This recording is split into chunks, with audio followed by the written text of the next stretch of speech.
fire up a cast too. Just to, Okay. Cool. Well, we'll run it back. Jake, fucking awesome to have you here, man. It's always a pleasure talking to you. Likewise. Yep. I know you and I were talking a little while ago about, well, actually many times about Apple Watches. Yeah.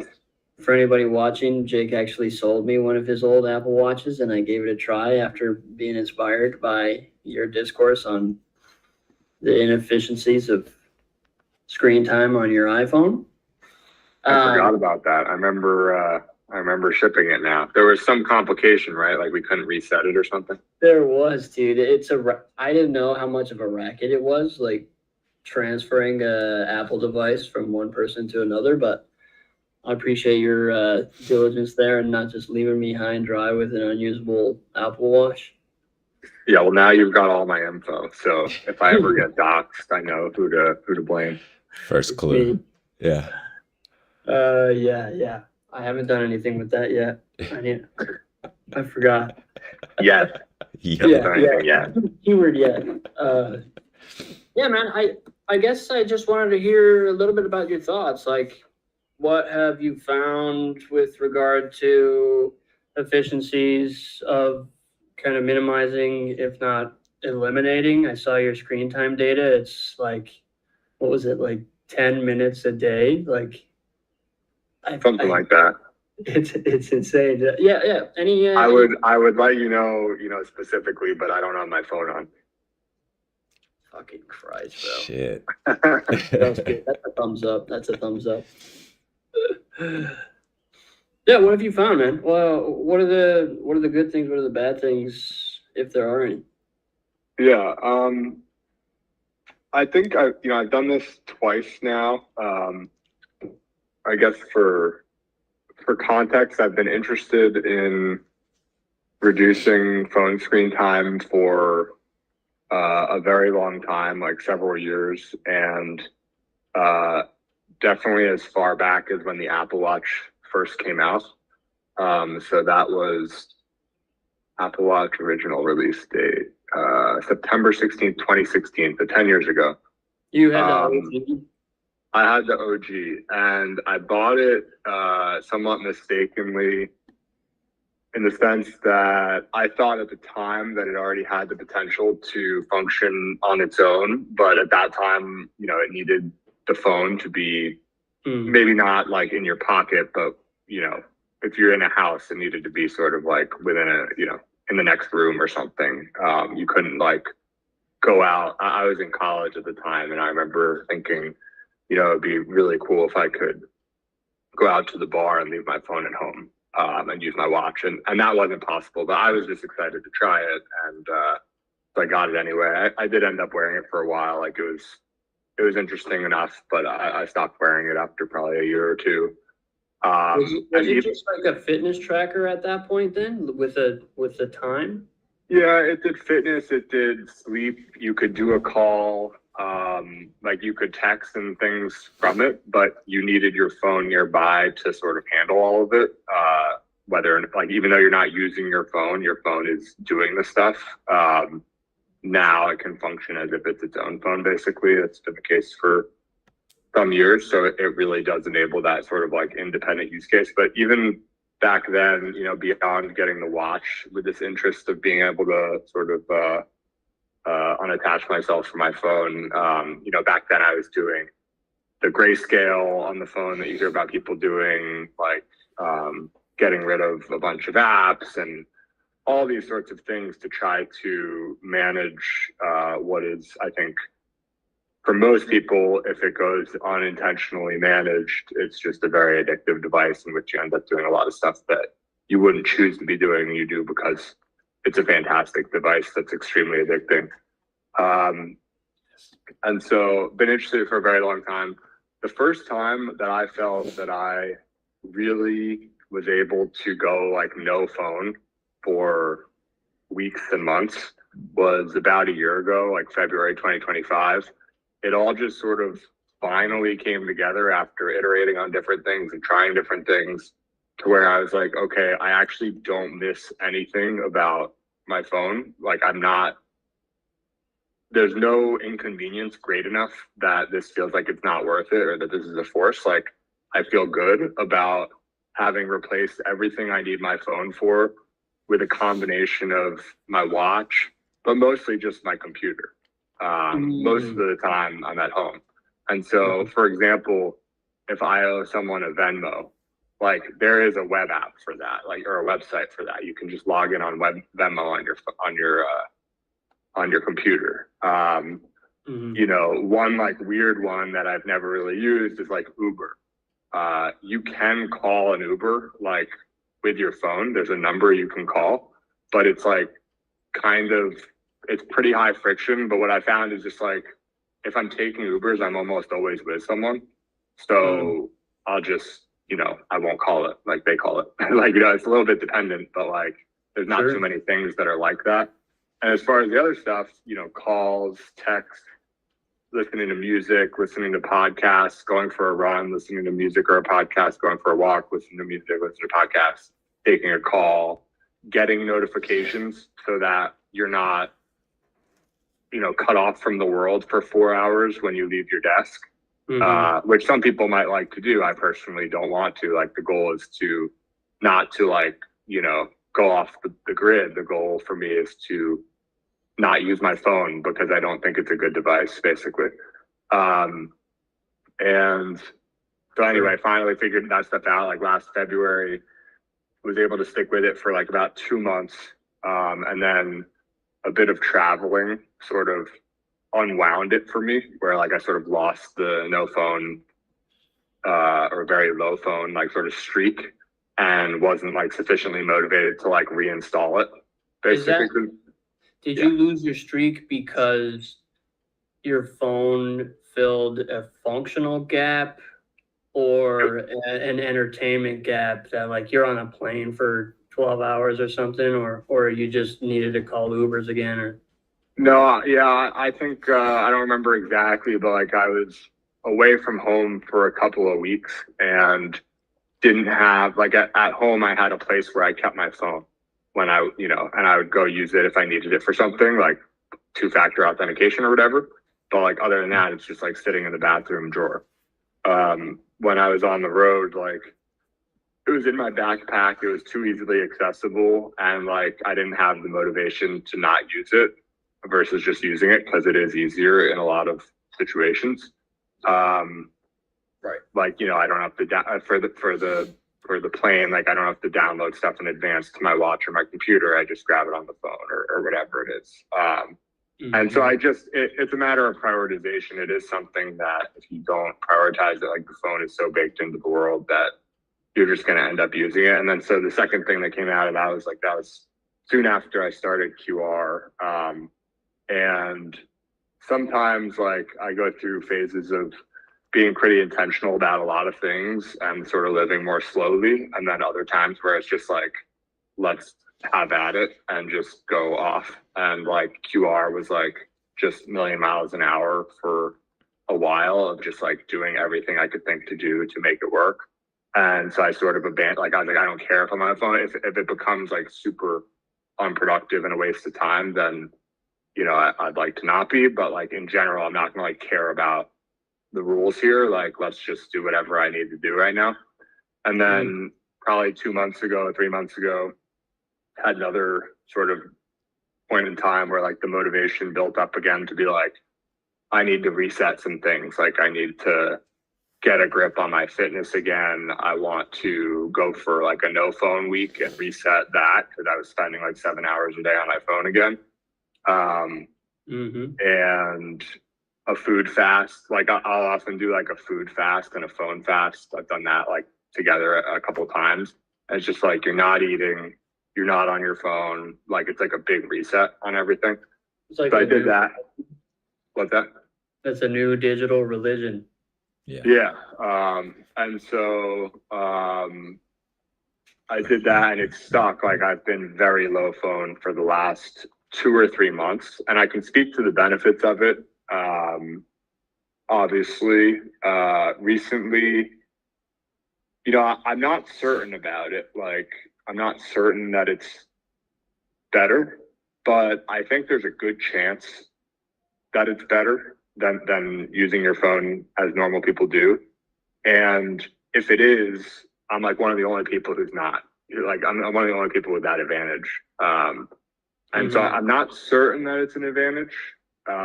There's some trade-offs, but it certainly feels like it might be. And generally speaking, I would say like I don't know. It's just like it seems ridiculous when you're not using your phone much, how much you use your phone generally. Like it just seems insane.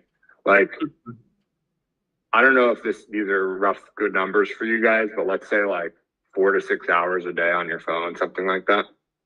Yeah. You know, you only get like 16 or 18 waking hours in the day. So you're talking about like, you know, 6 to 8 hours of sleep or whatever. So let's say it's 8 hours of sleep, 16 hours a day. Some people are like, I've done it, you know, 8 hours a day on my phone. And it's like, I don't even know where that comes from. Like a lot of it is like sitting at my desk with my computer open and still somehow on my phone. And it's like, it's not right. It does feel like, it feels like those numbers are buffed, you know, because you look back at the day and you're like, I was not on my phone for 5.5 hours. I know. I think they are a little buffed because I noticed this from when I'm really being good about it. And like, I'm like, I was not on my phone at all today. And it's like 40 minutes. And I'm like, well, that was like when I was on a call, it was like in my pocket. I wasn't using it, you know? So like it's not 1-to-1 looking at your screen, but it's directionally accurate. And it's just like, do you think when you're 90, looking back on your life, you're going to be pleased that you spent half or a third of your waking days, like engaging with the world through a 5-inch by 3-inch piece of glass? Like it just, with your two thumbs, like the dumb little monkey, like it seems like not the move. And that's why I don't feel bad about screen time when it comes to like a laptop, or even better, like my main thing is like a 40-inch monitor, because it's like, okay, you know, yes, I'm still like in the metaverse, so to speak, but I'm operating with like a full keyboard and mouse through like a pretty large screen that's about as big as I can like kind of see with my vision. And like that feels like a better, you know, I spent some time IRL, I spent some time online, and that feels like a better way to engage with it. And it also just like, sometimes I have this,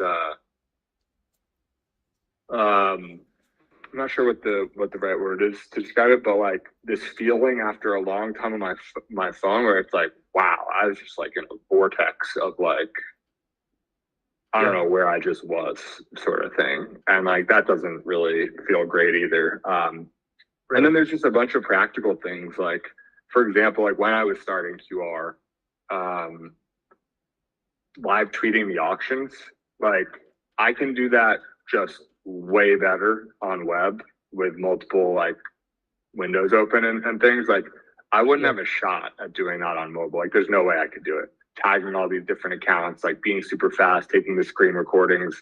There's just no way. And so that like really highlights like it's just a more effective device. So if you're trying to be productive, the computer is better. The place where I'm sympathetic to the phone is that it creates more opportunities for spontaneity. So, you know, for the trade-off and like intentionality with your time, like I'm at a coffee shop, I can't just burn time on my phone doing whatever. Like I have to just kind of stand there and wait for my coffee. And that can be useful for like actually thinking and, you know, just like sort of being in the world. But what it's not, what it's not good for is like while I'm online for coffee, if I'm online for coffee, spending 10 minutes on my phone for 50 days, maybe 48 or 49 of those days are like kind of a waste of time, or it's like, what garbage did I just read? But one of those days, like you see something, you DM someone, and that leads to like a big thing. And so it's a little less, like not using your phone is a few less pulls of the slot machine in a sense, where generally you don't want to use the slot machine, but once in a while, like Twitter might have a positive ROI overall, even though most of the time you're losing.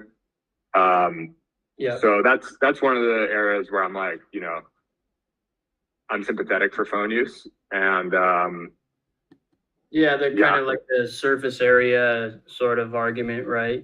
Right. Luck needs surface area. Yeah, and obviously Cam and Brian jump in at any point. I'm just blabbing, but I was wondering, and you brought up QR, like trying to be off a mobile device while understanding that what you're building is probably viewed, majority on mobile. yeah, That's like a kind of a weird sort of Yeah. dissonance. that was the other thing that actually, now that you mention it, that was another piece that broke because like when I started QR, I was mostly still not doing much of the phone stuff. And part of what broke it was I really needed it for testing. And there was a friction of like, I'm trying to keep my phone time low, but like I need to test this like a lot. And like, it doesn't feel good to have this incentive to not use my phone when I really like testing already isn't that fun. Like, I don't need a disincentive from testing. Like I should be testing as much as I can. So like make shit good. So yeah, I appreciate that as well. The main, in addition to just how at a glance, it seems silly to spend so much time on a box with your thumbs, small box with your thumbs, and spend half your life on your phone and all of that. I think one of the biggest like benefits is like the intentionality game in terms of what you do with your attention. And like you remember how to be bored again as well, which is like not fun. Like you don't want to be bored. But I do think it's probably beneficial. Like it's better to be bored than doing nonsense on your phone and not realize that you would otherwise be bored if you weren't doing nonsense on your phone. Yeah, totally. Like I've thought for a long time, like it's better to do nothing than to do nothing on your phone. And when I say do nothing on your phone, like obviously it's not like literally nothing, but it's just like nonsense. Yeah. And you remove like basically I view the phone when kept in one's pocket, which is the default for most people, like as just this like almost a literal crutch for your attention. Like if you have nothing else to do with your attention, it goes right to the phone. Like there's no decision to use your phone. It's just my attention is not occupied. It's right to the phone. Even worse, you're at lunch like with your friend and it's pulling at you for attention. Even like you're not even looking for something. It's just like a brief moment and you're just like, bam, phone. And it's like, I'm sitting here with my boy. What am I doing? And I'm not there yet, but I imagine the same is true with like parenting. Like you're with your kids, probably better to be bored and just like watch them like do crazy stuff than like sit there on your phone because like you're a little bit not enough entertained or like something like that. So it just feels better and healthier.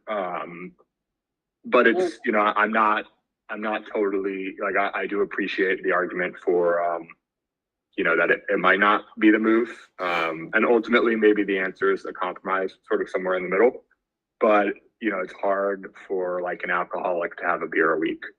And I think most people, with their phone are like roughly speaking alcoholics.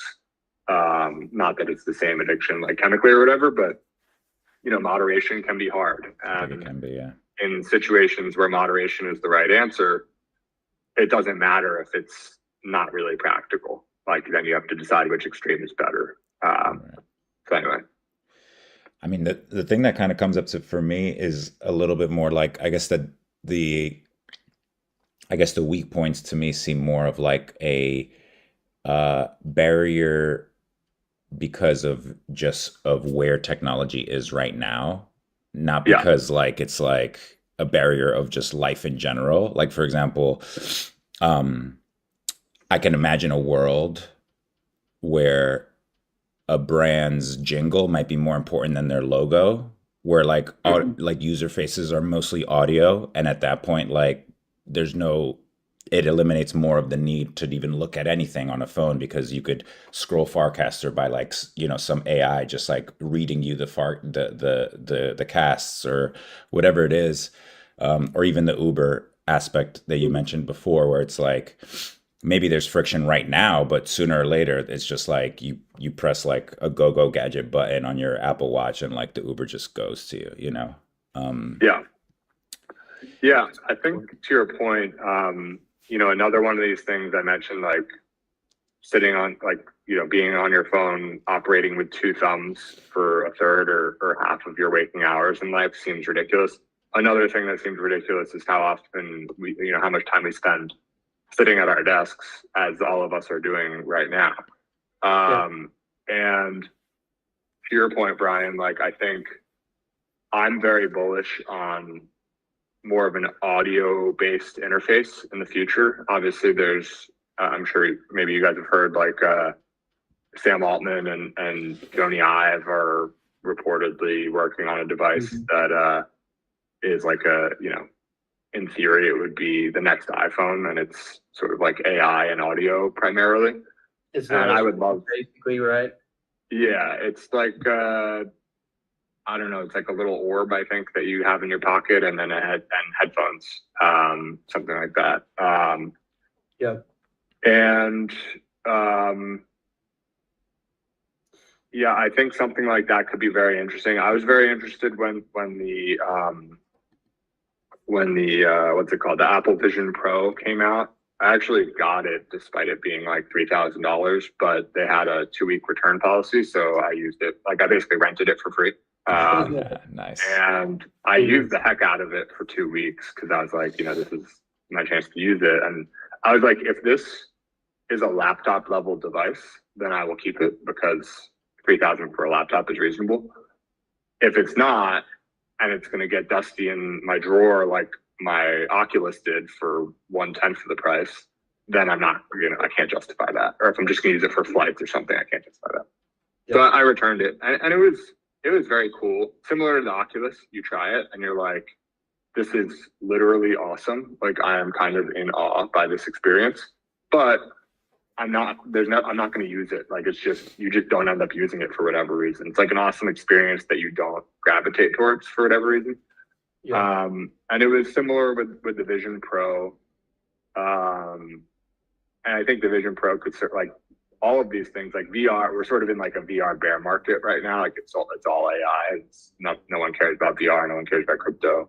Some of us care about crypto, but most people don't. And like VR, I think is still very real. And part of VR is, there's AR and there's the audio-based interface, and like all of these things combined, where if I think about like where should the world be going, for the longest time, like there's been optimistic people talking about the future that, we're only going to work 4 days a week instead of 5. We're only going to work 4 hours a day instead of 8. And none of this comes to fruition despite technological advancements. We just replace the time that we were doing other stuff. Like there's always more work. Like I think about, like I started my career in investment banking. You used to have to look at all of these companies and all of their data and like do what's called spreading comps, like spreading the comparables, like writing down the metrics from all of these companies to compare their values by hand, like one piece of data at a time. Here's the revenue growth, here's the EBITDA, whatever, for like a bunch of companies, all by hand, like finding the research. Now you literally click one button using one piece of software and it just happens for everything. So it's saving like several hours. It turns several hours into a few seconds. And yet people in that industry are still working insane hours because that's the norm for the industry. And the norm for a 9 to 5 is 9 to 5. And the norm for, whatever else the other job is whatever it is. And so even though things get more efficient, like we just keep working super hard. And so like, if I were to think about like what seems like a healthier life in the future, which I think is possible, it's for most people working a lot less, spending a lot less time at a desk and spending a lot less time on their phone and just kind of like doing things that people enjoy doing in life, like without their phone on them. And if they have a question, they speak and their device that they're holding or that's in their pocket or like whatever, they don't have to do anything. Like they just it's like a Hey Siri thing, and Mhm. you ask the question, and you have like contact lenses or whatever that are like projecting in the middle of the air, like the information that you need while you're cooking a recipe, or like all this thing. So it's like this very invisible layer where there's like no device and no using your fingers, and you can pop up something if you want to, you know, write down something that's easier than speaking. Like if it's just faster for you, like you can pop up a keyboard or something, or you grab a physical keyboard maybe and you still use that. Or there's some new type of keyboard that you just like, you know, there might be new ways to like type faster, basically. And so you do stuff like that, but like it should all be like much more organic within like living within the real world, unless you explicitly are like going into VR. And in that case, you might be like, you want to hang out with your friends on the other side of the earth. And the only way to do that is like you actually go into VR. I suppose it could still be AR potentially, but like it might be fun to like go into a room, you really feel like you're there, and you guys are just like hanging out or whatever it is. And that also, you know, I don't think any of that happens overnight, but that feels like where things are going. And I think in terms of like the watch, which by the way, like kind of sucks. Like I kind of want to like be with the Apple Watch team for like a few weeks to just be like, guys, like this inexcusably sucks. Like everyone knows Siri sucks, but like the watch also sucks. But it's amazing. Like it's amazing, but it also sucks. And it's like it sucks in that there is just like low hanging fruit that I know they can do, but they just don't prioritize the watch at all. And that's another interesting thing is I think recently, like I'm working on a watch app right now as like a little side thing. Cool. And I think there's some like alpha or arbitrage opportunity or whatever you want to call it in like watch stuff because no one cares about it, but there's like 100 million people wearing Apple Watches. So like it's huge, but compared to the iPhone, it's tiny. And so no one cares. Well, and do you think there's a little bit of, you know, the idea that they don't want to compete with their own product, right? Like they maybe want you to buy the Apple Watch after the iPhone, not instead of the iPhone. Right. Yeah, exactly. It's like the innovator's dilemma.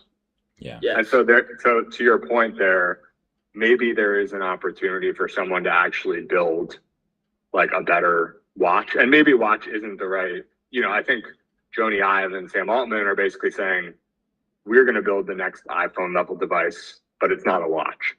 I think it could be a watch. It could not be a watch. To me, the watch is a nice, like it makes sense.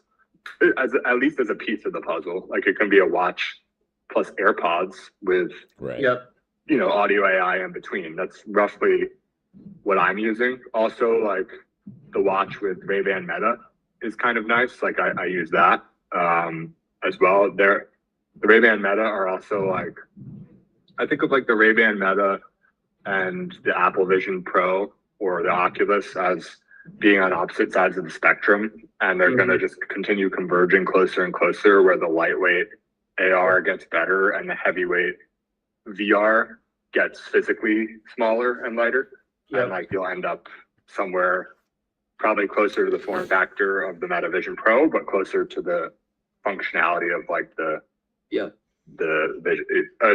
closer to the physical form factor of the Meta Ray-Ban and closer to the functionality of the Vision Pro or the Oculus.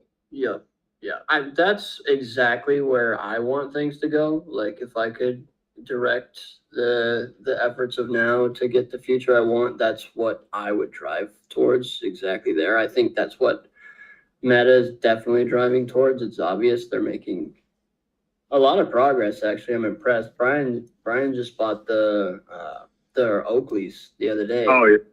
Are the Oakleys just like, is that just, I saw about these like within the last week or two, I wasn't aware. Is it same tech, just different brand or? Yeah, I imagine so. I actually don't know. I'm not too familiar with the Ray-Bans, so I don't really know the difference between them. I mean, they You have can like, take photo, you can take photo, you can take yeah, video, you can listen to audio, you yeah, can speak. yeah. That's basically, there's maybe a couple more things you can do on the Ray-Ban Meta, especially maybe the newer versions that I don't have, but those are the only things I use it for. It's just Yeah. audio and occasionally like The taking a the picture or video. audio honestly was a fascinating thing to me because it's literally no, it just is like a mini speaker or something. Yeah. I at first I was like, is this like cranial? Is it like vibrating my my brain waves or something? But it's fascinating. The One, bone conducting. yeah, one Mm-hmm. mini like super tiny thing that I was kind of amazed by was I communicate with my family on WhatsApp a lot, and they leave voice notes on Mm. WhatsApp. And I just played, I was literally at my desk, my phone was like plugged, via Bluetooth, and I just opened the message and the voice note just like started playing with no Mm. headphones or nothing in it. And I was like, oh, okay, this is where I want to be right here. They're really great. I use them to record podcasts while I was walking because the audio input is actually like really good. Like Oh, you cool. that's not something you can really know as a regular user unless you're like recording podcasts or recording something and checking the audio.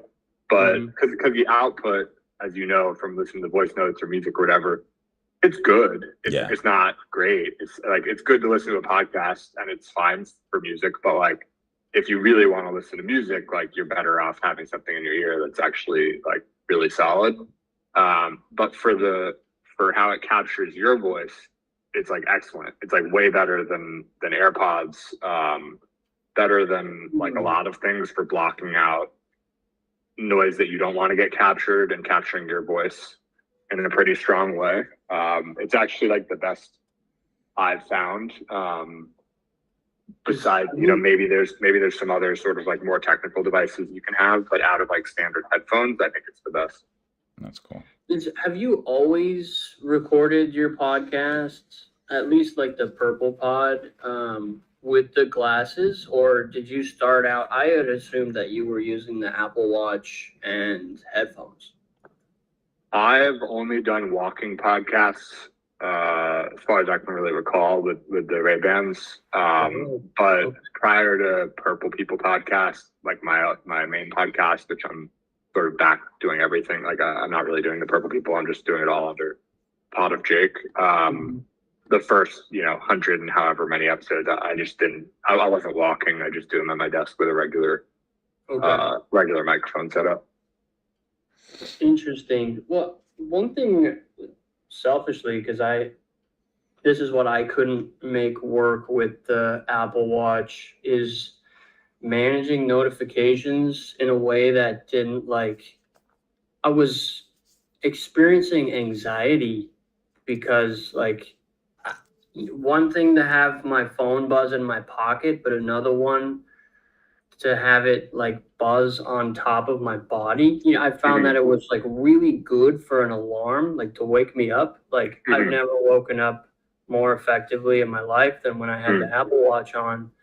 But when I finally took the Apple Watch off because the notifications were just rolling, I felt a relief wash over me. And so, do you have it on vibrate? How do you manage that?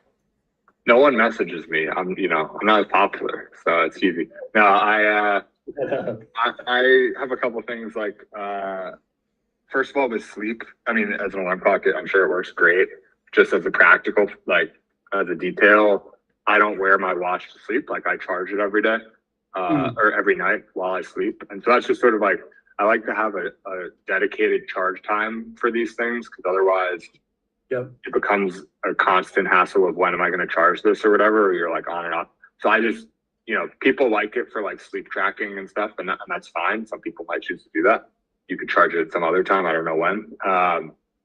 I charge it every night. I don't wear it while I sleep. I don't like sleeping with something on my wrist, and I don't use it as an alarm clock, so don't need it for any of that. As far as the notifications go,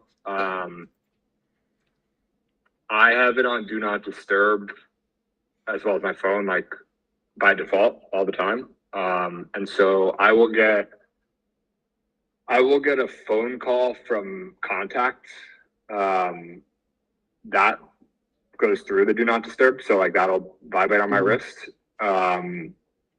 But that's not that common, like to get a phone call from a contact that I don't want to get.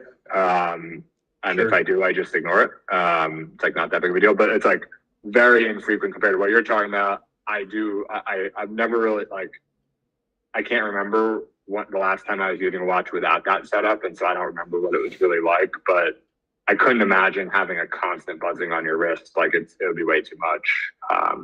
And so what happens for me is like, I have a red dot. First of all, I have notifications off completely on almost everything. So my notifications in general are pretty rare, but even then, I get, the Apple Watch will have a red dot at the very top. It has like a moon to show that you're on Do Not Disturb. And then that moon will go back and forth with a red dot if you have notifications that you haven't checked. And so you just like swipe down, you can clear those. So yeah, it's not super like compulsive, I guess. Yeah, but you don't think that falls into the category of the same thing where like if you were just left your phone behind and you're out for a few hours, you're still not getting those notifications, or are you just actively checking your watch every 20 minutes or something to see what's going on? Yeah, I think I check it often enough. If you want to check in, if you have any notifications, you just easily can. Whereas you just can't if you don't have your phone and you don't have your watch. And I view that as like a significant thing. Like, of course, if you want, you just leave your phone at home, leave your Apple Watch. Like sometimes I'll go out to dinner and not bring my Apple Watch and wear a different watch or something. And, I'm completely unplugged, and I'll flip my wrist up and swipe at it when it's like a real watch, and it's like, what am I doing? But yeah, so that's when it's another sort of scary thing. I'm like, okay, this is still sort of like a compulsive thing, but sure. But generally speaking, it's very important to me to have a no phone or very low phone strategy that can accommodate someone who wants to be very effective and productive and reachable and responsive and all of these things. Because if you don't have those things, this plan is just a non-starter for almost anyone I know. You can choose the unplugged lifestyle and to not be responsive, but you'll get fired from most jobs, and it's just not really that practical. So it's a very practical no phone / low phone setup where I think you could hold a job and not risk getting fired. That's the thing too, is it's cute and fun to say oh, I don't need my phone today, but it's no, there are important messages that you need to reply to, usually, minimum 4 to 5 times a day. Even if it's not your boss, it's your family needing to contact you about something, or a variety of things. So yeah, it doesn't really work to just not reply to people. That's that balance though, right? It's bizarre. In my opinion though, after you guys talking about the meta stuff, I almost wish that the glasses would just leapfrog the watch at this point, especially with hearing how good it is at, what it does right now. It's just because you're not taking video with your watch, the glasses are already doing something that's... I'm about to ask. Some people like that though, right? Some people like not having a camera attached to a device. I mean, a microphone is already, and this is, sort of surveillance state privacy concerns, but I think the combination of that and the fitness aspect still create strong pull for the watch. I know a lot of people either do Meta, the Oura what Ring or they do the, the Whoop, what time is or it? the Apple Watch. And there's a spectrum there of Hey Meta, what time is it? passive monitoring versus engaging notifications. What time is That's it? actually why some people prefer the Whoop over the Apple Watches. There's none of the phone stuff. It's just collecting the data and not bothering you. But Yeah. The glasses don't do any of the fitness stuff, as far as I'm aware. I don't think they have like heart rate monitors and things like that. True. It's a great Yeah. point. Yeah, I've gone sort of back and forth with some of the fitness stuff as well. In general, I like it. In general, I think it leads to more awareness of your fitness, which is like, even if it's not the best at the margins, like it's like what gets measured gets managed sort of thing. And if you're really slacking on your fitness, like getting an Aura ring is probably going to help. I wore an Aura ring for 3 years or so. And I think this was probably 3 years during which I was mostly or entirely not wearing an Apple Watch. But they're different for me. Like Aura, I wear, that was for sleep tracking largely. And the other stuff was kind of a bonus. And I would charge it when I showered, and it didn't need any charging outside of that. And like, unlike a wristwatch, like with a ring, I don't mind wearing that to sleep. I thought it was, I think it's a great device. I really like Aura Ring. I haven't worn it in 2 or 3 years because it would give me like a 75 on like what I like sleep score on a night that I felt was like my great sleep. And the only way to get like a 95 was like if I got like 2 hours of sleep from like drinking or something and like out late or something, and then the following night I would sleep like 9.5 hours, it would give me like a 90 or 95. And I was just like, this scoring system is rewarding like oversleeping because I did something horrible, rather than like my night to night like best case sleep where it's just constantly giving me like a C plus or a B minus. And it's just not a good, that's not like sort of a good feedback loop. Whereas I also have the 8 Sleep bed, which does some sleep tracking, and I don't really check the score much, but I know that like it's much more aligned with what I judge as good sleep, where on a standard night of great sleep, it'll give me like a 94 or something. And on the previously described night where like I slept 2 hours the night before and now I'm sleeping 9.5, it'll give me like a 70 because it's like you were like, that's not your routine. Like you slept too much. It's much more aligned with like the scoring system I would want. And so I was just like, I don't know if it's quite as accurate as yours, or maybe it's more accurate or whatever. But I was like, I don't, I'm going to trade this scoring system that like isn't really judging well versus like the one that judges better. And in general, like not thinking about your sleep as much is kind of helpful too. Like, and not checking as much every day. It's like, that's the type of stuff that probably leads to some like insomnia and things. So I've been like fortunate to like not have, I don't feel like I have sleep problems. Like some nights I might sleep 6 hours and I know they say, it should be, or like 5.5 or 6 hours. I know it should be like 7 or 8, but it's like, I'm fine. Like I'm sleeping fine. I'm sleeping pretty well. And so I was just like, maybe, I don't know, maybe the Aura like makes sense at a certain point, but for now it's like, I'm just going to give a checkbox on like, I'm going to check the box on sleep. Like I feel like I'm doing fine, and focus on some other stuff where I don't automatically do fine, which is like, eating or working out. I need to like be more intentional. Like if I just do what I feel like doing, I will like not do that stuff. So yeah. Sure. Jake, I wanted to ask you, I feel like back to the times that you fell back into more phone usage outside of the QR, maybe more functional usage, but I would guess that most folks that understand that the amount they use their phone is overkill are speaking specifically towards social media usage. It's not, I don't think people are like, I used my phone way too much today. I texted my mom like too many times, right? Like, yeah. So with that understanding, I wanted to know like what was your heroine? Is it Twitter that always like sucked you back in, or are you like a TikTok, Instagram guy, or none of those? Yeah, I don't use TikTok or Instagram at all. I've never used TikTok, not like never, but like I don't even, I don't really have an account. Like I wouldn't even know how to use it. Like I don't have it on my phone. Instagram I used back in the day and probably deleted it like 7 years ago or something.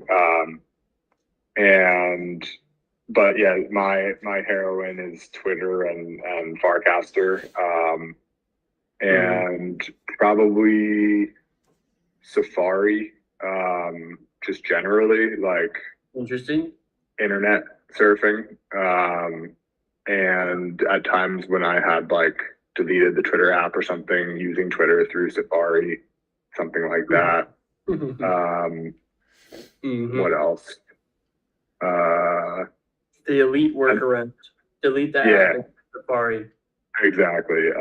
There's another thing. Oh, the other thing though is I would say like Twitter and Farcaster are the big ones. So like social media, to your point. The other one though is like compulsive checking. So compulsive checking of Coinbase app, compulsive checking of ESPN, probably like maybe a couple of like sort of like websites where it's literally you get like I go on Twitter, there's nothing interesting on my feed. I go to Coinbase, check where crypto is going, which like I don't care. Like I'm not going to sell. Like I'm not going to buy. Like there's no. It's just pure compulsion. And then you get like some sort of update. Need an update. yeah, and you get in like a 3 app loop, and then you just loop that, and you're like, what am I doing? Like there's nothing in any of these that I want, and like it's just nonsense. So Or it I say hasn't like changed. compulsive checking. Part of the thing with compulsive checking too is it's sort of the adverse consequence of having notifications off for almost every app. Like if I had Twitter notifications off, I might not check it quite as much, but because I have them off, I go to check if I have any, and then I'm on the feed or whatever. I still think all else equal, like all things equal, like no notifications is better, but it definitely doesn't help the compulsive checking on certain things, whether it's Twitter, Farcaster, or whatever. So yeah. If you're addicted, you're addicted regardless. You know, it may minimize some screen time there, but you're still thinking about it, right? Yeah, you'll find a way. You'll find a way. Oh man, that's good. Well, Cool. if you don't mind, man, I wanted to pivot just a little bit to generally talk about QR if you're open to it. Yeah, I'm good. I have to run in 10, but we can do a little speed round on QR or whatever else. Yeah.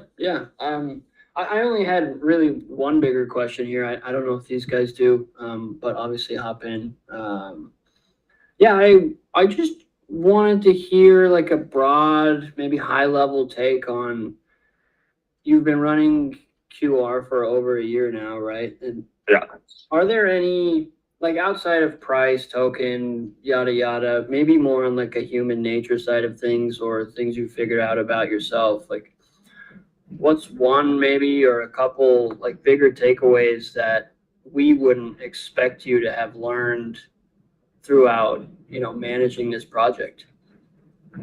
Yeah. Just thinking. I know, big question. And it's okay if it's basic or maybe even obvious if it's the biggest takeaway. Yeah, my general sort of like looking back at the experience is to date. I like the way that QR came to be. It aligns with how I think is best for me to discover what to work on, what's the best thing for me to work on. In that I didn't set out to really launch QR or build QR. I launched a token on a whim at a time when by tagging Clanker in the feed at a time when launching Clankers was just like people were doing, it was just like fun, like people had like the golden retriever and the dolphin or whatever, it's just like it's a very like I probably had 10 or 12 Clankers, right? Like they didn't need to be taken seriously necessarily. But they could. Like a non-cast was an early one that was like sort of taken seriously. And so I launched it as one that I didn't expect to do anything with or take seriously.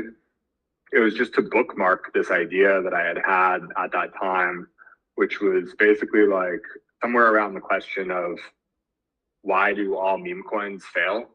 And my sort of answer to that was that attention is fleeting and like no one meme can capture attention in perpetuity. And so wouldn't it be interesting if you could change the thing to which you're driving attention so that it never gets old, so that it's different every day? And around the same time, I sort of had this like thought that a QR as the coin image could be kind of interesting because it like sort of makes a token image, which is otherwise non-functional, functional. And like there's none others that are like that. And that maps well to like driving it to something different every day. Like obviously you could have a QR that just points to one thing all the time, but it makes it a little more interesting if it points to something every day. It solves that sort of meme coin problem. And so I thought it was like this really interesting idea for basically like a better version of a meme coin. And obviously you need to sort of like build some kind of app that goes along with it to like make it function. But fundamentally, it's still like sort of a meme coin, just like more feasibly like sustainable from my perspective, like more of like a practical thesis as to how it could actually survive and grow over time. Yep. And so I just clanked it when I had that idea as like, I'm a big believer in when you have like a seed of an idea, you should act on it like with the smallest action possible, like very quickly, because it just increases the odds that you will end up working on it. And if you want to end up like working on some of these seeds and pushing them forward and seeing what grows, like you need to take the first action. Otherwise you just generally won't. And so that, you know, in retrospect, launching a token is like not a super small first action, but because of Clanker, it was quick and easy. And so that's what I did. And then like, I forgot about it completely. I didn't do anything with it. A few weeks later, someone mentioned something in the feed. It was Jesse actually talking about like an ad coin idea that he had or something. And I was like, I don't really like that idea, but it reminds me of my idea, which I do like. And I think this could be interesting. And that was the first time I actually casted about it. And I said, like, here's what I think about this. Like, here's what this QR thing is about. And if someone wants to like build the auction website, like I'll switch what it points to every day, like the QR, and you know, we'll see what happens. And I was like, transparently, this is probably not something that I want to work on very hard or very long, but I think it's more interesting than like 99.9% of meme coins. And then, so like even at that time, really no idea that I would be working on it hard or for long. And then the guy, you know, he built the auction website. I gave him like one round of feedback. This all happened in like a week and a half, and we launched the first auction, and it went for $3,000. And I was like, okay, that's interesting, like feedback from the market. And also, like as a fun fact, like the guy who won is like one of the bigger whales on base who like recognized it right away. And then the runner-up was the guy who created Punk Strategy, Rhinotic, who's like, you know, real. One of my favorite builders on base. So like real people bidding real amounts of money. And I was like, all right, you know, maybe this has more legs. And then continued to fall into it and like get obsessed and interested and work on it. And like, it's really hard because you can't like prescribe that. Like you can't plan that or force it. And when you don't know what to work on, you can't just find that. Like it has to sort of find you. And base colors was a similar thing where it was like I really wanted to launch it, but I had no plan to necessarily work on it after launch. I was going to see what happened, and immediately became more obsessed with it. And so I think QR sort of continued, like was another sort of confirmation that is a good way to go about finding work, and it's not easy, and it doesn't like get easier each time. But I think it's the right way to go about it.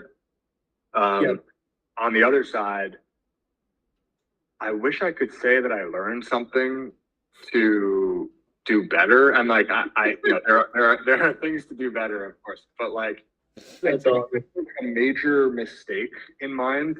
Like basically the thing that made QR, like QR had a great year, and it's doing okay right now in some ways, but it's disappointing versus where I think it could have been based on where it was 6 months ago. And the reason is because, you know, yes, I could do better in a bunch of dimensions, but like the primary reason is that Farcaster and Base have not grown as I expected them to from 6 months ago or a year ago. And again, like, could I have made QR an immense success with them doing exactly what they've done? Definitely. Like, I definitely could have done more and done better and whatever. But like, I was counting on doing a good job and building in these ecosystems that would grow, and the ecosystems did not. And the thing is, like, I can't really take a lesson from that, because if I could go back to the same place when I bet on these ecosystems with the same information I had at that time, I would have done it again. Yeah. Like, I still think that there's hope for both, even now with the information we have now, which is different than what we had a year ago. But yeah, it's just tough because I don't feel like I made like some and like I knew, you know, it's not any bet with significant upside has significant risk, and Base had risk and Farcaster had risk. But I'm a big believer in crypto in general, and Base as the L2 on the dominant L2 on Ethereum, which is the dominant blockchain to do anything on besides, you know, you don't do anything on Bitcoin. Base seemed like a very good risk reward bet. And then Farcaster, I've been a big believer in crypto social. I continue to be a big believer in like crypto social as a huge like sort of thing in the future. And Farcaster is far and away the best ever crypto social experiment, even now. But it just hasn't gotten to that next level. And similarly with Base, they spent a year working on an app that they sort of abandoned after 3 weeks in terms of the version that they were building. And it's now becoming more of a trading wallet than a social app. And Farcaster founding team is gone. And so those bets look a lot worse now. Because like QR has been the number one, you know, mini app on Farcaster for more time over the last year than like any other mini app. So if Farcaster was doing really well, QR would be doing really well. Similarly, if the Base app came out and had millions of users, like with mini apps as the main part of their app, like QR would be doing really well. You know, if Ethereum was at 5,000 instead of 1,900 and Base tokens were trading hotter, QR token would probably be doing well. So it's a little tough, but I think the moral of the story is like, first of all, like there's always more you can do, which is why I preface by saying like, despite those things, I could have made it better than it is now by doing, like, it's first and foremost, it is on me, but there was an opportunity given what we did for it to have been more successful, had the ecosystems we bet on been more successful, and it just didn't happen. But I wouldn't have changed sort of like the way I did it. Like, I don't want to take the wrong lesson from that and be like, don't bet on high risk, high reward ecosystems where you think the reward outweighs the risk, because then I'll ignore the next opportunity and that ecosystem will work. So it would be like the wrong lesson. And I think the moral of the story is like, you know, you hear about any great project or startup or whatever success, like there's always luck involved. And in that sense, just kind of didn't get lucky in a couple of elements on this one. But, you know, I'm focused on, like I spent a lot of time over the last couple of months reducing the amount of work that is required on a day-to-day basis for QR to maintain and survive, and probably more importantly, the cost to keep it alive. Like if you have a product with a lot of cost and you dip below a certain like revenue, you just can't afford to keep it going. QR, I've got to a point where it's sort of like a skinny version where I have confidence I can keep it alive for a long time. And the goal is to keep it alive long enough to get to like the next bull market or the next time when people are actually doing things on chain rather than just trading, or Base is really big, or Farcaster makes it work with the new team, which is going to need, you know, if the new team's going to make Farcaster work, they're going to need some time. They like just took it over like a couple months ago or whatever. And so biding our time, and then, you know, suddenly fast forward a couple of years or whenever it is, crypto's hot, apps are hot, Farcaster's still alive and a lot bigger than it is today, and base is like crushing it. Here's QR now in its like fourth year or third year or whatever, sort of still chugging along. And, you know, it's a massive comparison, so I don't mean to compare them in terms of scale, but you look at like Zcash, people are now like, you know, oh, Zcash has been around for however many years. Like, Yep. This isn't like something that's like overnight that we can't trust. Like this has been around. And so that would be sort of the bull case for QR from here, I would say, in the current environment with Farcaster and base, unless I were to take it to become something that lives well outside of those, which is not easy.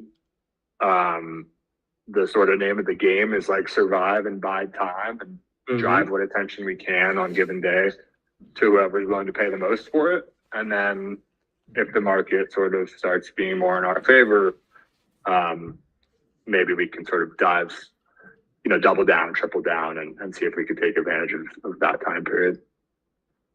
Yes, sir. I mean, that's a beautiful game plan. We kind of assumed that was your game plan, and it makes a ton of sense.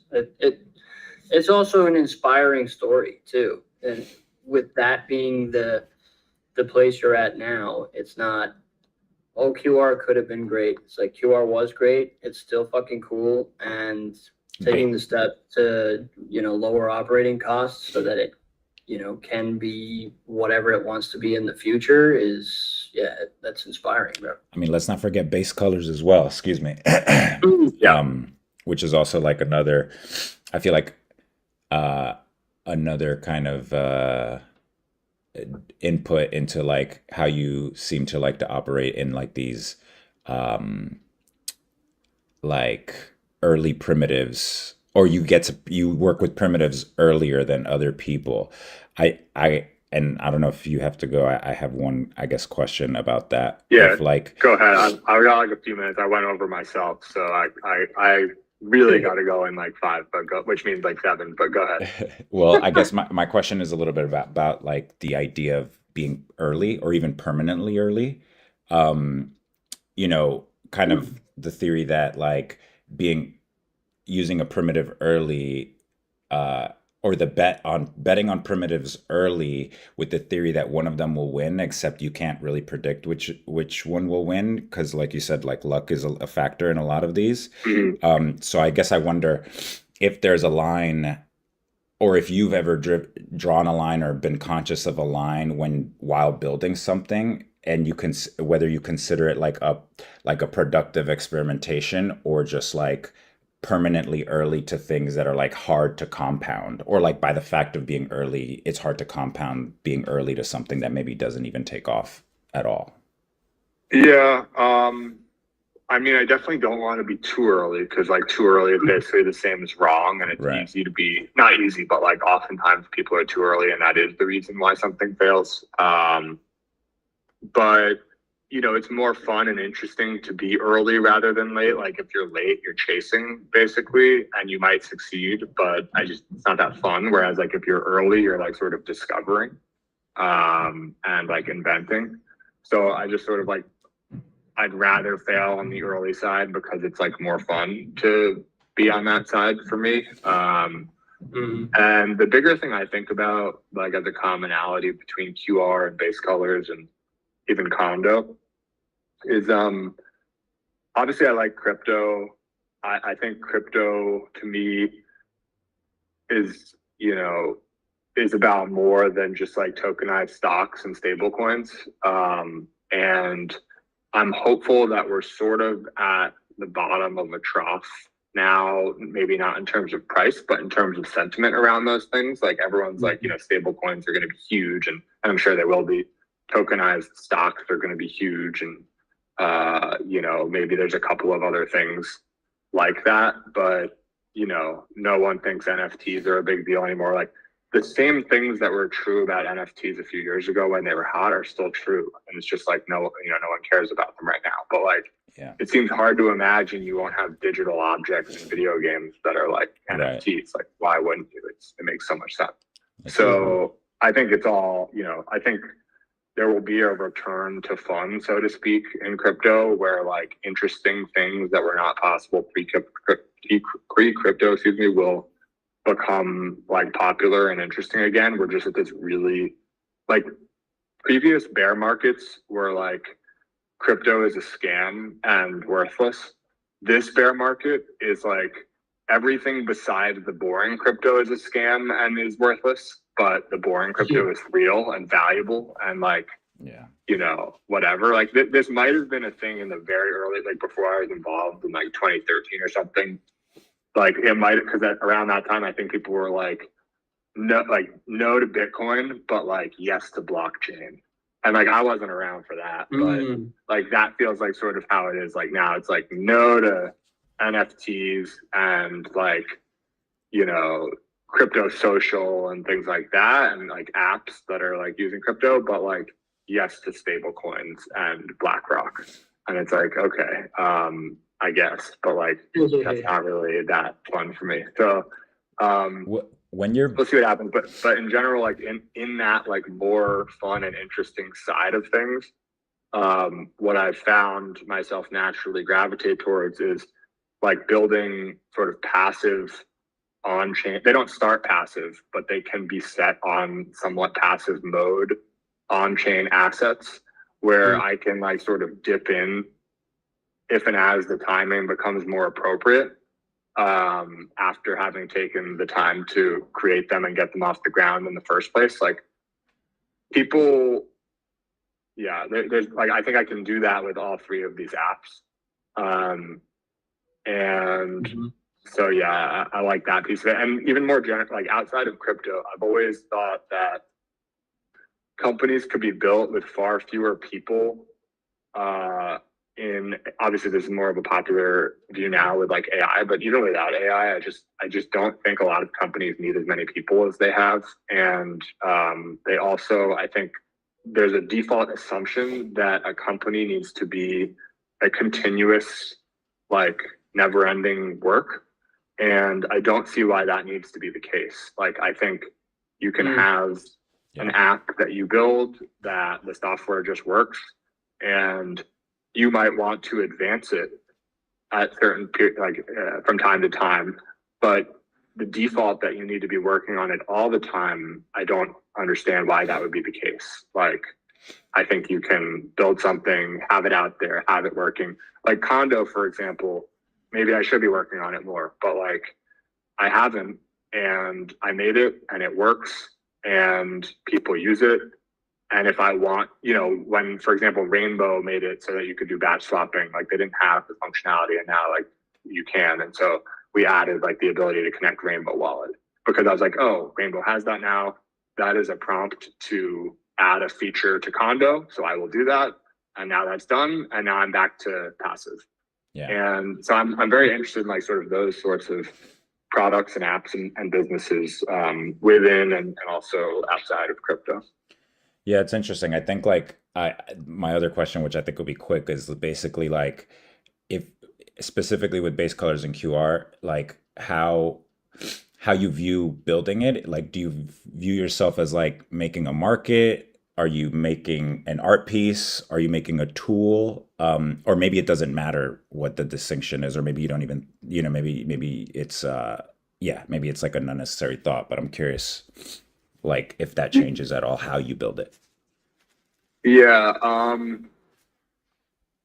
don't really categorize it, I guess would be the short answer. I could see how they could be viewed as like art or pure business or like utility, like like Condo is definitely like the most utility forward. QR is also utility, but has some creative, I feel like. And then base colors is like mostly creative. And all of them were designed to be viable businesses that could support their own development. So I don't know. I've realized more so, I've always thought of myself as more of like a business person, like a business mind. But over time, I've come to appreciate that the work that I end up doing ends up being a little more creative maybe than some businesses. But I think like all businesses are creative. Right. Like it's kind of confused. Like I'm just building what I'm interested in building, and it ends up being a certain way. But Just an so I artwork. don't think It's like essentially what artwork is, right? Like, yeah, exactly. That's what makes it more of that, is that it's not like if it gets too, but that's also how Apple like came right. to be, the business of all businesses. Like, so yeah, I don't know. Maybe that's a good place to end. You bridge that gap very well. The Yeah. the business minded, creative minded. I think it's the way you operate is attractive to an immense amount of people because of that bridge that you create. Yeah, it's like a nice little pocket. Yeah, for sure. I appreciate it. Yeah, it's cool. It's hard to see, in the mirror sometimes, but it means a lot that I consider all you guys to be like, very highly functional on both like the art and design side, but also obviously recognizing a good business when you see one. So it means a lot. I do have to run, but thank you guys for having me on. Thank you for your time. And let's go higher. Higher bid. Listening, Jake. Really Thank you, enjoyed man. that. Thanks, man. All right. Later, guys. Talk soon. Have fun, man. Cool. Fascinating. Excellent. Yeah. Yeah, the Excellent call. interesting gentleman. Yeah. Yeah. Very Fascinating. in so many ways. Yeah. I wanted to ask about like the juxtaposition between like the watch stuff and then QR being an attention machine, like wanting to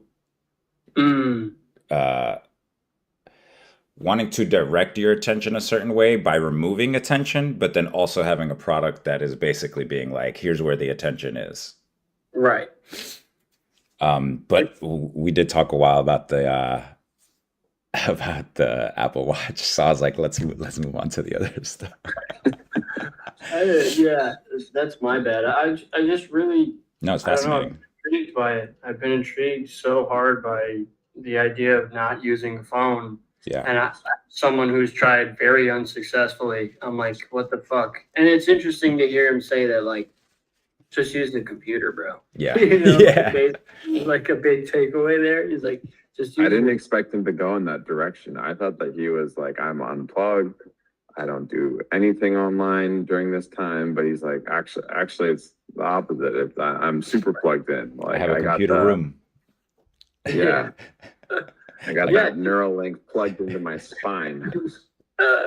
Right, like, because it does, yeah, and it's obvious in hindsight after hearing him say that, because it's like, how the fuck could he not be plugged in? Like, this he operates in a way that, like, you have to be plugged in. Yeah. So, I mean, maybe that's where a little bit of my intrigue came from, because I'm like, bro, how do you do this and not log on, but Yeah. I do. I just sit at my desk. It's fine. Yeah, I mean, I think at the end of the day, it's like living in the future, kind of, right? Where you're like, I mean, I don't know. I remember hearing a lot of articles about what's actually happening right now, back when like the Alexas first started coming out, of like the audio as an interface stuff, and like the idea that you'd be able to just like talk your way through literally anything.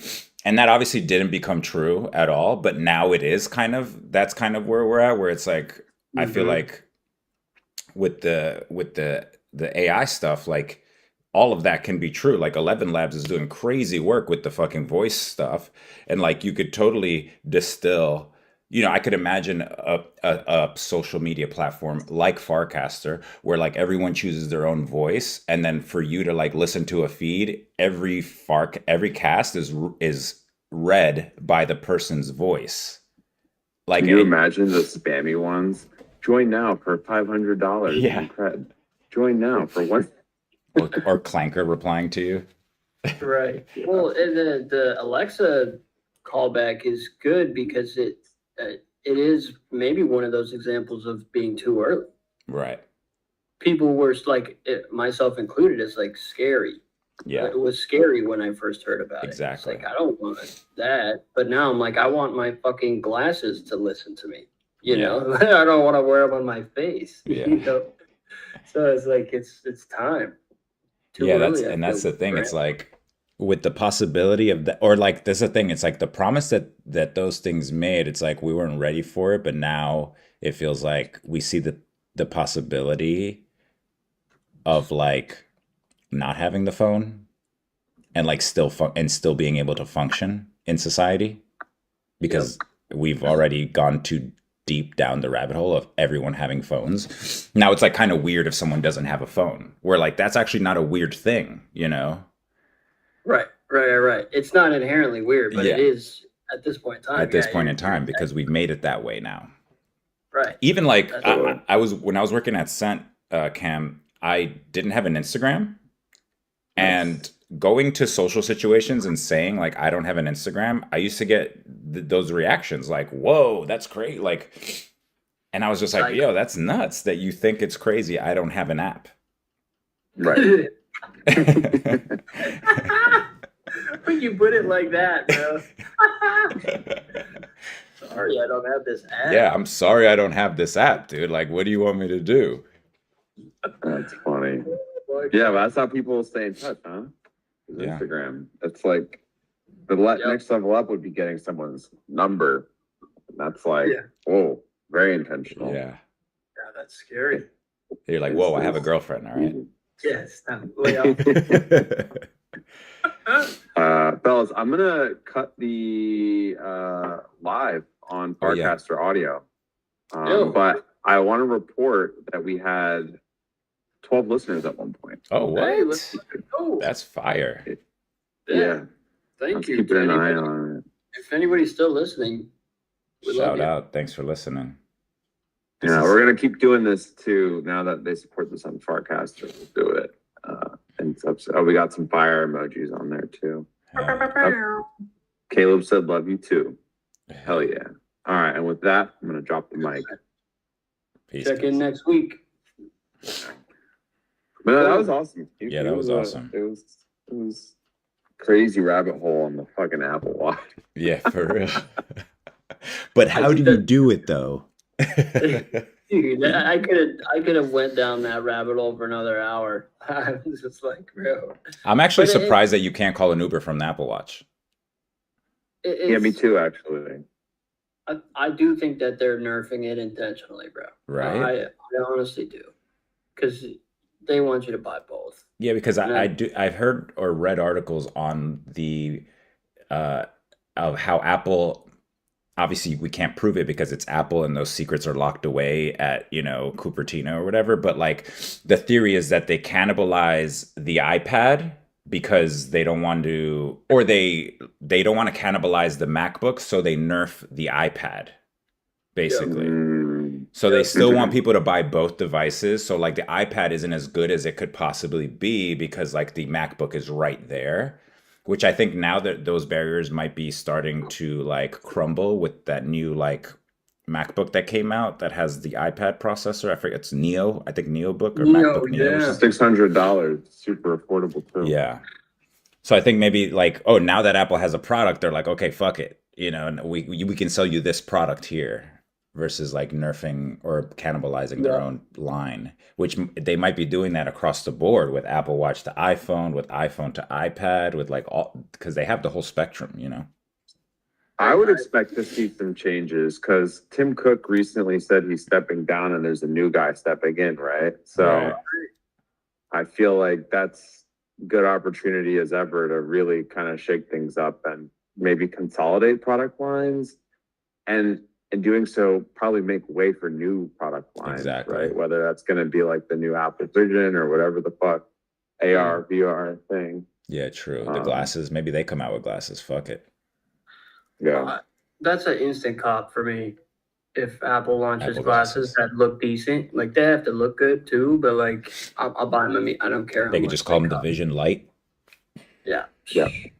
I'm buying that. You know, that's the one thing that kind of held me back from the Meta was just because it was Meta. Yeah. Like exactly. I hesitate. to like enter a new ecosystem, just generally, regardless of who it is. Yeah. Nah, but the most predatory too. Yeah, Yeah, that's the thing. Real.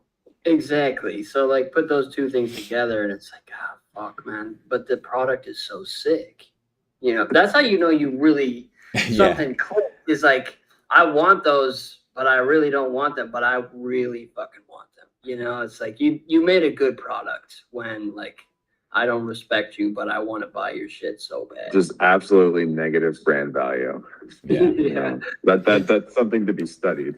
Yeah, for real. That's like that's probably what happened to Eve with the apple or something, Oh, right? yeah. Did she know it was poison? Maybe she didn't know it was poison or something like that. I don't know. She knew. She knew. Oh, we're she- going to biblical? She That knew was and she you. ate it I was anyway, like, bro. what product was called Eve? Was this Yeah, like an that's right. early Apple product? Oh no, we're going biblical, baby. The original sales. My Oh, God. shit. The That's original deep, though. apple. Oh my God. Wow. That's wild. We're in the spiritual plane now. I need to take a $5 after that, dude. Oh shit. Yes. Well, last thing is, you know, on that topic of too early, right? You remember the humane pin? Oh yes, yes. That's what I was AI thinking on your when. shirt? Yeah. Yep. Also too early, you know, because The laser on the hand, fascinating to me. I was Yeah. just waiting for that thing to pop off because, like, yeah, if I want to see the time, I just want to be able to do this and I could just see it. No, but the demo was the death of it because like this is my headphone case, right? So I'm just using this for illustrative purposes. Like they had it on the guy's shirt, and then his shirt was like like hanging down, like it was too heavy. It wasn't like properly mounting. Wow. What a fail. Yeah. I'm Yeah, saying it's like yeah. the pager. The pager is Yeah. the perfect form factor. Clip it onto your belt, clip it onto your pocket, you know, put it on the brim of your cap. Yeah. Fucking, it's over. Just, it's done. I already designed it. It's done. You Pack it up, guys. Yeah. yeah, ship it. Just don't buy them from Israel. Oh no. It might blow up on you. It might ruin your day. That took me a second. I was like, oh. Yeah, you might not want to do that. Yeah, maybe don't do that. It might blow your dick off. And just your dick. Just your dick. You'll survive. It's just your dick that will be blown off. Worth it for the AI, bro. Target. Oh man. Well, shit. Okay. Hell Good yeah. stuff, guys. Great stuff as always. Cool. We gotta set up the next whoever else, you know. Yeah. Do we have anybody? I know we had that. I think wasn't that our list? I feel like we had one more there. You had mentioned somebody. I feel like Brian. Well, I mentioned Amir after the Mm. Internet Culture Field Notes live thing. Mm-hmm. But I thought that there was 4 before that. Maybe I'm misremembering though. Because I mean, we had like a good. Oh, did he Oh do it? shit. Fucking guy, bro. The Mac Just Mini's still on though, Irish goodbye. which is classy. Irish goodbye is classy, honestly. Respect. Yeah.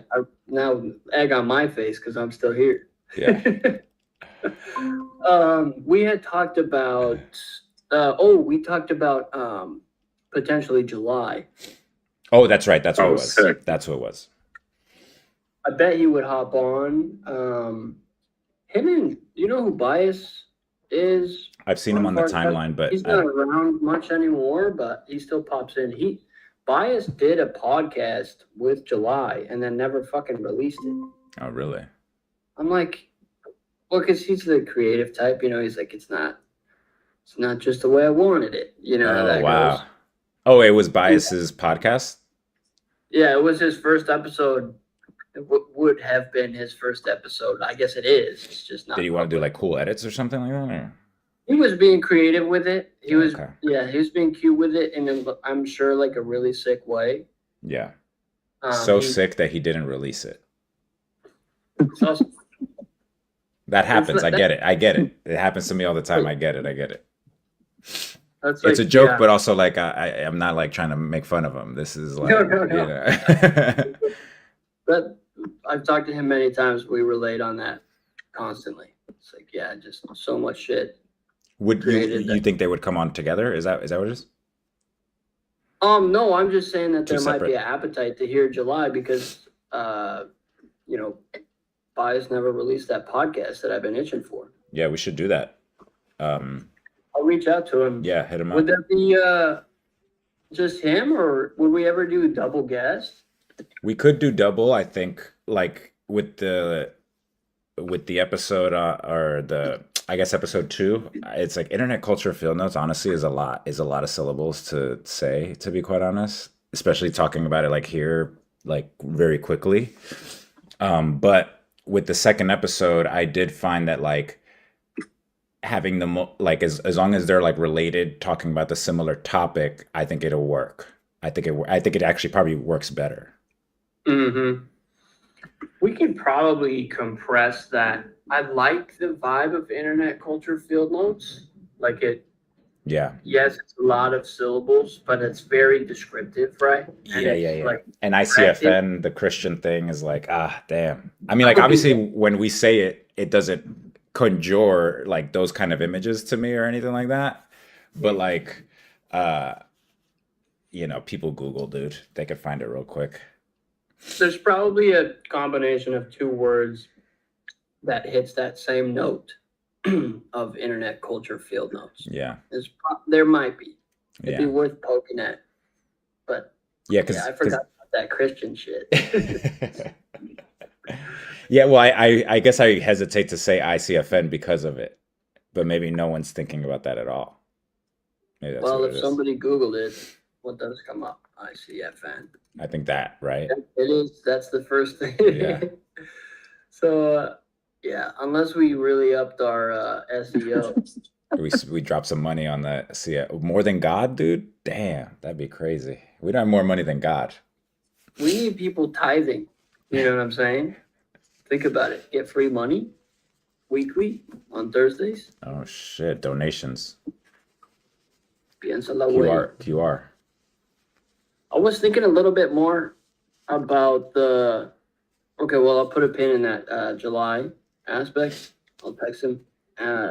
I'm sure he's down, but that one I want to maybe have some more. No, we could just riff. Well, who would be the pair, I think, was what we were talking about. Sorry, we kind of I my bad, I drifted there. Oh yeah. Well, do you think there should be? Is that better or Only if one there guy- is someone too that would pair with him. I guess July is an interesting pocket because he's kind of doing IRL product. Yeah. So like I can't recall anyone who other than you, honestly. Like we'd like self-interview you basically. You and him, you know? You guys both made the calendar. You're both IRL products. Yeah. See, you too. So maybe for July we don't need another person. Maybe that's the Yeah, thing. maybe we don't. Maybe we don't. And maybe there's a more obvious duo Right. for the next one. I don't know off the top, but well, the Amir, didn't you say there was somebody? With the Amir, I mean there's with Amir there's like there's like fuck, what am I trying to say here? There's the esports angle, which I find like which I feel like I cannot speak right now. Which I feel like we could probably find someone that pairs really nicely with gaming. There's a lot of gaming on the internet, so I think that could be a really like easy pair, I guess you could say. Although Amir has other projects as well, like he did the Crash coin, which was like a meme coin off of the Boeing crashes that happened, maybe was that a year ago or so ago, which kind of has its own like meme coin travel vertical thing that could kind of happen there. Interesting. I'm not saying that if we interview him, we would only talk about one of these things or exclusively. Right. So like, that's maybe where the individual, as opposed to the duo, allows for more of that. Right. Breadth, I suppose. Well, that's the thing is like we could have, I guess we could have him here and talk about travel, and then we could pair him with someone in travel. or we could have him on about esports and pair him with someone with esports. But it would be really hard to like pair him with someone with esports and then also talk about travel in that same interview. Yeah. What I liked about what you did with the uh, the initial ICFN was that these two guests were just loosely related. You Yeah. know, they definitely were very different individuals, and that kind of made for an interesting conversation. Yeah, they had they've like interacted on the internet with each other basically. Yeah, Like they both like for use the example, internet. like Soren and Trevor had interacted a lot on the internet apparently, and but they never had met in real life. Mm, And I think also similar, well, Jose and Trevor had met in real life briefly, but also interacted heavily on the internet. that's an interesting angle for the IRL um, chats. Is like specifically picking people that Yeah, know each other but yeah, have never met. right, Like 2 degrees of separation right. or something. No. That's kind of because that's And intriguing. I think that also lends itself to the motif that we've been speaking a lot about, which is like the whole analogy of like a band getting together to practice in real life and like the possibilities of what could happen when you practice in a band together in the same room and like how we could replicate that. Both we've talked about it both in the live streaming sense, but also like this is a way that we could do that in real life too. Yep. That's like you know that group Brockhampton? Yeah. There's like 15 members or some shit. I don't know how many at this point, but I think there was like 6 or 7 initially, Yeah. but they met in a Kanye West forum. Like And that's then fire. they met up IRL and created like a banging fucking group. Like Yeah. they took over for a sec, you know? Yeah. That's a fun concept. Yeah. Yeah. I wonder who that What would be for really? Amir, I guess. Well, the Amir, I guess the only reason I guess I'm thinking about Amir as an in real life event is because he's so close to lives in Philly and it's easy for him to come to New York. Yeah. I think he came to New York specifically for Internet Culture Field Notes too, by the way, that day. Um, That's great. so yeah, but also I guess all for all intents and purposes, Amir could also be like this, like online, you know. Totally. Which I'm not mad about either.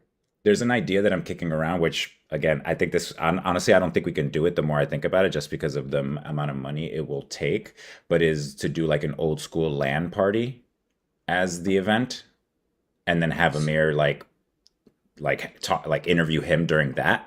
Like maybe Cool. like maybe it could be done if we tell everyone to bring their own computer or something, but like we wouldn't be able to like provide 8 computers to have people play Age of Empires 2 like you know what I mean? Like so Yeah. Wow, but everybody has a laptop these days, bro. it's true. But like we'd have to, this is the thing with events, now we have to guarantee their presence. We have to be like, oh, you have to be here or else we have no entertainment. Yeah. We're just streaming Age of Empires instead. 2 guys, yeah. That is a cool structure though. I like that. You know, and maybe everybody there you know, gets some sort of interviewed. Yeah. I don't know. Yeah, like a Maybe. sports commentator type of vibe where you're like, oh, talk us through your strategy right now. Oh, I'm gathering berries because I need to upgrade, you know, the barracks or you know, whatever the fuck. I used to What's be this guy's social? Amir is Sursu, I think I think he got that straight off of I think he got that like as is on Farcaster, but I don't know if he has like that direct name on Twitter. He might. Got it. Seriously. Let's see. Got it. Sursu. Yeah, SIRSU. Yeah, he does have that on Twitter too. I know. I'm just spelling it for. He has his Twitter linked. Oh, okay, to his cool. Broadcaster. Cool. That guy. He Hey, we basically. could ask him. We could maybe ask him if there's somebody that he'd love to. That's you know, true. that's an interesting angle. That's true. Like, What's who would you want to chat with, and we just kind of like mediate. That's true. That's actually a good point. We should do that. I don't know if that's better, but it's also interesting. Well, it would be interesting at least to get like a 5-person list from him, and then we can go through that list maybe, because then we also don't want to like create a favorable environment either, right? Like there's like that's like part of the thing with the in real life is like they kind of had like somewhat opposing views, which I think is what made the conversation a little interesting because they were like Yep. not totally in Navigating agreement that. in agreement. Yeah. So Right. I feel like if we ask someone who do we want to put on there, like we don't want them to just like put their homie on that like is going to agree with everything that they say either, you know? Yeah, maybe it's like aspirational. That's like a bit egotistical to assume that we can just like get whatever guest they want to Yeah. chat with, you know? But it like, could be cool you and gotta be like get Tom Sachs on. Like, I right, want right, Tom right. Sachs. Can't do that, but we get a cardboard cutout. Yeah, right. Um, yeah, that could be Hey, interesting. I mean, the thing with Amir that I find fascinating, I think the esports thing is a fascinating angle with him because I think he crowdfunded that on Mirror back in the day. Really? I think it's called Black Hand, and he did a crowdfund on Mirror. I think he did the right race. He got the right token or whatever.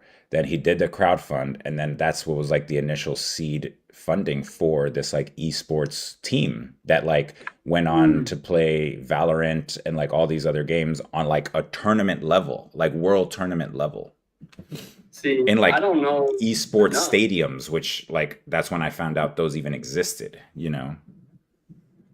That's fucking crazy. Yeah. See that. I mean, him as a guest alone is intriguing to Right. me because I would just want to know the ins and outs of all of that. Right. Like almost like the question is like also like what do we, or maybe we don't care and it's more selfish, which is also fine too. But like, is there something specifically that we're trying to show viewers? Like, you know, not an ethos, but Yeah, I get what you're saying. What's the point of the show is basically right, yeah, right. yeah. To put it, and It's a maybe good it's it's a fine good that they're just it's fluid.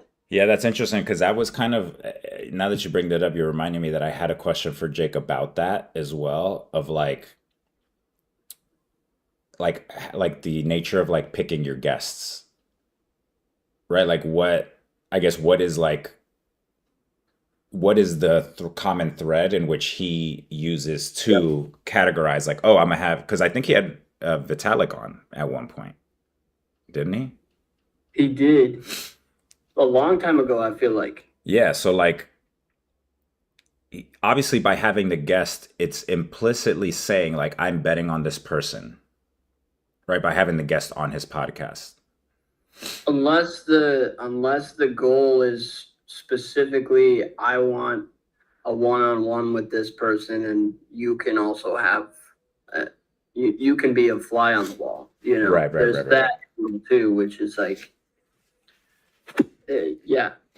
I don't know, and that comes from the angle of like, well, I don't give a fuck if this is successful or makes money, Right. which obviously is I mean, maybe not the for most us, I effective. think we at least have enough data to analyze what we got right now, which is a very, with Cassie, we have the social network, like decentralized social network aspect, super internet. Like there's probably the most internet conversation we've had Yeah, out of the three, by far. Then we have the art one, which is like internet adjacent about artists making money on the internet or like interacting with tools and things on the internet and like tool sets and stuff like that. And then we have the QR aspect, which is pretty obvious as well, as like the attention distribution of like being on the internet. So we have kind of like a rough Yeah. like sketch of a path or something. Mm-hmm. I feel like Different Amir topics with for the sure. esports is like kind of a straight, like a little bit of a stray shot there too, because like literally E is in the fucking thing of esports, like you know what I mean. So E Um, for Ethernet. yeah.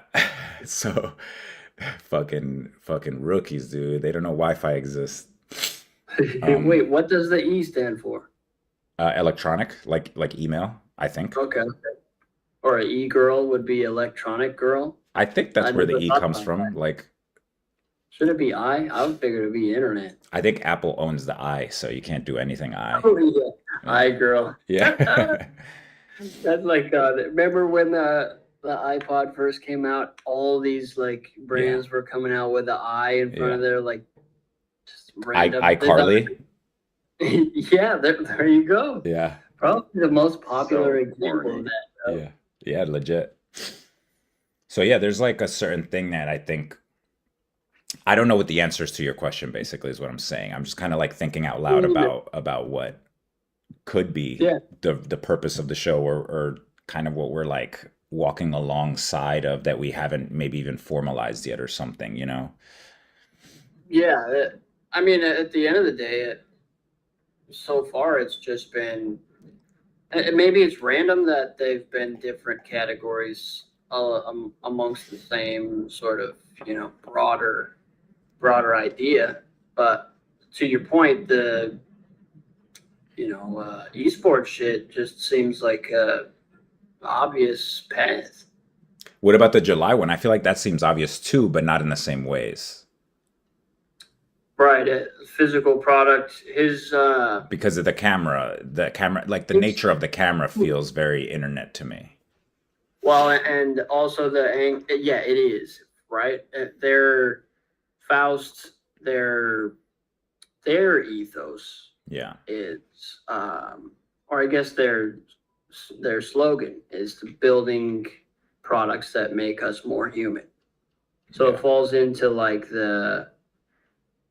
we're locked the fuck in with AI, we're locked the fuck in with electronics, digital goods, but how do we maintain our humanity and increase our humanity? So that's shit. I mean, that's internet too. Yeah. Digital at least. Yeah. I'm looking at Jake's historical roster of like the people he's had on this podcast. It's very impressive. Yeah. Yeah, I was looking through that last night. I was like, yo, Vitalik right there. I was like, I don't even got to look down the list anymore. That's crazy that he got him. But it's like also, yeah, I don't, dude, there's like I recognize like every name. And it's like I'm pretty removed from a lot of the names. It's very, I don't know how he finesses that, but Yeah. shout out Jake. He's he's no Trump.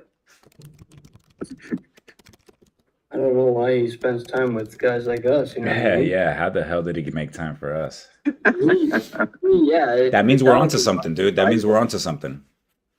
Oh yeah. I mean, yeah, it's not nothing, not for nothing, Yeah, right? it's not for nothing.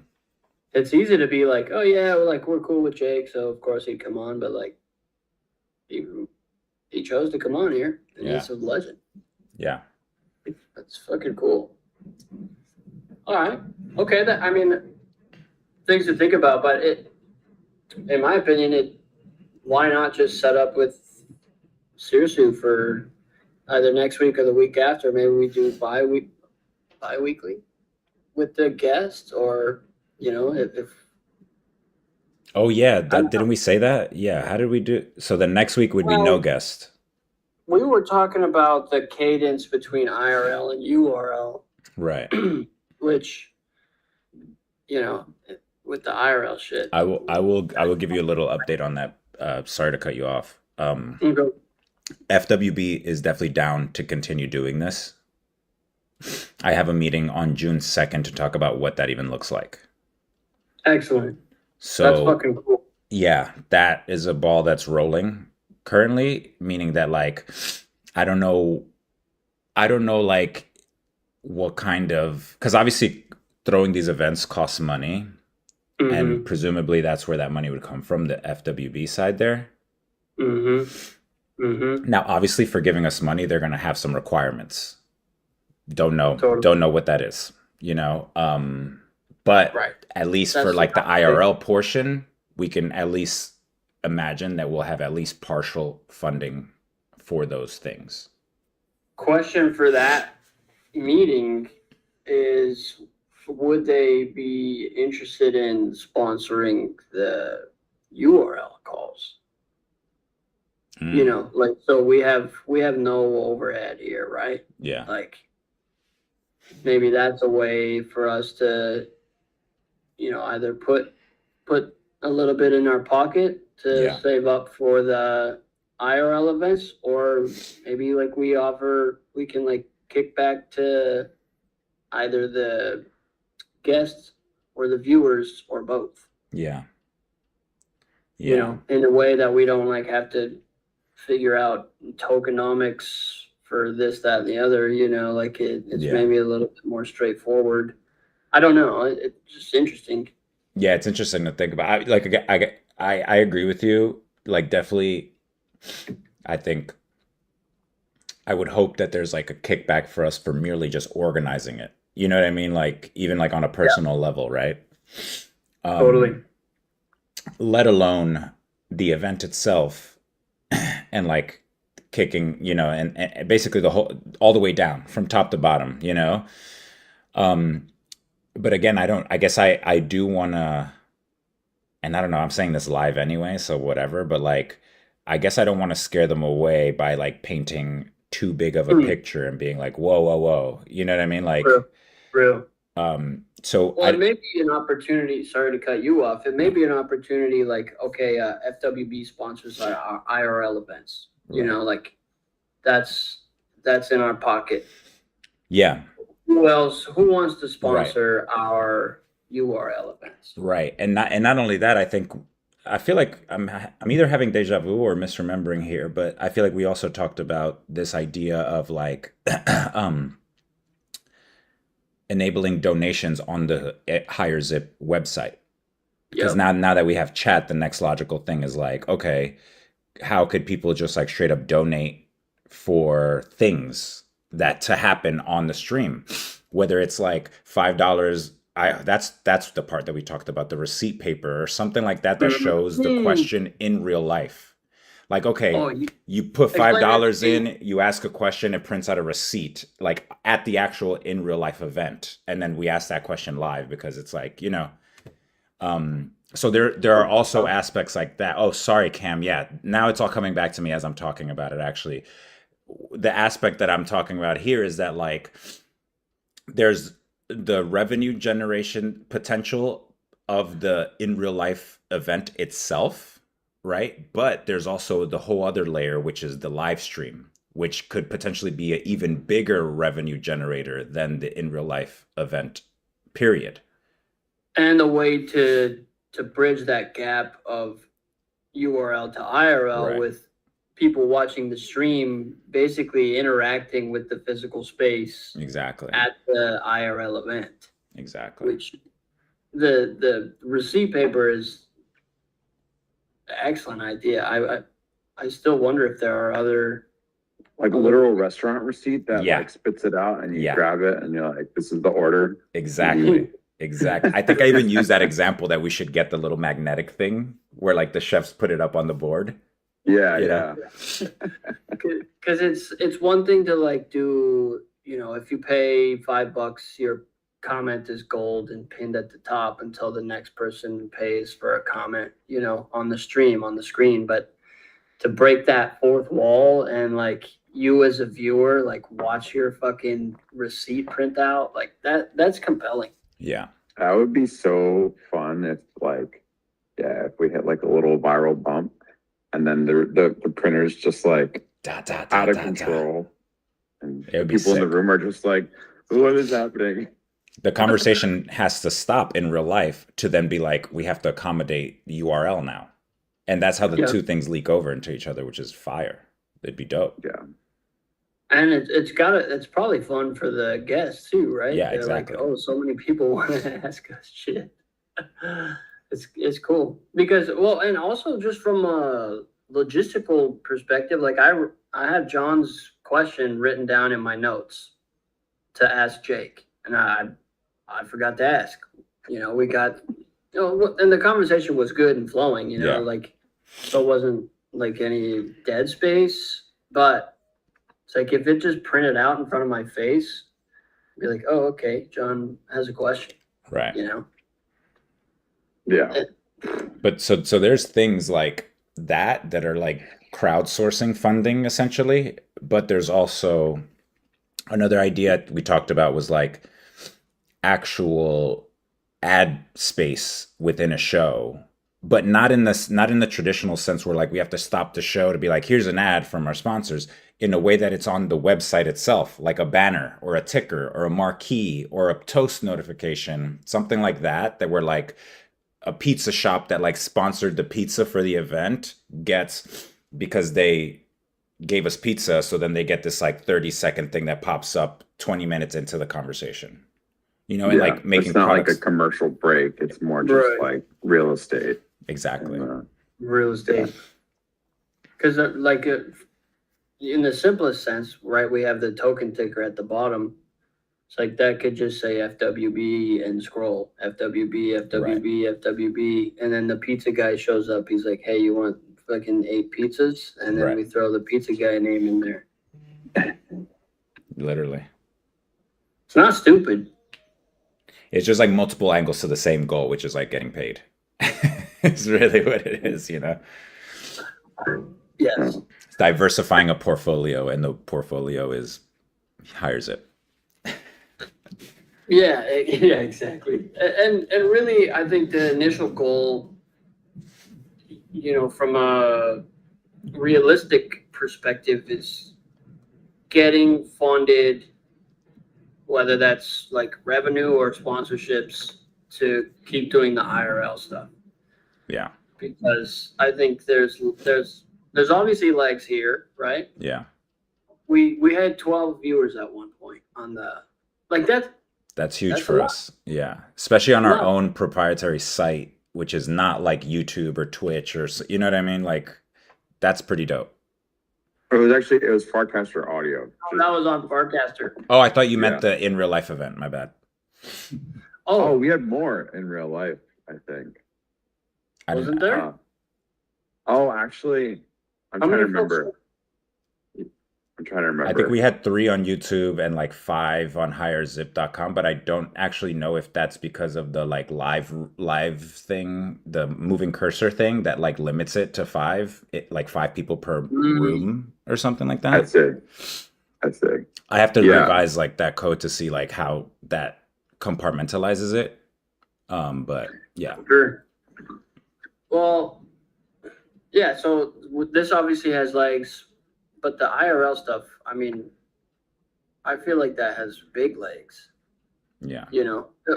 Maybe the legs, it's one leg is stream, one leg is IRL, and they walk together. Maybe it's just correlated like that. Yeah, it's true. That might be it. That might be our pocket. Honestly. It's like, how do we like integrate these in like the funnest way possible?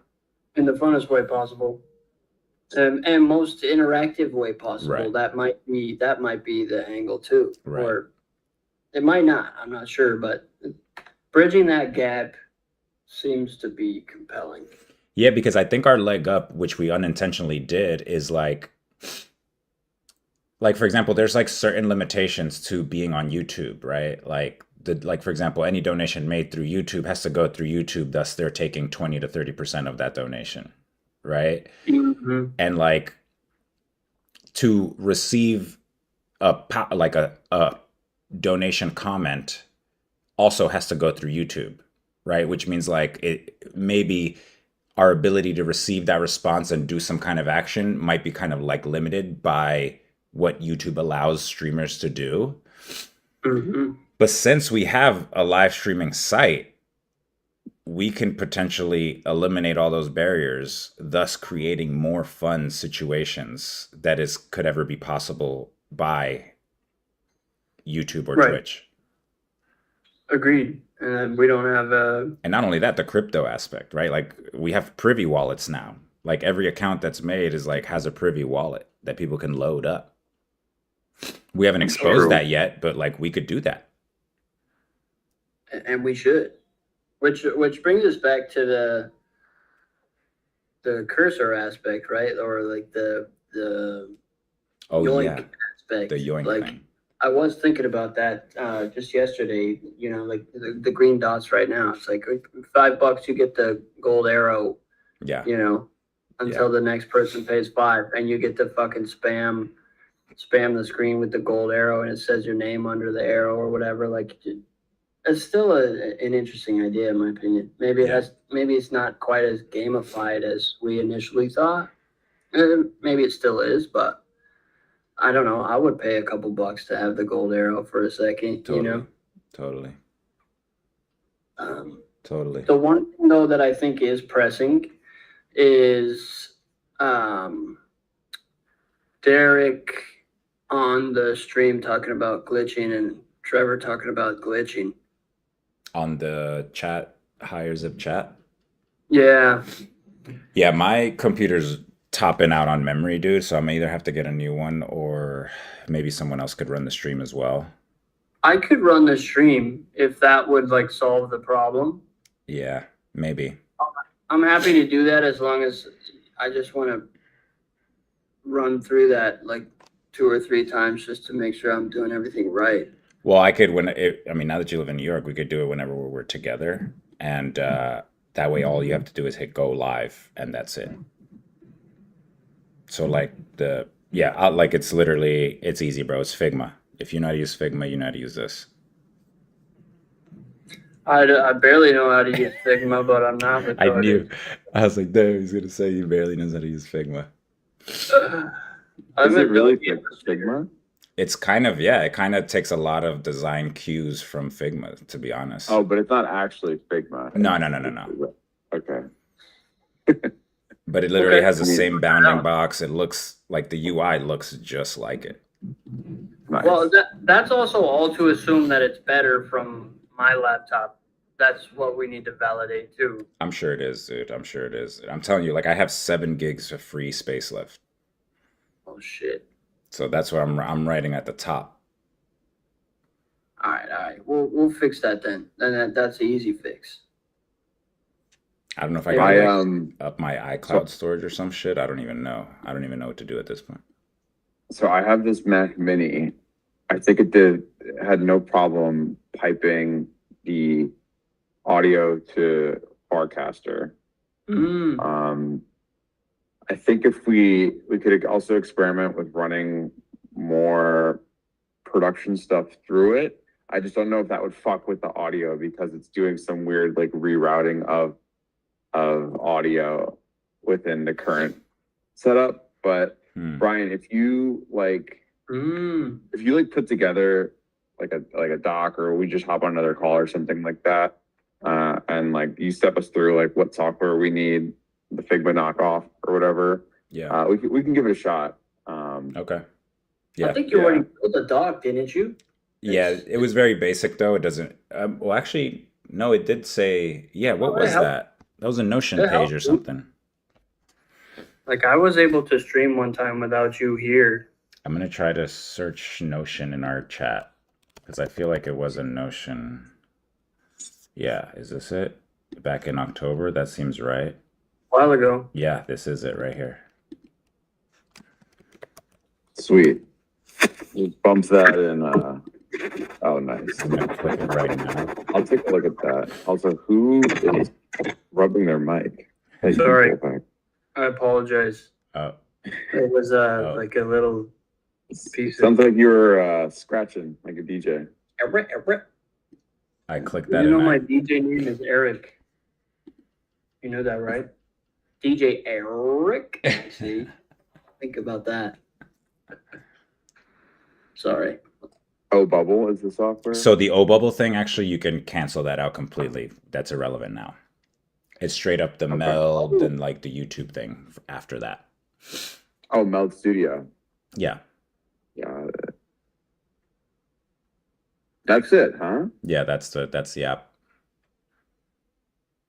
How does it handle like the frame and everything else that you have set up in there? So let's see.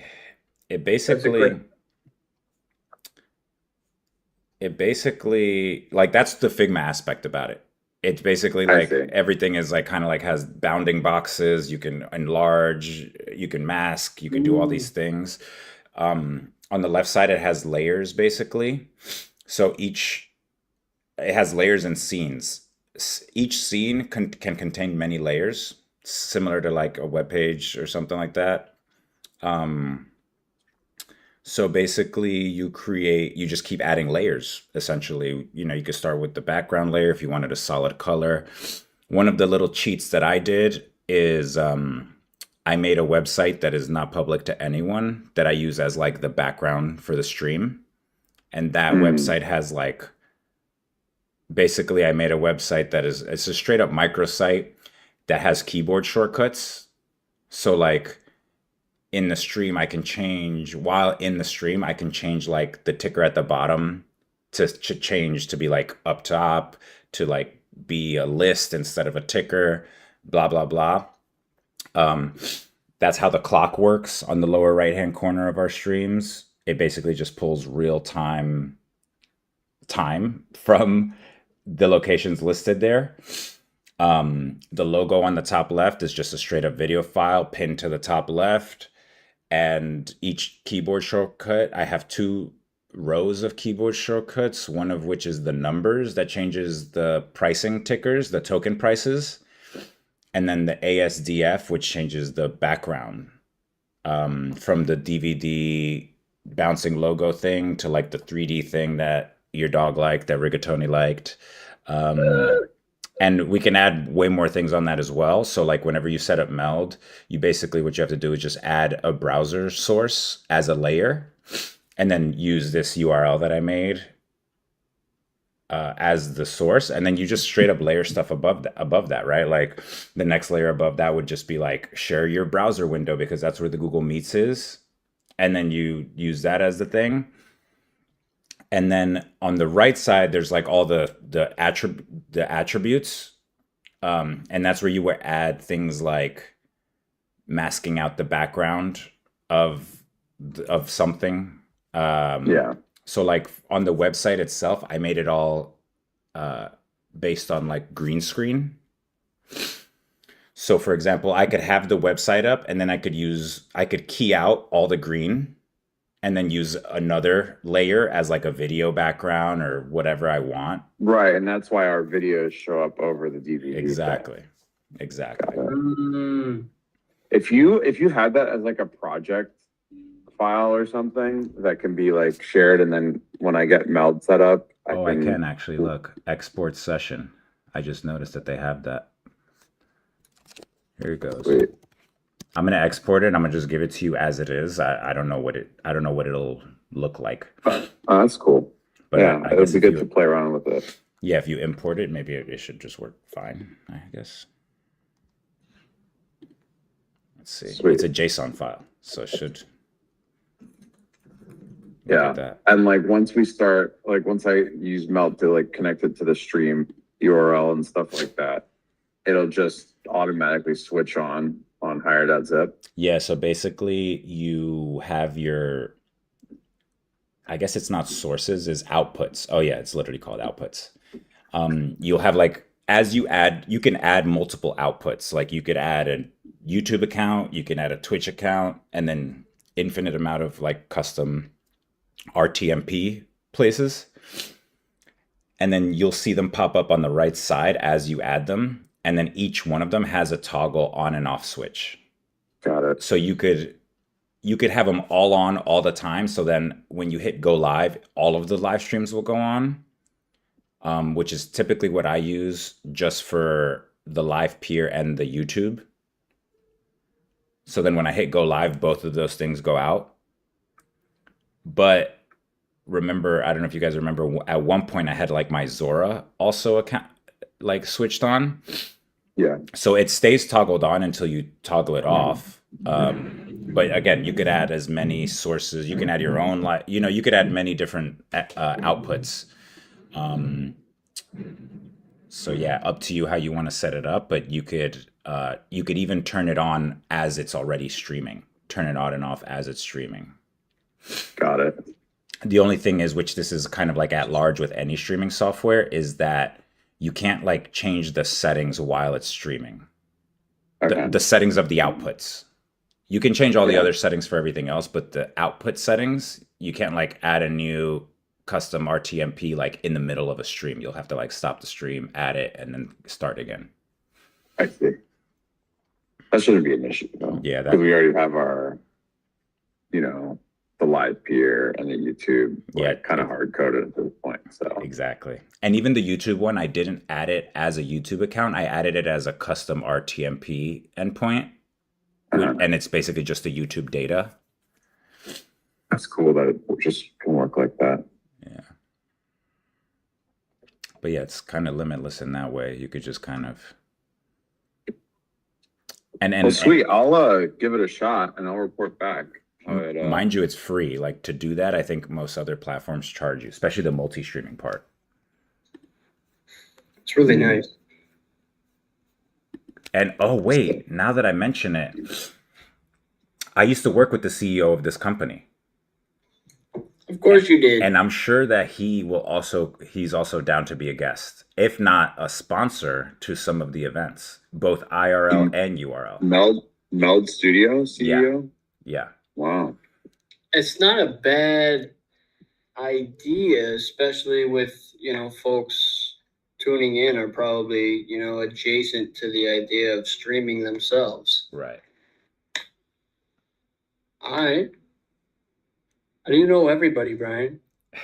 Dude, I was thinking about this yesterday as I was packing my mom's van.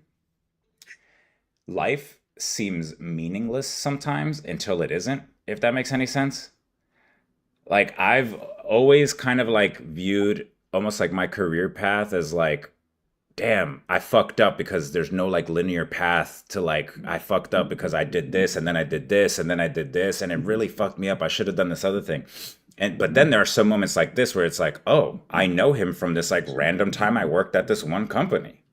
And it doesn't make sense until later. And that's so, and I was just, I just like got lost in thought about that. It's like so weird. Like I wouldn't even consider that I know everyone. But like now that you're saying that, it's like, yeah, that is kind of random that I know this fucking guy who like now has a live streaming software. Joel Clay. He's a cool guy. He's actually a cool guy. He's like really into rave culture as well, by the way. If you guys like techno. Interesting. Sick. Yeah, it'd be dope to have him too. Guys, you down to have it? I gotta run, but or you keep going. But I'll poke around with the streaming stuff. I already ate. Sorry for eating on stream, but I was just like, No, it's all good. No worries. Brian, you sound a little under the weather, sniffly. I hope you. I got a sniffle this morning for some fucking reason. Bullshit. It's annoying. Get outside, get some sun. Yeah, that's what I'm gonna do. Thank you, bro. All right. Take Good care. chatting, See you guys. guys next week. All right. Later, brother. Peace. So yeah, bro, it's promising stuff. Honestly, it's a good stuff happening. It feels legit. It's like, how do we harness it? I think is probably where my head is going. It's like, I think we are doing that, but like, I guess I'm being impatient. Faster. Yeah. No, I get it. I think the answer to that is just continue to make it fun. Yeah. But, engaging. Yeah. What we're figuring out with, the maybe cam streaming from the Mac Mini. Yeah. Folks will be, on the site, get to enjoy the cool shit that you've already built on top of like an engaging conversation. Hopefully it's engaging. Yeah. This seemingly is. I would, I'd be interested to know, like how many folks tuned in for the Cassie chat. You know what I mean? Yeah. That makes me think that like we might need some kind of like admin dashboard as well then. And I don't know if that has to be like literally the same HireZip site or it could just be a whole different site entirely. Because it doesn't like need to matter that it is on HireZip or not. But I feel like that's useful information to know like how many people were on the site at a given time. Right? Like I want to see that report. That's first and foremost. Secondly, when we start talking about the like sponsored opportunities, We need to know that shit. not only that, we need to be able to trigger them at any time that we want. Like, okay, Mm, ad goes out now, and we click a button, and on higher zip, it's visual. Like we need a place to be able to be like, yo, click now. This is a question, make it pop up on the screen. Whatever, like that kind of studio dashboard thing we need. Um, I which think we do. I think is like, I was looking back at like the Google Doc that I made before I added chat to see like the progress and stuff like that. And I think I put that, not, I didn't put that explicitly on there, but I think that was like one of the later phases is like Mm-hmm. all the work that I've done, thankfully, is the backbone to all these things that we're talking about now. Like basically based on how I built it, now all these things are kind of easier. Not like completely easy, but they are a bit easier now. Right. Like, for Right. example, we already have on the database a way to delineate someone who is just a viewer, just a producer, and just an admin. Like, we did that work already up front. We haven't exposed it, but it exists. You know what I mean? Like our 4 accounts are admin accounts. Now, what are we Mm, going to do with it? Right? That's like all of a sudden the question that we could start asking ourselves. Like even the privy thing, right? Like we spent a lot of time thinking about that. yep. And now we have accounts that have their own wallets. Look at Totally. that. Look at that. You know what I mean? Kind of crazy to think about? It's kind of crazy to think about. And on that privy note, it's nice. I didn't expect this to be this way, but it's nice that I just go to the website now and I'm already logged in. Yeah, Like I don't have to log into chat anymore. that's sick. It's it's cool. I figured anything with like crypto integration required you to log in every time, but it's just like, no, No, it's it's your not. phone. Yeah, that's dope. Have you tried linking a wallet, by the way? I have not, no. I tried it and it works, which is great. But I just also don't really even know what to like. I guess I haven't exposed any like transferring money or anything like that. See, that's the thing. Mm, It's like now I know that there's like this one portion that works, but now it's like, okay, what do we want to do with that now that it works, right? Like, do I make it so that people can transfer any coins, any tokens to their higher zip balance or wallet, or that's like the question that we have to think about as a team, obviously. mm-hmm. But It's true. but we're basically, what I guess what I'm saying that's actually solid is that we are in a very good place from a software development angle. Massive, massively good place. I mean, yeah, hats off to you for one. Like you've done so much amazing work on the site and the stream and all of this shit. Design. Yeah, team on your back, bro. Respect and thank you. Well, I appreciate that, and I think reverse question to you is like, how do I package that and talk to people about the things that I do?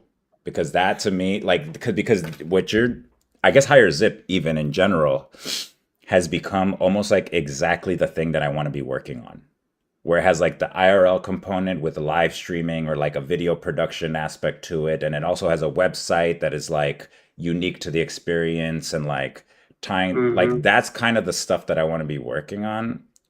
Yeah. And like it miraculously kind of came about thanks to you guys, like reverse thanks to you guys as well. You know what I mean? Mm, Um, sure. Yeah, yeah, yeah. and I maybe this is mean, a question for another time, but like, yeah, it's like that's basically the crux of my whole like career existential crisis is like how to then talk to people about this real specific thing, because it's hard to talk to people about it, or like I find it, maybe this is only to me, I find it unexciting to talk about one of those things when someone says like, hey, what are you doing now, what are you working on? yeah, I either have to say websites or video, and to dilute it to one of them automatically erases everything. yeah. It's not sexy anymore. Exactly. It's not interesting. I mean, that is it's noteworthy to. It's noteworthy for the potential of hire Zip to be your portfolio. You know what I mean? It's like, what do you do? All right, go to this site, and then we've got like a stream running in the back. Like somebody's like he's on the Max is on his pedicab, right? Yeah. And like he's streaming live, and then it's like, oh, go create an account. Now you Yeah. have a wallet. Go in the chat. Oh yeah. Oh, right click and you can select your emoji that you can spam. Oh, go to this tab. You can donate money. It is like an interesting real life sort of portfolio. Yeah. That's Because true. if I went there, I'd be like, oh shit, like This is what you do. yeah, I It get would it. it would make sense. Like I don't have to explain it any longer. It's just like that. Look at it. Question being from that perspective, and just from a general like the site looks alive. Do we just replay like one of our YouTube streams in the background while nothing else is going on? So that is a hanging question we've had for a while, and that's an option. And we're once again, not to go back to the software thing, we are prepared for that option. Meaning that like, well, there's two. I guess there's two options within the option. One of them is like one hanging question is like, what do we have playing at all times? Which we Mhm. haven't solved yet, which is why right now the screen is black, right? Right. Um, I have a lot of ideas around that, but I really implore myself and us to just do one of them. Okay. Um, the other question then becomes like the TiVo feature Mm-hmm. that we talked about, where like you can Mm-hmm. go to like the library of things that have streamed and like play it on demand. That portion we are prepared to do as part of the software development talk that I mentioned. Like we are already prepared to do that. Our database can take that information. Mm-hmm. So really it's just building a UI for that. Well, it makes me wonder too, sorry, go on. No, I mean that is pretty much it. Okay. It makes me wonder, like, if there's, like, the TiVo function is just the site at all times. Like, remember how we started with channel up and down? Yeah, well that is the goal. That's how I see it. The Right, goal is to right. basically remove the channel up and down and replace it with a TiVo function. Totally. And why would that not be everything from our log? Yeah, exactly. It should be, Because and yeah, literally it's everything. on the nose. It's like, this is what the show is. It's just not live right now. Exactly. And then, like, exciting moment when, like, we're about to go live and the fucking thing starts spinning on the screen. Yeah. Maybe down the road, it's like stream starting in whatever and a countdown, or, if we're more organized in the future, Yeah. it's hard for us. No, to it's be- valid. It's hard to be prompt, but I think people are Yeah. understanding though. I mean, that's honestly like out of all the things we're talking about, that's almost like the least. Like, fuck it. If we say it starts at 12:30, fucking 12:45 is fine, dude. You know what I mean? Like, Yeah. especially in the world of live streaming. Like, follow us if you're really urgent about it. Follow us. Follow Yeah. us on Twitter. Follow us on Fark. Whatever the fuck you need to follow us on. We'll definitely tweet when we're live. Well, and that's the thing that kind of what I'm touching on is like I want to be better about that. Like, oh, we're running a little late. I'm not sending no fucking tweets or casts or anything about that. And I didn't send no tweets or casts about like when we actually went live. Just being more on top of that is a goal. That's a goal of mine, at least. I mean,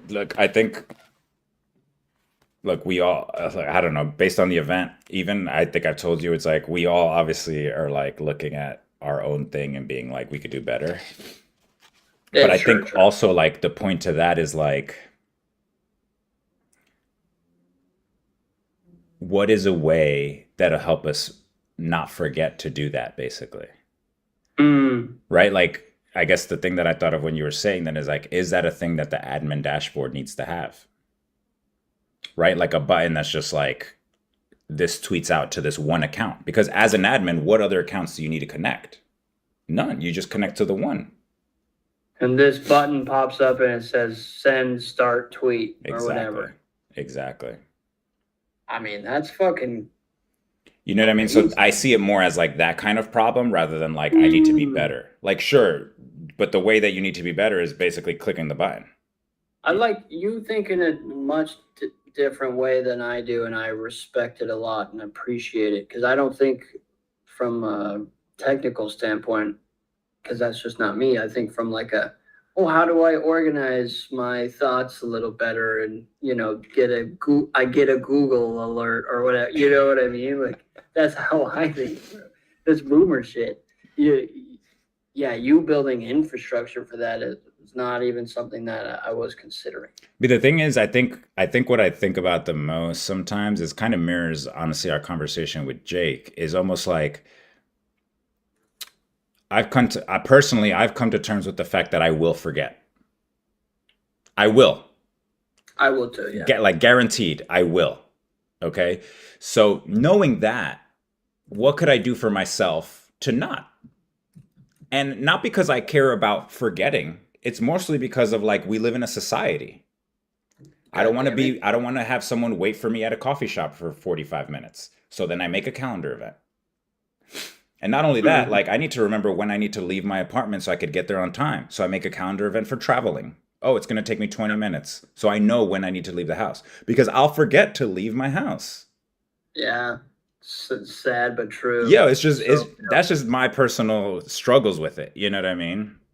Mm-hmm. And that's the thing, and that's why I guess maybe trickle that down throughout the years when you say something like, "Oh, I'm gonna forget to tweet." We're like, how do I make it so I can never forget? It's not through making my memory better. Yeah. Right? It's not like a memory pill because I'll forget to take the memory pill, bro. Mm-hmm. You know? That's fact. So That's fact. I respect that approach a lot. I think that's cool. I think that's badass. Yeah, I think that's. So yeah, so to note, Makes I think it's a good point that you bring up is like, I mean, even like maybe it's not even a button. Maybe it's like have live peer trigger the tweet somehow. Maybe that's the more advanced version of what I'm talking about. You know what I mean? Maybe the first version is like, yeah, this button. When we're ready, we send it. Down the road, it's like, okay, well, we're definitely ready because it's the right time. And the tweet goes out and we don't miss. Yeah. Yeah. I like it. That's a fun Because conversation. there's also kind of like, in terms of speaking of more advanced, there's also kind of like an overlap of like when we have more shows creating a schedule of what's coming up next. Like right now it's very ad hoc, right? But like one day Yeah. we'll want to tell people like, oh, Higher FM is going to be at 3 o'clock. Talking Higher Zip is going to be at 11. Internet Culture Field Notes is going to be at 8. And we can preemptively, if we already know the time that they're starting, that's all we need. That's all the information we need for a tweet. Yeah, it's true. It's just a scheduled fucking. It's tweet. literally just a scheduled thing. So it dips into like other features of the site, basically, is what I'm trying to say, you know? It's an interesting management angle. Oh, that's what I was going to say. The thing that it's the future thinking thing that we were talking about with Jake of being like,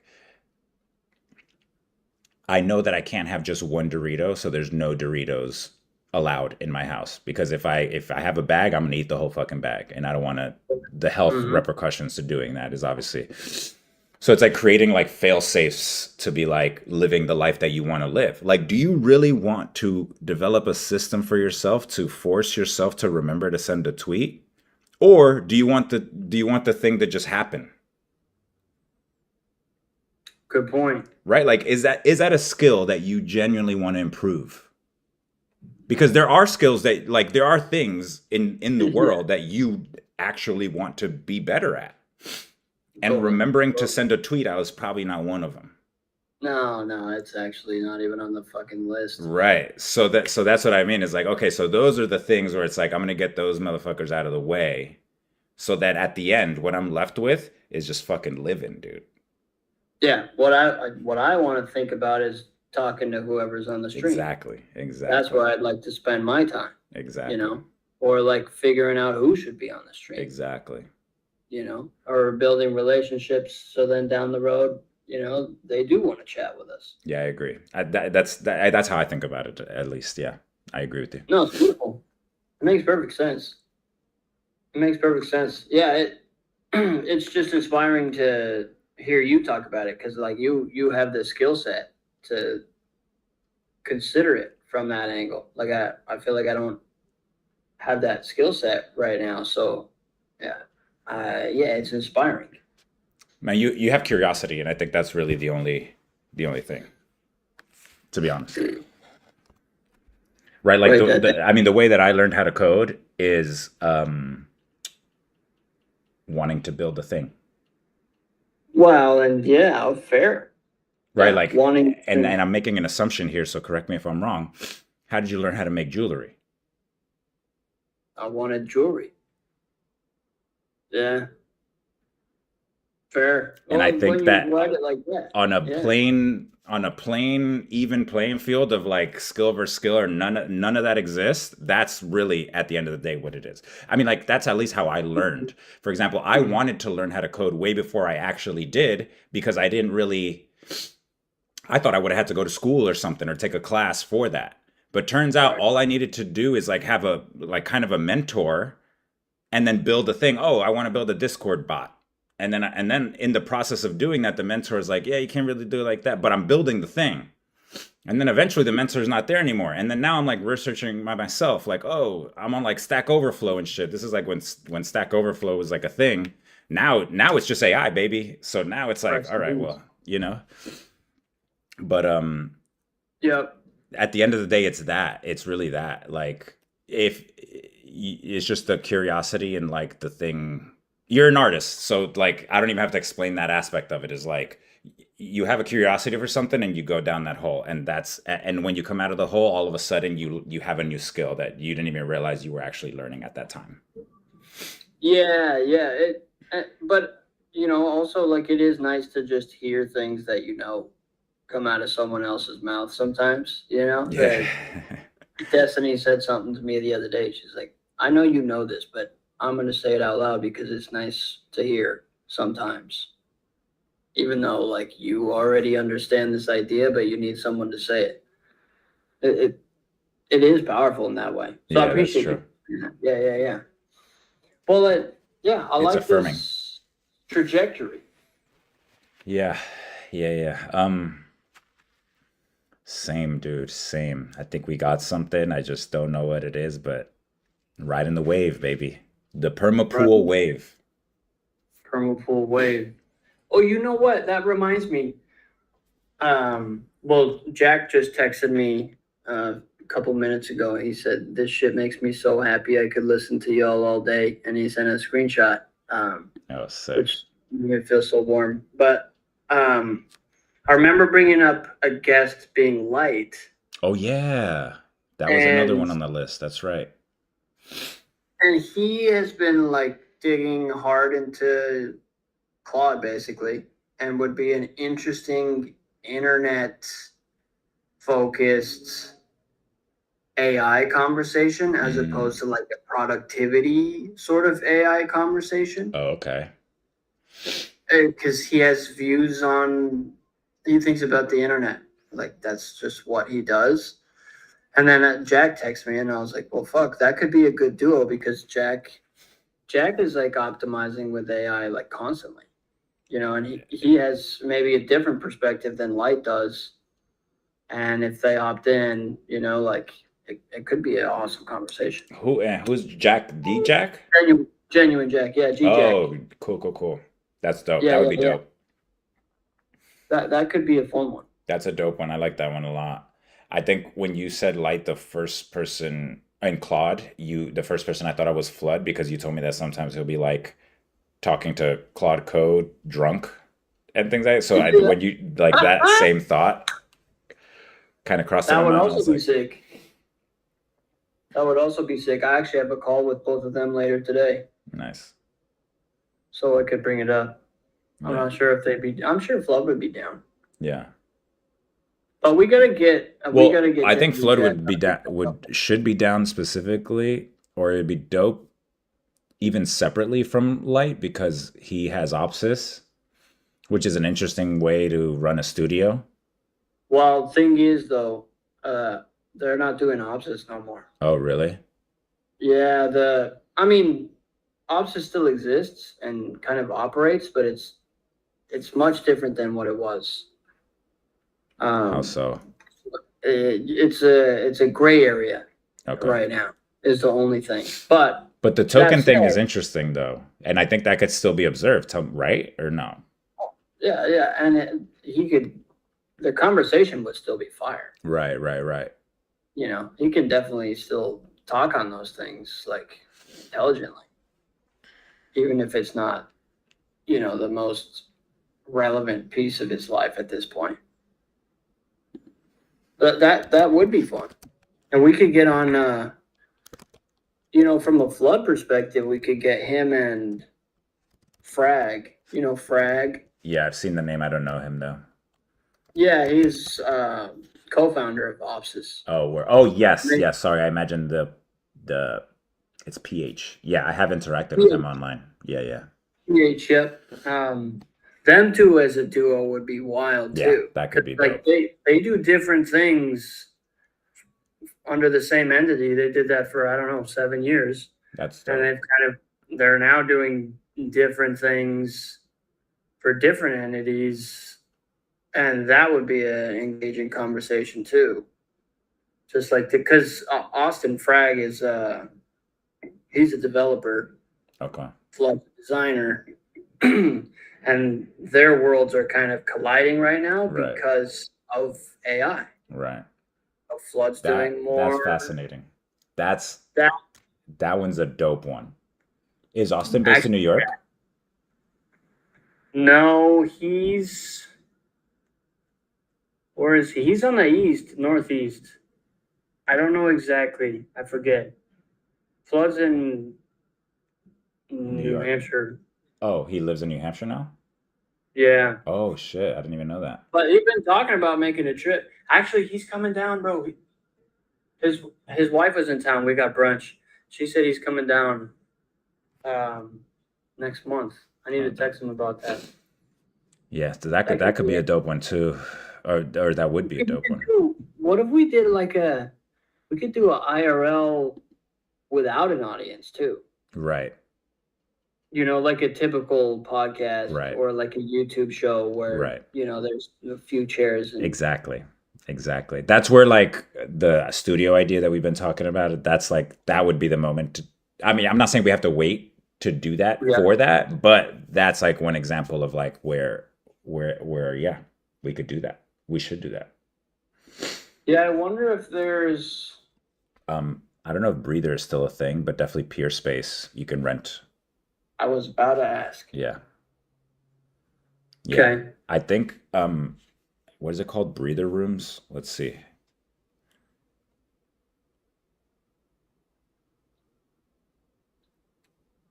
Meeting rooms for rent Regis. Yeah, Breather doesn't exist, huh?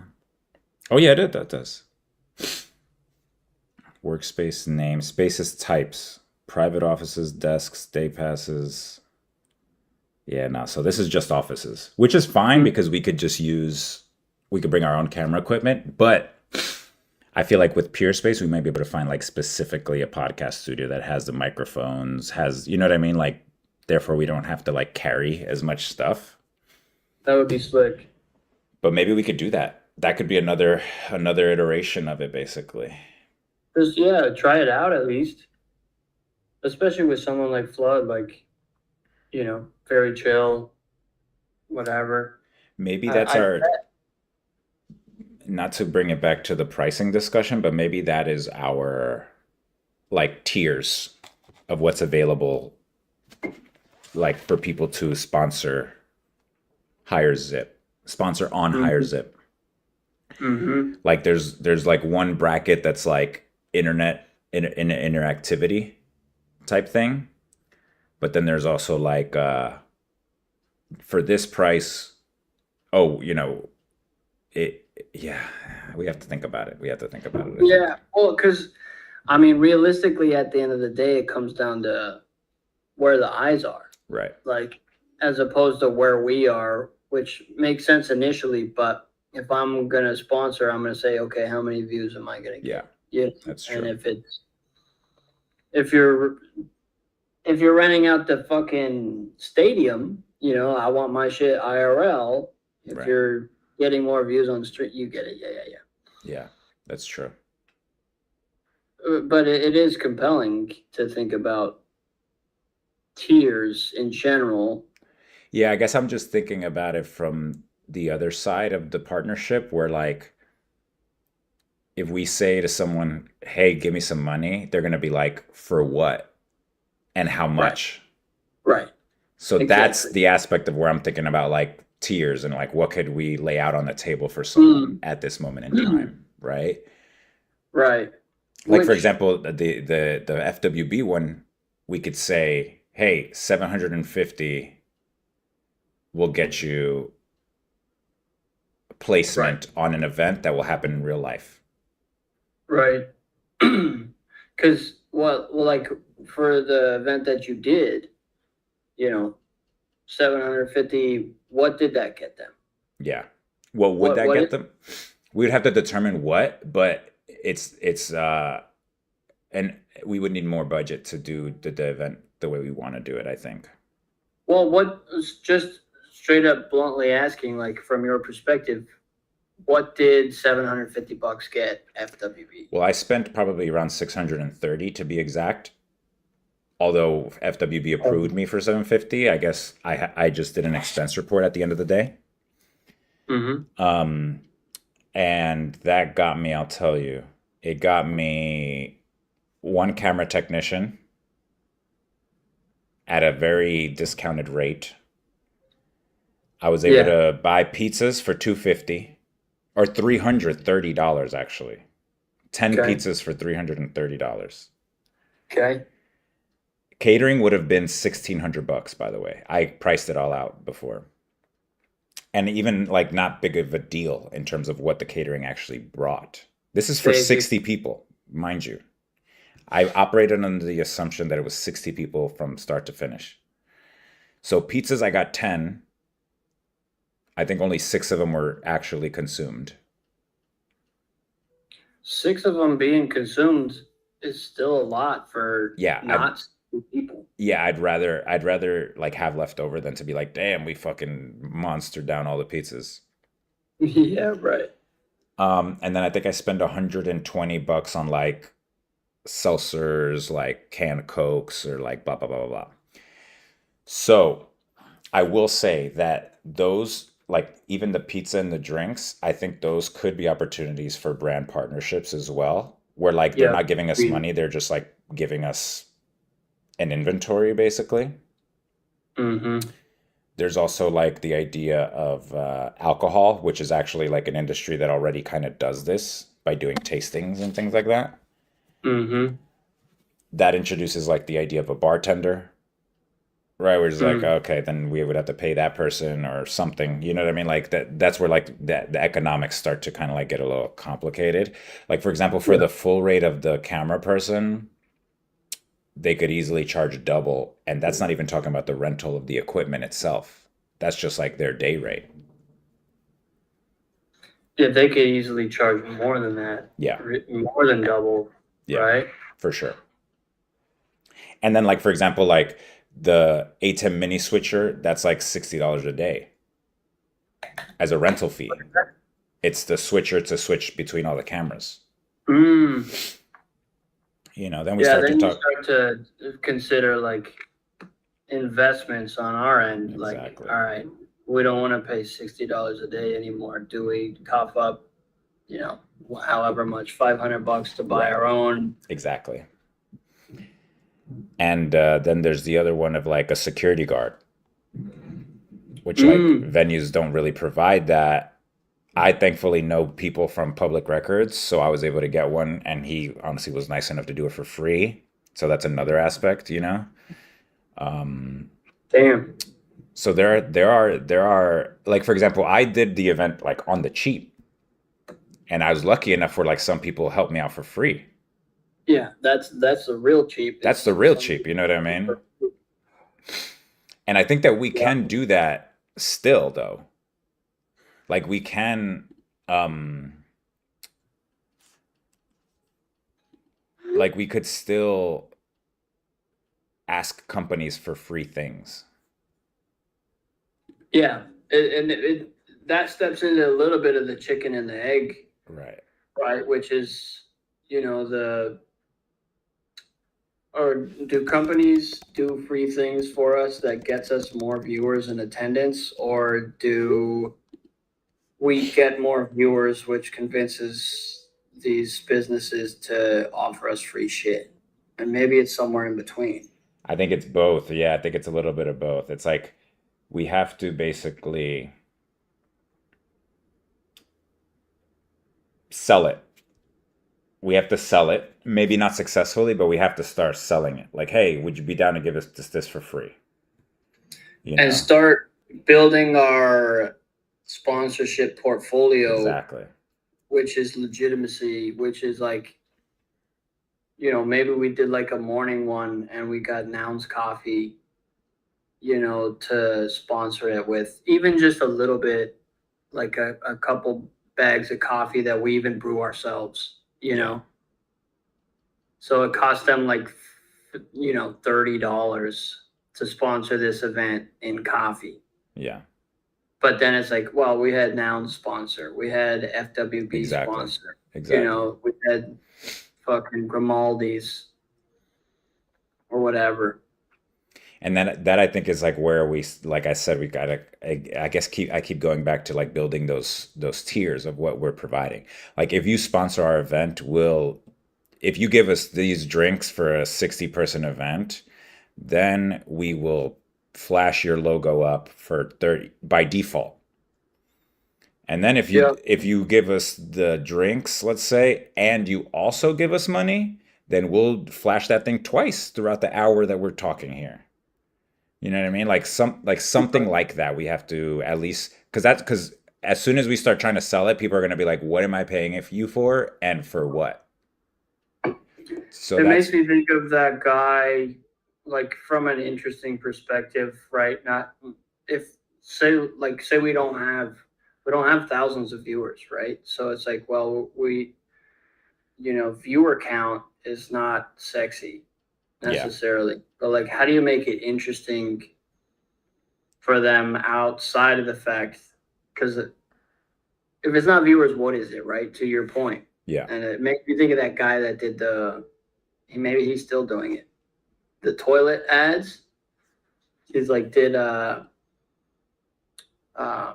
projection mapping on his toilet, and he called it the $1 million toilet. And you pay to get ad space on his toilet, Oh shit. and you get location on the toilet based on how much you've paid. And after like a week, he made like 25 grand, but it was all social media. It was Twitter views Right. basically on his videos. He's a genius. Like he's a smart fucking guy, very talented. But it is like, it's intriguing because it's a toilet and people knew that even though he doesn't get that many views on his account, that the toilet videos would get a lot of views Right. because like it's retarded. Right. I'm not saying we do anything along those lines specifically, but something that like, I don't know, it's more engaging or more fun, or something that doesn't require us to have 100,000 followers Yeah. to get attention.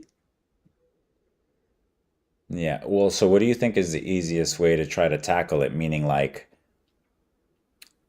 do we position it as like the show or the channel? Meaning Higher Zip as a whole. I think it's another one of those scenarios where it's hand in hand. Because one Like, aspect is like, because we have three things. One thing that we haven't touched on and one thing that we haven't expanded is our social media presence. mhm, which is the Farcaster for 1, the Twitter account for 2, and then the YouTube for 3. We don't push those things, so that's a missed opportunity on my end here too, which is like the stream, the IRL event, and the social content created are all holding hands in opportunity. So it's like, well, FWB, it's like, well, what do you get? You get ad space and recognition IRL on our site where the stream is happening, and on Twitter, Instagram, Farcaster, where we post about this shit. So it's like you get all of this stuff outside of the nuance of like, how does it show up on the sites? Right. How do we actually post about it? Not sure, but the more channels that we offer, maybe the more compelling it is maybe my point there. Well, yeah. I think I think that's what makes me think about it as a show level thing then. Because then it's like each show is going to have their own kind of viewership numbers. And the only thing that we could do at large as Higher Zip, the channel, is like base it off viewership density on the times of day. But I think that to a certain extent, we have to enable whoever's doing a show to run their own ad department, basically. Agreed. But I mean, I guess I wasn't even going that deep. I was thinking just like for now, like say it's Thursdays. Yeah. Just for our show. Right. It's maybe easier for me to compartmentalize. But yes, that it does make sense that, well, okay, so I would ask the question then, if someone's streaming on our platform, it's like, what do they need ads for? They are the ad. Well, the thing is productions cost money. Oh, they would be having their own sponsors. Hypothetically, yeah. Or they could, or, it's their own business, basically. They could rely purely on donations that people leave on the website, if that's what they want to do for their business model. That would be, is that from the assumption that they're not winning already by streaming on our site? Like, you know what I mean? Well, what would they be winning? Viewership, I suppose. Well, yeah. That would be the understanding, I suppose. Like, so if somebody comes on your, like a typical way that podcasts, I suppose, right? Like you go on a podcast because the podcast has viewers and now people know about you. So then you get whatever it is, followers, consumers, viewers yourself. Would this conversation be outside of that sort of realm? I think so a little bit, because I think for the regular person doing a show, that might be all they want and all they need, because it's a low cost, meaning like it doesn't cost me anything to like hit live on the Meld software. So then I could stream for free, and I don't need to like create a business around it to generate income from it. But there are situations where like someone is trying to run a production. Yeah. And in that way, how would they get money to run that production? It could just be out of pocket if it's like a bigger company. That's what I'm saying, that they could just run that separately. Like Higher Zip is not responsible for collecting ads for them. Yeah. Okay. Yeah. Right. Well, Unless we are, I think that's what we're determining. Unless we do want to say that we are responsible for that. Right now, you're right. It's like splitting hairs, because we have a show and we have a channel, and we're kind of doing both at the same time.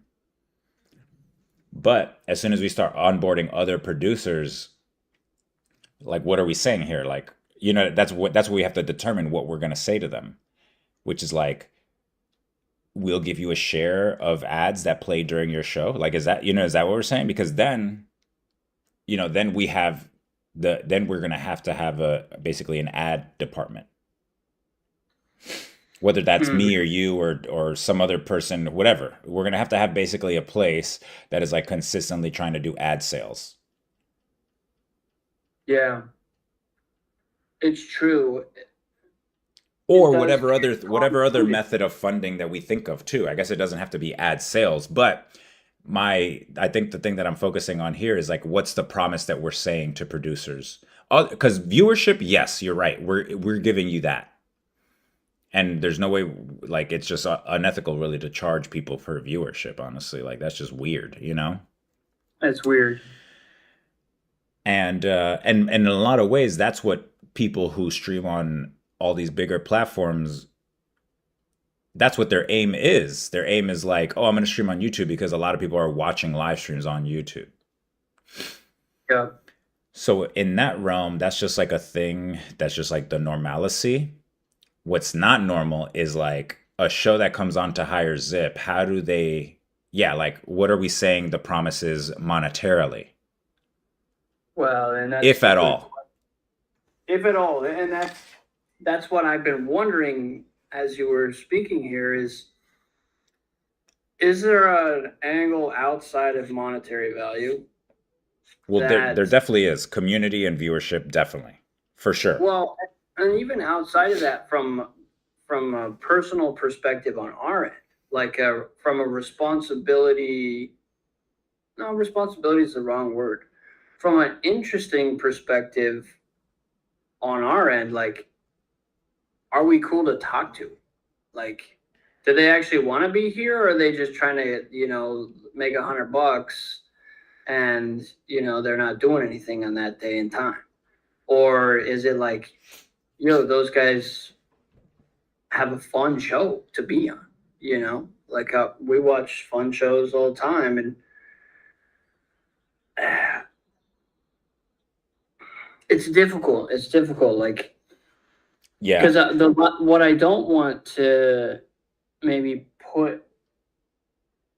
push to the back burner is like actually giving the guest like enjoyment. If the enjoyment is like getting to answer questions that nobody ever asks you, cool. If enjoyment is like we just we have a fun time and laugh a lot for an hour, or if what are those types of things that are a piece of that incentivizing pie that doesn't come down to dispersing funds.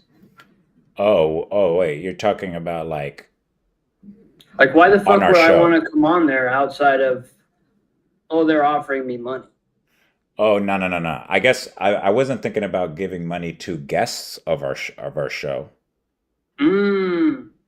Oh, I misunderstood. No, no, no. Because that's just kind of unsustainable unless we are acquiring a lot of money. Then yeah, then it makes sense for us to like, and maybe not even money. We just give them like a speaker fee, which is like similar to what people do in real life, right? Like, okay, you charge whatever $5,000 to speak at a conference, then like the conference pays that person $5,000, you know? Right. Um, which is that's like a different thing and like maybe could be possible down the line if we are generating kind of revenue off of every episode. I guess what I was Mm-hmm. talking about is more so like let's say someone like Higher FM wants to take a slot and their slot is Tuesday at 4 o'clock. Every Tuesday at 4 o'clock, an episode of Higher FM plays. Yeah. That right there does Higher Zip as a channel, not as a show, as a Mm, channel, mm, want to be mm. responsible for generating revenue for that show, I see. I see. for the production of the show. And as a show, they need to use that budget for whatever they need to use it for to produce the show. Mm-hmm. I'm understanding. So that's the aspect I guess I was thinking about when I meant like, oh, we're saying like the pizza person or the wine person, like, hey, give us free wine For what? For what? That's what I feel like the answers that they would want is like, so your wine Exactly. could be in front of 1,000 people, so It's you're, right. whatever that is, The most obvious answer is just eyes. yeah, it's just eyes. Outside of that, I don't know what it is. No, that's what ads are. It's just like Yeah. attention. Yeah. Other than like the IRL stuff is like, well, I want people to fucking taste my pizza because it slaps. Yeah. I know that if people taste my pizza, they're gonna come in and Right. buy some fucking pizza. But from outside of that, it's literally just viewership. Yeah, exactly. It's a suit. Yeah. Yeah. The money aspect is like we're actually asking them to give us money. But that's the thing is like in that aspect, that's why I think we should maybe pitch it. I guess it doesn't make a difference for us, to be honest. It doesn't make a difference for us whether we pitch ourselves as a channel or as the show. Meaning like we have a show and right now we're the only show. But the Mm-hmm. channel itself, hire.zip, we talked about previously, and maybe this idea has changed, other people having shows on it. Right. Right. Mm-hmm. So that delineation we'll have to make at some point in the future of like what's Higher Zip's as a channel role in that. Yeah, exactly. It's maybe easier for me to think about it from a personal perspective. Like I have ideas for videos Yeah. myself, and like, why would I not just fucking post it on YouTube? Yeah. Why would I, even me, like a biased guy about working on this project, what would get me to post my shit here? Right. Exactly. What kind of incentive is there to do that? And again, I talk about it personally too. Like for me, I'm a little bit, I guess, crypto pilled in that way where I think about like the ownership of it. Where like if I Mm. put it on YouTube, YouTube is the owner. So could I post it somewhere where I maintain the ownership of it? And is Higher Zip that? Right? Or the other aspect of why people live stream is like the viewership. Like what kind of viewers would if I post on YouTube, I'm competing against millions of other people also live streaming at the same time. But Yeah. if I stream on higher.zip, I'm not competing with anyone. There's just one thing streaming like at any given time. Mm-hmm. Right? It's true. It makes you think of that like 1,000 true fans sort of Yeah. thing, where it like is what we offer a unique Right. internet culture field notes type of audience, Right. where you're not going to get 1 million views. Yeah. You might only get, Maybe one day you will, but not right now, right, you might get 50 views, Right. like if you're lucky. But And the thing is on a personal level, as I think we also even do it with the show.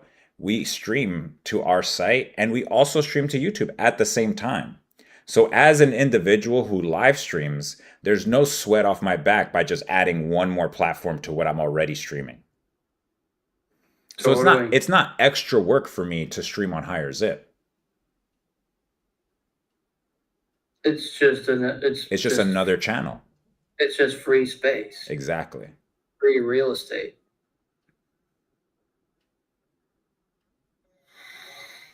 Hmm.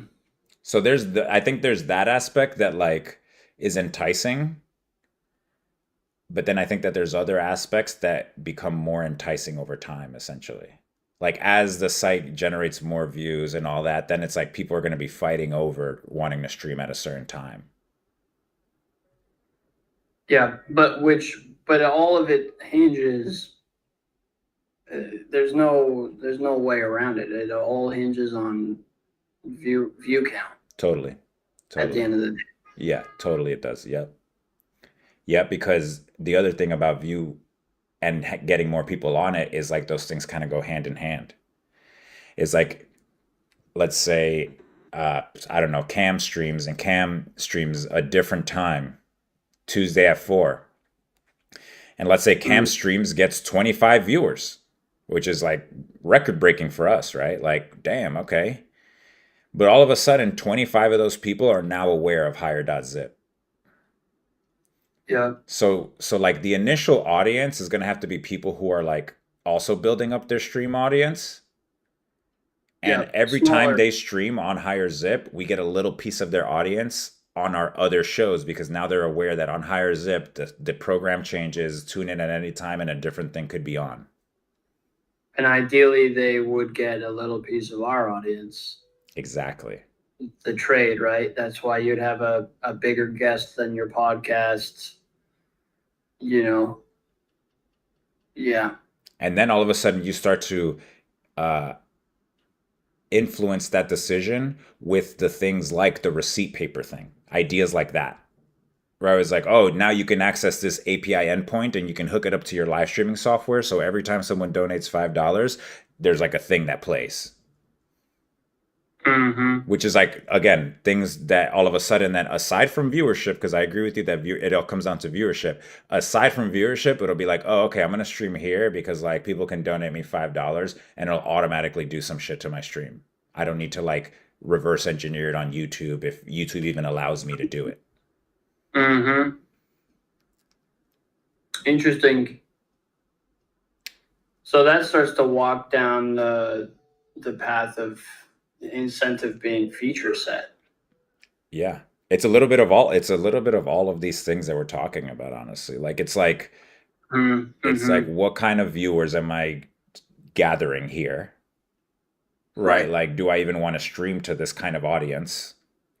Yeah. Once I have the audience, does this kind of audience even want to give me money? Right. Right? And then so on and so forth. Then what kind of features does this facilitate? What kind of it's it's all of Yeah. it. It's all of it. It is all of it. But yeah, the thing in terms of like getting viewership on our site is a little bit chicken or the egg because I think that like it's like yes, I think right now it's definitely hard to get people to do it because their viewership is not there. Totally. But we need to get people on it to get the viewership up as well. Because every time someone else that's not us streams on it, it introduces at least 10% of that audience to be like, "Oh, this is a site that does this. Let me Mm-hmm. see what else is on."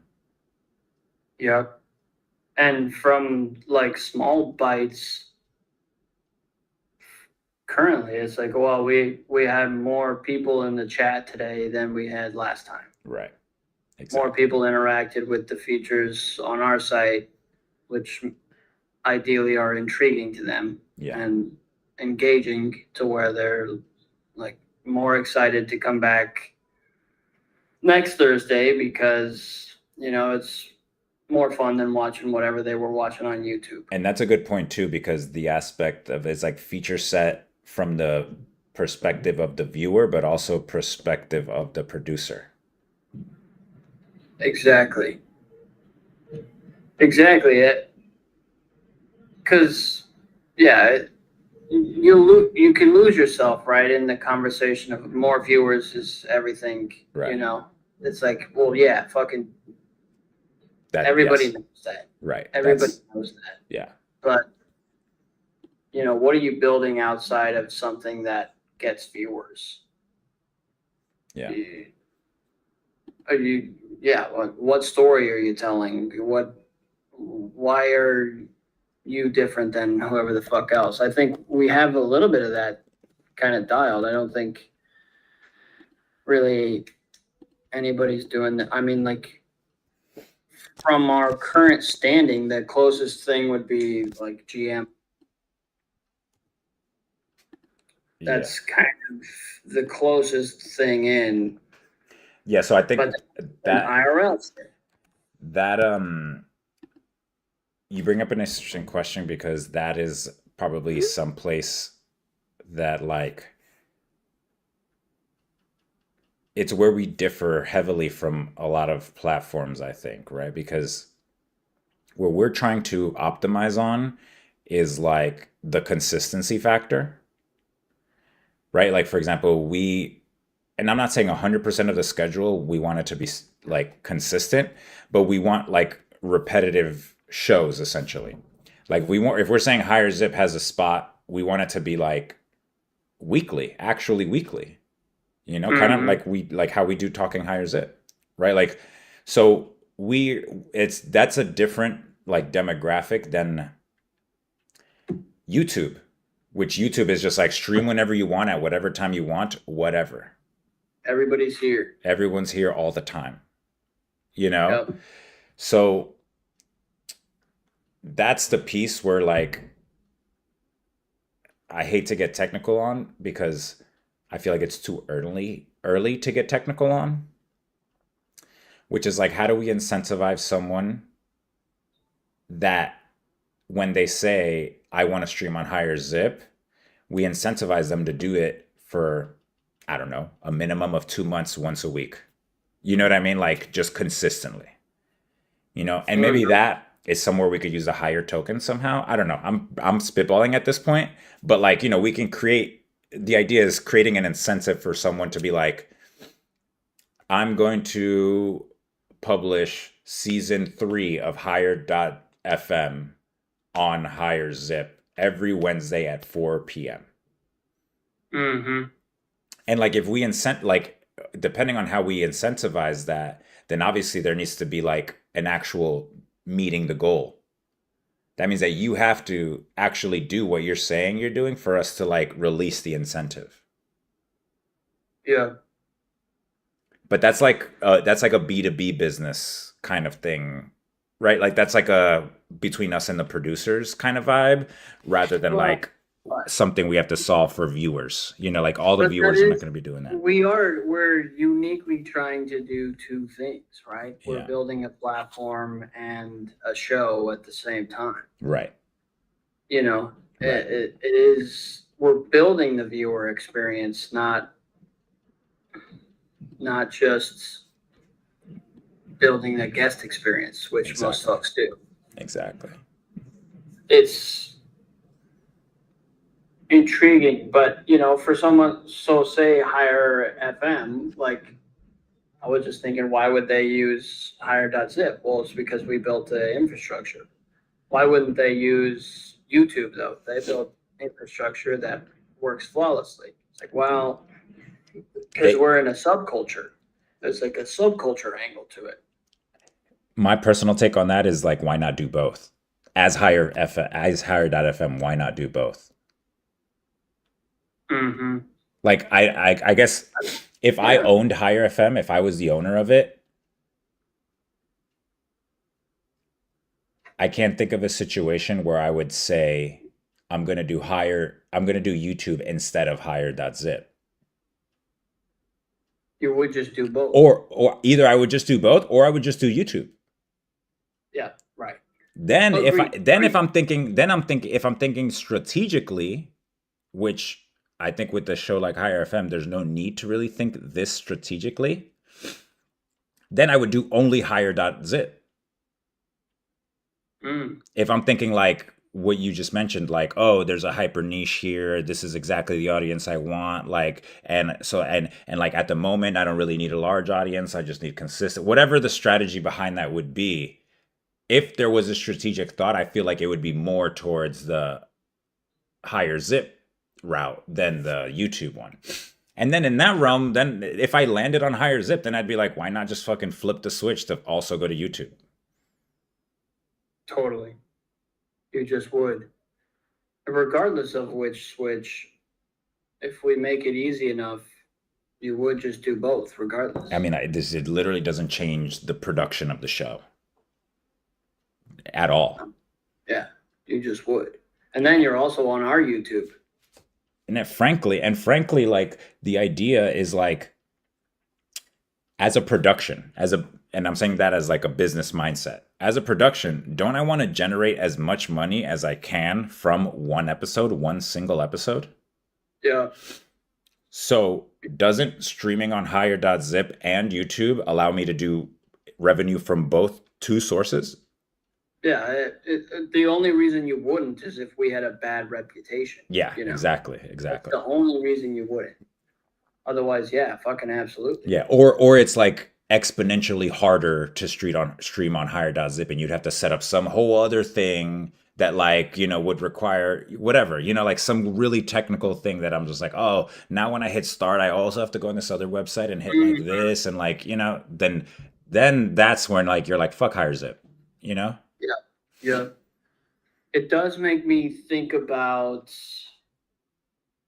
the auxiliary benefits that are outside of viewership and um, monetary, which we've talked about a little bit, but this idea is, and I'm spitballing, but like an archive, a log, which probably falls into this TiVo aspect. Yeah, It's like I am now like encapsulated. yeah. My stream is now encapsulated, and I don't know if that has potential to play on crypto native rails as well. I think it does. My mind's racing a little bit, but there could be something there, I suppose. I think there's totally something there. I think actually, like, and maybe again I'm misremembering, but I think we even talked about a subscription to access the TiVo features. Mm-hmm. Like $4.99 a month, you get full access to TiVo. Yeah. And then Right, boom, right. there's another revenue generator for the business that is higher.zip, the channel. I think that's kind of where like maybe we're in a unique situation because we have higher zip the channel and we have higher zip the show. And we're But with the show, we are our own customer in a way. mm-hmm. What do you mean by that?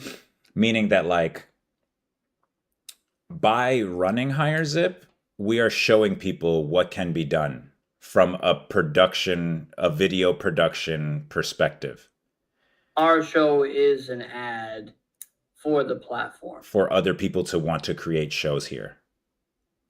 I like that framing. I think that's what's actually happening. Uh-huh. Okay. Great breakdown. Like because at the end of the day, we don't want to be the producer of every single show.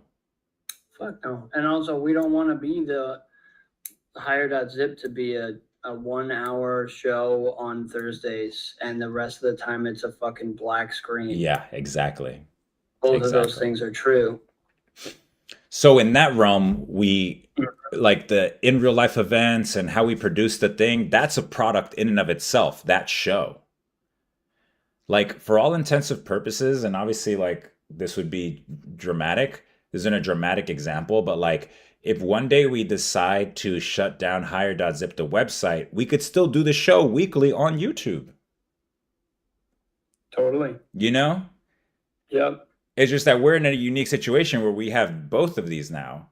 And we almost have to, and again, the lines are blurred because, like, for example, our only customer is us. So it's like we have all the secret sauce. So we don't need to, for us to do certain things, we don't need to build a whole UI and make sure that UI is ready for a lot of people to see, mostly because it's like just us producing the show. But as soon as we bring other people, we need to like give them a certain amount of access or like restricted access to be able to do this, but not this, this and not this. And over time, we'll be building essentially an app for producers to be able to live stream on higher.zip. Slowly over time. And then they click the button that tweets to our account on Twitter. And it goes live. And I'm understanding. From the TiVo perspective, the only thing about like, it comes down to like, what are you offering as well? Which is, why, in contrast to like Apple Podcasts, right? Yeah. So you can just listen to podcasts for free. Why would I pay? Well, the maybe the butting heads there is the idea of streaming to YouTube as well as to higher.zip, and then potentially, charging monthly to lock into the TiVo feature if it's always streamed on. And this is a very tight-knit logistical thing, but you know, I'm not sure. Maybe that's not even worth talking about right now. No, it's an interesting thought, I think, because I think largely, and I think this is what you're getting at, so correct me if I'm wrong. In a large part, the internet is funded by ads. So, for example, like YouTube Premium also charges $9 a month, 9.99 a month. And the one of the biggest selling points for that is the lack of ads. So, for example, if Higher FM has an episode on YouTube and has an episode on Higher.zip, you can go on YouTube and watch it for free, and it's going to cost you 25 seconds for an ad. And you Or can do I that. already got YouTube Premium though, then it starts to get convoluted, right? Right. Well, then you have paid $9 a month for it already, and you get to watch it for free, or not for free, True. but like without an ad. True. And that's, I think, the reason why someone would watch it for $4.99 on Higher.zip is to avoid the ad. Mm-hmm. And then I think this is the part that I think is like undetermined, is the fact where each producer could set their own permissions as to like how far back you could go. Like I want to make, like, as a producer, I should be able to choose, like, I only want to make the last episode available. For you to watch like last year's episode, like an episode that streamed last year, I actually don't even want to make it available at all. Or you have to like donate another amount of money. Yep. And That's that's where you interesting. get like different business models, and like obviously there's strategy behind that, et cetera, et cetera. But like really the payment is for that. The payment is to avoid ads, basically, is kind of the thing. Or that's how Web 2 has thought about it. Right, which walks you into the territory of making your ads like egregious. Yeah. Is the takeaway there. Yeah. Which Well, the thing that I think we have a leg up on is that we're a crypto product, and we're, I think, inherently trying really hard to not even go down that route of like how ads have been, at least. Agreed. Which is where like that subscription models maybe starts to fall apart from an ad perspective, from a feature perspective, like that it makes more sense, I feel like, like being able to, and this is maybe from a site as a whole, Yeah. like access to chat. Yeah, exactly. Yeah, no, that's interesting, because then it's like a freemium piece of software. Instead of being priced as a streaming thing, it's priced as a software, which is, again, it's a nice little pocket that we have now. Right? Like, because at the end of the day, we are a software product too. Right. That's like, so I need to study. Honestly, like streaming products. I need to know the ins and outs, like what they do, why, how the consumer, the viewer reacts or thinks about these features, the models. Because like it'd be nice if you could watch Higher.zip for free, no ads. Besides like the whatever sort of banner, Totally. that's non-intrusive, but like Personally, that's what I want. Yeah, I like, think that's where as a we whole. should go. Yeah, definitely. We're on the same page. Yeah. Definitely. Then I think the only falls kind of into ads. the Oh, sorry. Go ahead. No, you please. Well, I was just saying the only kind of ads are like those ads that are like each channel is independently responsible for. Like, I don't, as Higher Zip, the channel, don't ever want to impose on ads that you skip or none of that. No break it ads, none of that. I'm actually very highly against that. Me too. Now, there is the reality at the end of the day that productions cost money. Yeah. And what YouTubers I see doing are like in the middle of a video, be like, oh, this video sponsored by Squarespace. And then you do Yeah. have to kind of sit through an ad in the Yeah. middle of a video. But that's between Man, you they and the skip it, creator of the video. You and, me as the viewer and me and like Peter McKinnon's fucking YouTube or whatever the fuck it is, right? Like, Mhm. and that is like, that's the kind of thing that I don't think we could even solve for. Like, if, Especially live. yeah, if they want to make money that way, then you should be allowed to do that, I guess. You know what I mean? Like, we can't, what are we gonna do there? As higher zip the channel. Like, I feel like there's nothing we could do for that. So It's impossible to control unless you like set up, you could have a policy on your own side, which is like, if we see you do that shit, then you can't stream anymore. But it's also weird. from the perspective of people, if people keep showing up to your stream and you do that, then I don't give a fuck. Yeah, I think that those are so successful on YouTube because at least people are willing to hear out a creator that they connect with anyway. Like, Big oh, time. if Peter McKinnon is telling me specifically to use Squarespace, then I'm going to use it. And the code to use it is Peter McKinnon. So, like, Squarespace must give him some kind of commission based on how many people sign up. So, damn, I've been meaning to sign up to Squarespace and I haven't done it. But now if I do it, Peter McKinnon's going to get some money. And I love Peter McKinnon. So then, dope, I'm going to do Squarespace now. And that to me is like a little bit more of like, or it's a more effective thing than like just straight up the generic ad that pays that plays at the beginning that you have to skip, because that ad is made for many different eyeballs and it's annoying and I don't want to watch an ad. I just want to watch my video, blah blah blah. Yeah, exactly. So that's why I think like that first problem I mentioned is like kind of like it's difficult to even solve for that at all. So you might as well like allow it. Yeah. Good. That would be a good problem to have. Yeah. One of those sort of things. Right. And then I think the ads that we've been talking about are a little bit more like silent passive ads. Yeah. Like a pop-up notification that looks like an iPhone notification. Yeah.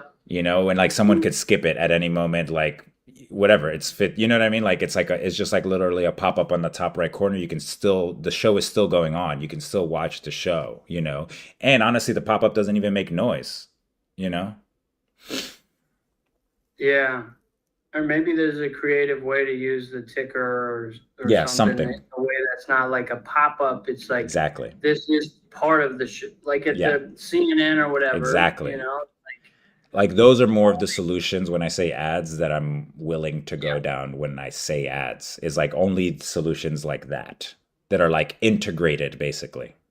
Because we have to have, is it true to say that we have to have ads in order to operate long term? Is that true? I don't think so. But I just don't know. I just don't know how else we would make money other than like straight up asking for donations. It's the easiest way to do it. Yeah. Simply asking a company for donations as opposed to asking like Wikipedia is like emailing me because I donated once. Bernie Sanders is still emailing me, dude. Yeah. Yeah. And yeah, so if you don't run ads, it's more work on our end, which is why everybody runs ads, because it's a lot easier for them to operate with just saying, yeah, you get some space here and we're done, as opposed to like, no, we're going to figure out ulterior or alternate modes of profit. Yeah, that to me is like the first and foremost goal of hire.zip. It's why even the permapool exists. It's like, can we just fund it with the proceeds of the permapool? So do we need to just accept the token again, bro? Well, we've talked about the burning it, the permapool, whatever way, like literally whatever way. The point is just revenue generate revenue. Yeah.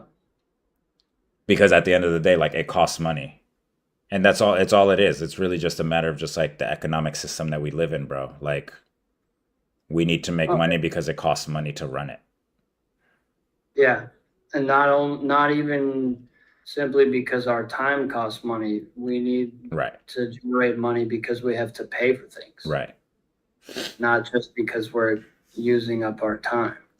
Right. So that's the aspect is like however we make the money honestly doesn't matter. If it's from No, merch, like profit margins of merch, then great. We don't have to run ads. If it's from this, then we don't have to run ads. Then, none of it. And look, and when I say ads, I'm using the term loosely because the ads that I'm talking about are like a little ticker that's like actually fun to watch. right. It's fun to watch a fucking fake airplane just like cross the Yeah. screen or something, whatever the fucking thing is, you know? Mm-hmm. It does. Yeah, I like that. And it does bridging or breaking the fourth wall sort of conversation where it's like, maybe the ads are not with the IRL stuff. Maybe the ads are not on the stream. Right, Maybe they're in view in the camera, right. like, Yeah, and exactly.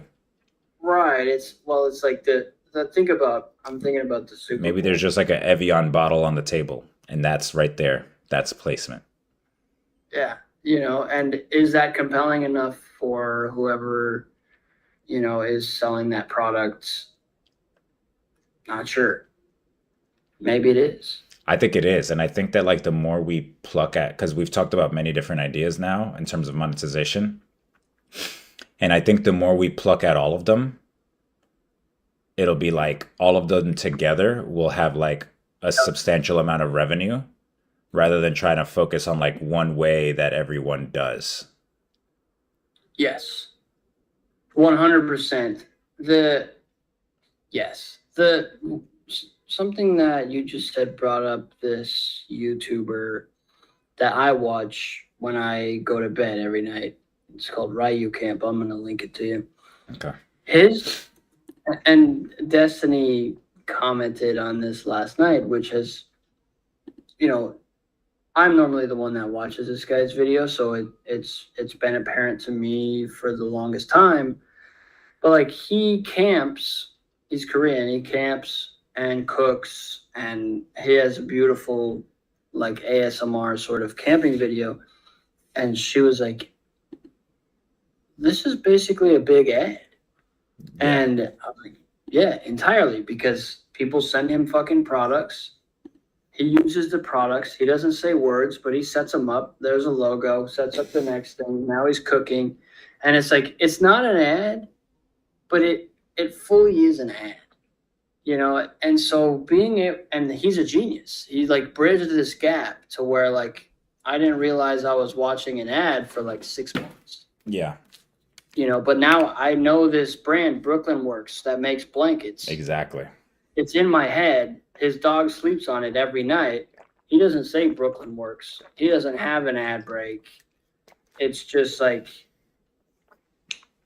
but it is. That's the world we live in, dude. That's how it happens. That's literally how Right. it happens.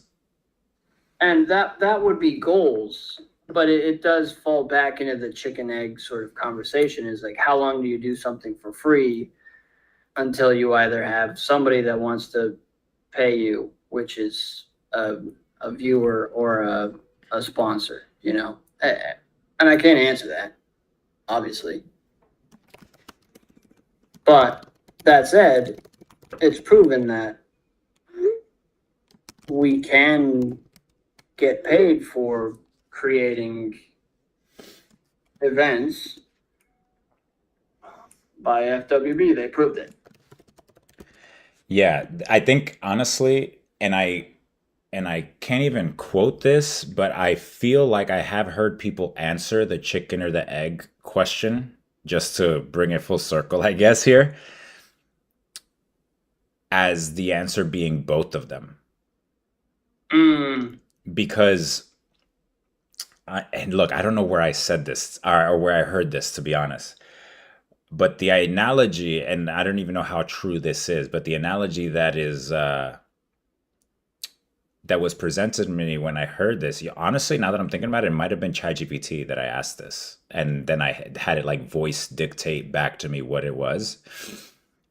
But it was evolutionary speaking. It was both at the same time simultaneously, because whatever came before the chicken had to like slightly evolve enough to be considered a chicken, to like cross the boundary of being like whatever was before to like whatever it is now. Mm. And that mutation happens like genetically inside of a chicken, which then is passed on to like the egg. Could then lay the egg. And then that egg was born into like what is like probably, 90% the previous thing and 10% a chicken. And then the eggs of that chicken is going to be like 15% a chicken and, 85% the other thing, the previous thing. Yeah.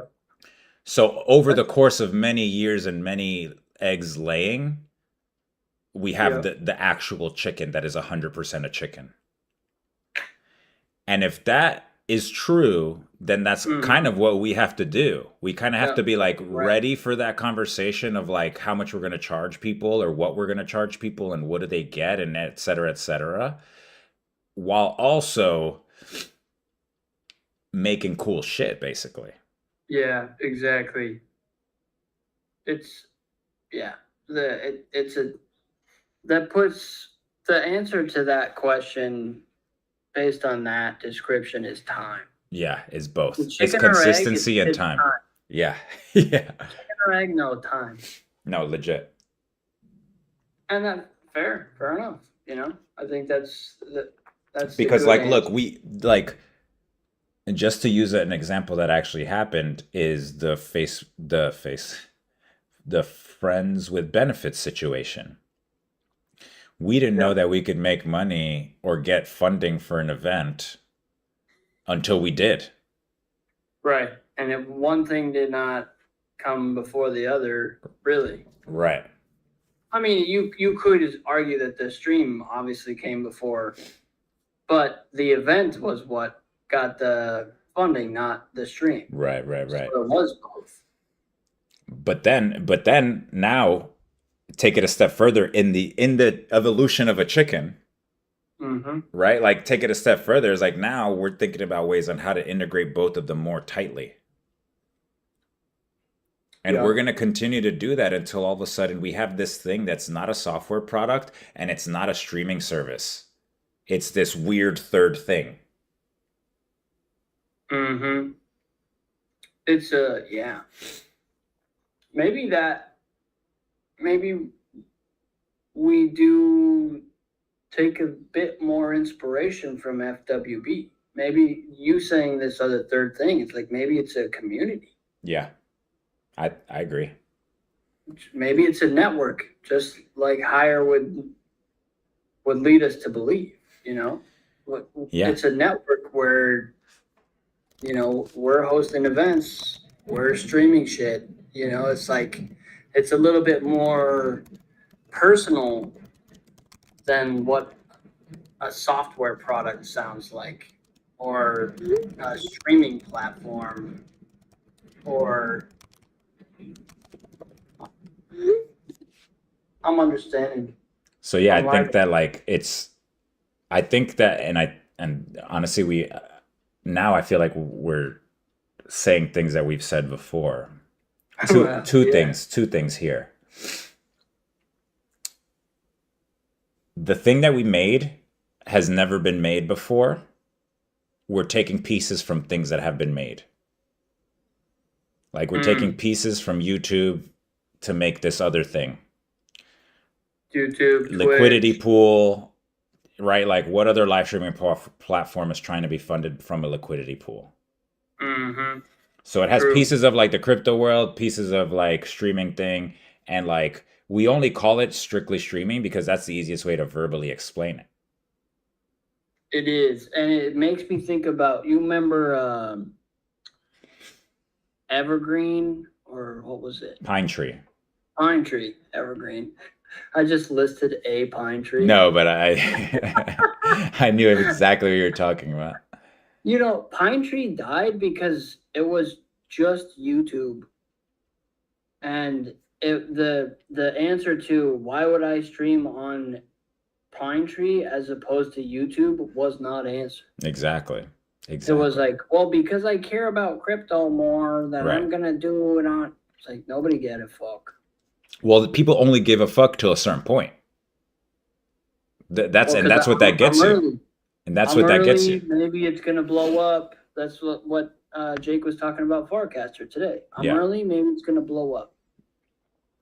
So if you're only offering like you might be early, that's a shit product. So yeah, actually creating something genuinely unique is totally the answer.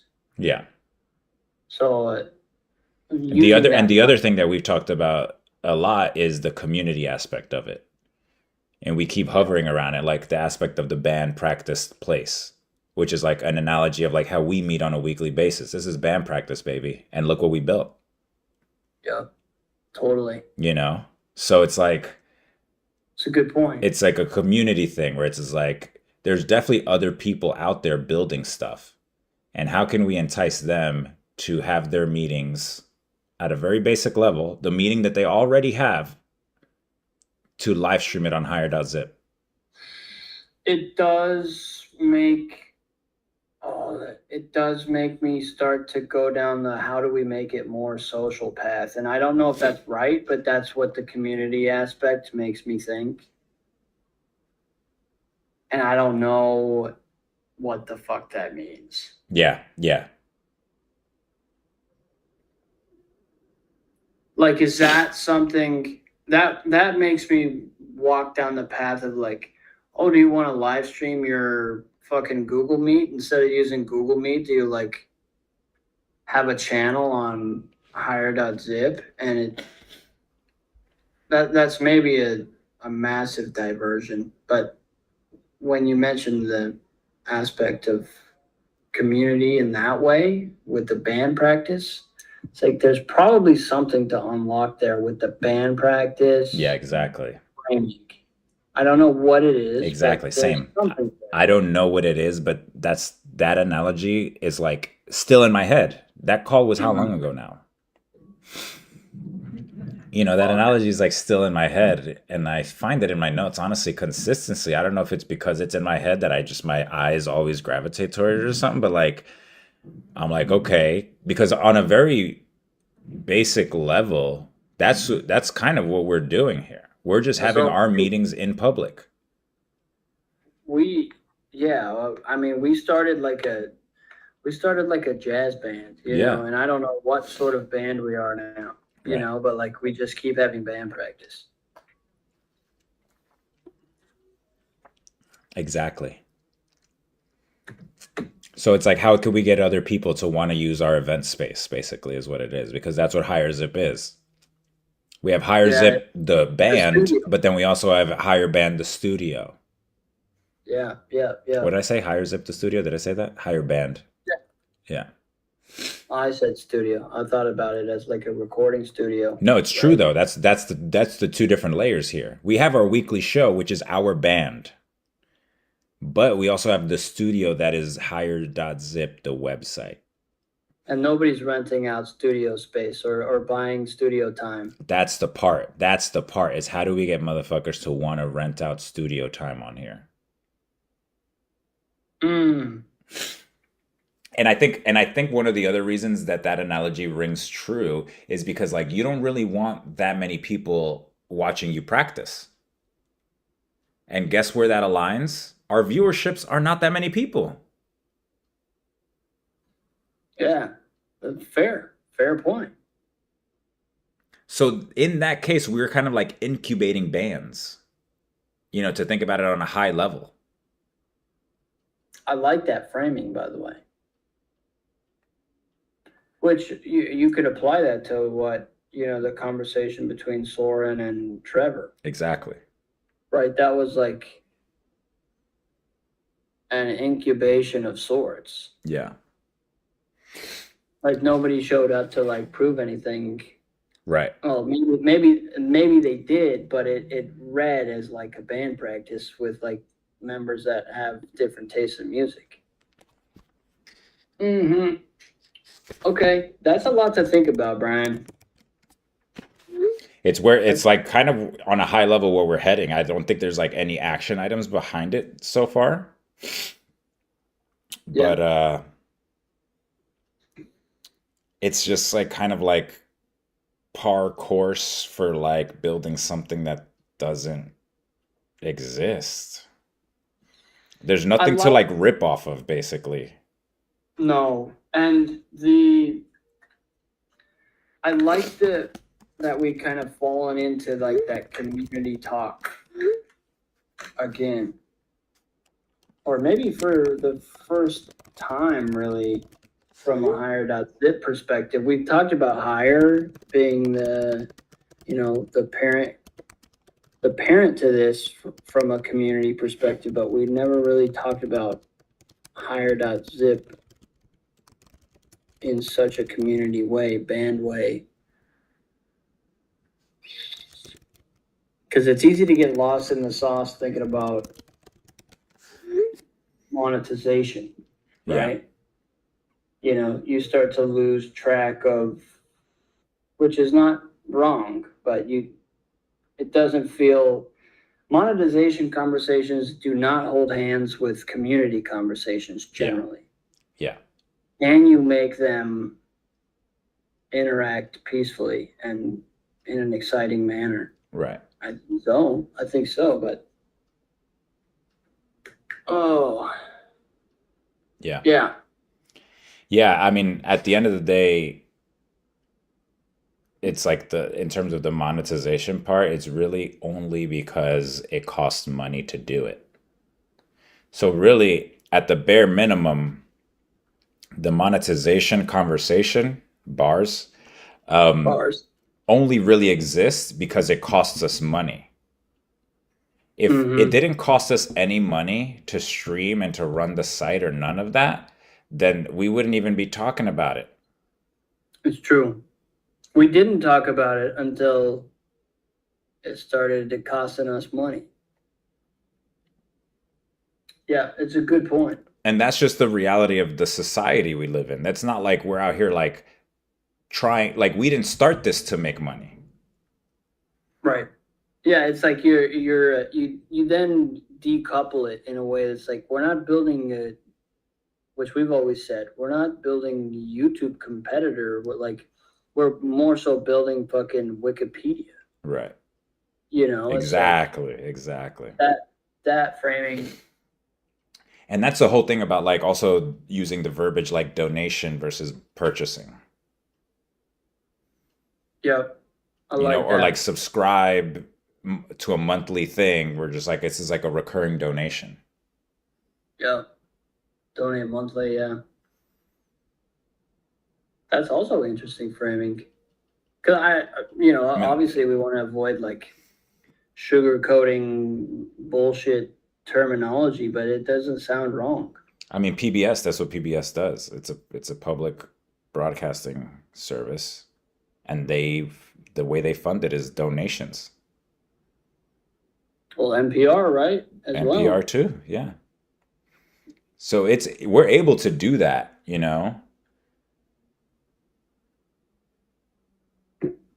So that leads you to the point of content being good enough for someone to want it to continue to exist. Right. Which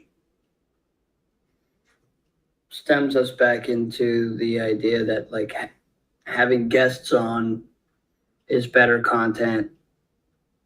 We've noticed viewership up and people like it more. So then you start to understand your viewer base and do what they like, don't do what they don't like, but at the same time, things that you enjoy doing. So that's meaning we're on the right path. from that angle. Yeah, and it goes, another thing you made me think of, I guess, is the idea of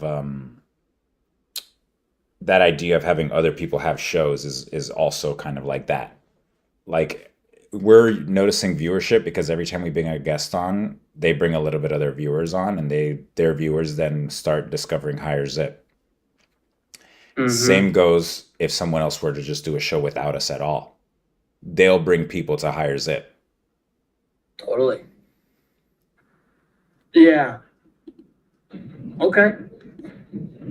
That was a nice mental exercise, honestly. Because, yeah, I mean, sometimes I'm like, what the fuck am I doing? That all makes sense to me. Yeah. I mean, I don't know any specifics, obviously, but Yeah, it's just, I think in terms of like capitalism and living in general, though, is like, and I don't have the answer to this. This is what I think about too when I think about like, what am I doing here? Is like, how could this facilitate, how could this either be the main thing I do or help the other things that I do? yeah. Whether that's monetarily or a portfolio item or networking or whatever the fuck it is. Yep. And that's just something that we have to think about as humans, like with Yep. bills. You know what I mean? Like, Well, yeah. Are you feeling like you spent your time well right, in some way? right. And yeah, it's feeling that way now. There was a period there where it was, I think we were all like, what the fuck are we doing? It was around the token talk, Yeah, right? yeah, for sure. Everyone in this chat was like struggling to understand what the fuck we're doing here, for like Yeah. 2 months. Yeah, And it's nice to be on the other side of that where it feels worthy and exciting and complex in a good way. It feels complex in a good way. yeah. Yeah. Yeah, I think like in terms of like, I don't know, this is a exercise that I do for myself. I'm not necessarily saying you should do it, but there's like a, I don't know, like a decision filter, I guess you could call it, where it's like, am I going to continue working on this? Yes or no? One of the questions for me is always like, am I developing a new skill that I want to master in any way, right? Because if it doesn't, then all right, let's move on to the other questions, right? Like there's other questions, right? That's one of them, right? Is it entertainment or whatever? Yeah, or then is it giving me money, right? Blah. Does it align with like my long-term identity as like an artist or creative technologist? Right? Like does this lean towards that at all? Or not even this, anything that I do. Right? Is it energizing to me? Just to imagine the thing that doesn't exist yet. Imagining the thing that doesn't exist yet, is that energizing to me? That's a great question. Yeah, I like that. Is it energizing? Yeah, because I think that like that question is a little tricky. I'll say why. That it's tricky because, oh, look at your boy. Yo, welcome, brother. Welcome. You know what it is? I actually just tuned in and you're live right now. Oh, hell yeah, baby. Let's go. Right out of bed. Good morning. Good morning. Welcome, John. Yeah, welcome, man. I actually wasn't expecting to land in here right away. I was like, I'll be in the waiting room. I can just fucking move slowly to the desk. Right in, dude. On hour 4 of our live stream. You get the official email invite. You just enter whenever you want. Madness. They shouldn't allow that. That's dangerous. We posted this link publicly, dude. So Yeah, watch out. No, you pay rent. You pay rent here. You just walk in whenever you want, brother. The uh, So so they though. the energizing question I was saying that like has two different components to it, which is like, is the thing that you're working on energizing to imagine because you're creating it so it doesn't exist yet, right? So imagining the thing being done. But there's Mm-hmm. also like some people who feel energized by the mere fact of completing something, which I think are two different types of energies, I suppose. And I guess the question that I'm forming is like, is the imagining part what you're getting energized from? Or you're saying that like once I complete this, I'll have energy because I completed a thing, which is unrelated to what the thing is. It's just the fact that you Mm-hmm. completed it. Interesting. Mm-hmm. I think John, this conversation happened about like we after 3 hours of pontificating, like what are we gonna do with this higher zip thing? 4 hours. 4 hours. Well, one Well, hour was Jake. yeah, So yeah, 3 hours. so I was going through like kind of like what questions I asked myself when working on things in general. And the energizing is one of them. The like identity as like a creative person is another one. Uh Skills, is it developing a skill that I want to ultimately learn or be better at? And then the money is one, obviously, which in our case, if not to shit on higher zip, but like we're not making money. So that's one no out of the five questions that I asked myself. Mm-hmm. Um, Which how did this come up initially? I was ranting about some well, we were bullshit. talking about community and like that being the central kind of focus. And John, we were talking about the band practice thing and how that kind of relates to higher zip. And then after talking about that and like the community layer of like what higher zip could be, that kind of like energized us about be like, yeah, because we were asking ourselves, what are we even Mm, fucking doing? And specifically yeah. during the time of burning the token. Not Or now. even before. This is a nostalgic feeling, I guess, of that moment in which we were like trying to convince people to burn a token, basically. Yeah. And I mentioned that it was like, I think everybody in this call was at that time like, what the fuck are we doing here? Yeah. Like, Yeah. we were constantly trying to figure it out, but we didn't know like really where things were going or what we were actually doing. But it feels like right now there's at least some direction and it's exciting. It's maybe the where that kicked off with Brian's list of things he asks himself to validate whether or not he wants to spend time somewhere. Which Yeah, I think, um and for some people, yeah, it's like networking could be one of them, right? It's like, okay, this is allowing me to like meet more people or, whatever it is. Everyone has their own, I suppose, but that's for me, honestly. Not from like a I'm gonna get a better job later on networking perspective, but just like meeting cool people, yeah. yeah, you can just meet more cool people. Yeah, I think for That me too. which is, to be fair, energizing to me. Yeah. So you got two I love yeses out of four, that's good. it's pretty damn good. Yeah, it's pretty good. Skills and identity is the other two. So, Skills going up, bro. I feel like.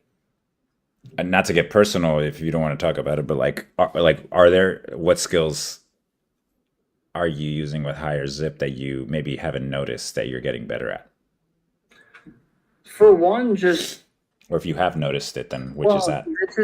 this is a small thing, but like being like setting up a adding Jake to a Google Meets at a specific time at a later date. That's like cool for me. Yeah. That's cool. It feels good. I know it's minuscule in a lot of ways, but for me, it's like, all right, we set something up. We're gonna do this. I would no longer like, and maybe it's because Jake is easygoing, but like I wasn't nervous to do that. and it worked out, and everybody was here on time, and we started to fucking stream, and it happened. You know, like that. I'm not a scheduler. I'm not an organizer, so like that's big for me. That's cool. How do you view yourself, or how do you, if maybe you don't analyze yourself like I do, because I'm thinking of these questions of things that I would do basically, but like in terms of interviewing, is that something, you know what I mean, like a skill you want to develop, or you know what I mean? Maybe you haven't even thought of it as a thing, but I guess I like, have, because I guess my train of thought goes from like you scheduling the thing to then actually the interview happening and like all of that. Um, yeah, it is something that I think about, of course. The because now we've done it twice. We've interviewed Cassie, and now Jake. luckily Cameron handled that Cassie interview, right? Because I had literally nothing to say for the most part. But the interviewing aspect is something I suppose I'd like to get better at from the angle of like, how do I maneuver through having somebody on a live stream and not act like I have somebody on a live stream, you know? But also, there's viewers watching for a reason, you know? 1 second. That that nuance is something that I think about for sure. You know, and like I said, it's pretty easy with Jake, or felt easy at least, because I don't know, he's a good guy, and we've chat before. But I think there is because the conversation I have, you know, at the coffee shop with Jake, ideally, I'd like that to be a similar vibe to whatever happens on stream, so it doesn't, like, I don't want to be a CNN guy, you know, like I'm, you know, it's interesting. Yeah, I like the idea of having like a unified approach across all domains. Because then it's like less effort as well. It's like, I know I'm just, you know, there's an ease in being who I am that just like moves between Right. domains. Which I think Cameron did super well when we had Cassie on. Hmm. You know, he obviously had questions written down prior for her, but it just felt like I was impressed. Yeah, I felt out of my depth, to be honest, throughout that. I showed it with the question I asked. I was like, I'm going to ask the question that just shows I misunderstood everything, but also probably other people misunderstood. So did I, by the way. Yeah, in that moment, I was scared to be the one to ask a fucking question, because I was like, yeah, no, I'm not gonna do that. She probably answered it already. So the looking forward piece of how is it what is the clarity that's arisen? I can't answer that. You're gonna have to read the Google Meets notes at the end from Gemini. Really, the interesting part, in my opinion, is the blend of URL, IRL, both being handled by us. Hmm. Obviously, not everything we do will be IRL. Probably a small section of that, but this idea of like not being a platform like YouTube, even though it seems like from an outsider's perspective, maybe right now. Don't hedge. Just tell me, like, is it? Well, it's not like YouTube. What is it then? The exciting part is that based on where we've landed, it's not a thing to compare to.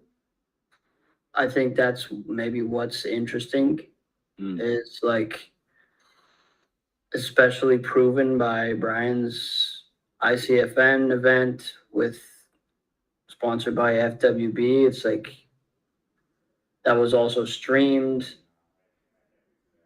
and we run the platform. It's, you know, it's one thing to like host an IRL event and also stream it on Twitch, right? But for it to be your event, IRL, stream it, and it's on your platform and you're controlling the viewership experience, doesn't seem to exist right now with crypto rails, privy wallet. You know, there's a lot of new things kind of interweaved, I suppose is the right word for it. That being the path forward, and figuring out how to do that sustainably and effectively and in an interesting way that people actually give a fuck to watch or listen to. That's what's exciting, I feel like. Which we just talked about kind of ad nauseum.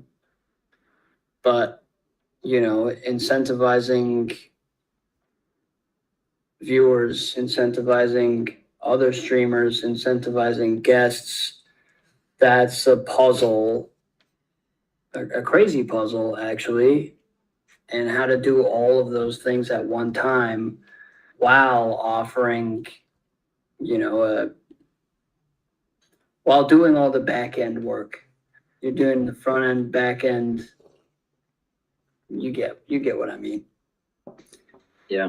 What's striking me is that, or what has been on my mind as of late is the power of the power of a good story, and not like a story for a story's sake, but almost like a story that connects you to that imagined vision of the future.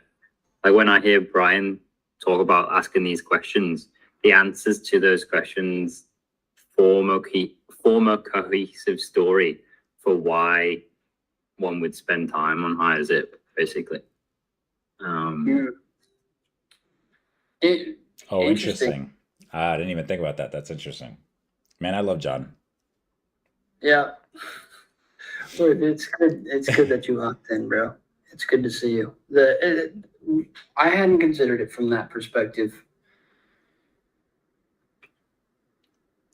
Like if we were telling the story of we want to be a self-owned digital and IRL events platform that shares value equitably or something. Like that's a story you could tell. That like tells people what you are and also gives people something to bounce off. Like, oh, it's clearly not X, Y, or Z because of the elements that make up that story.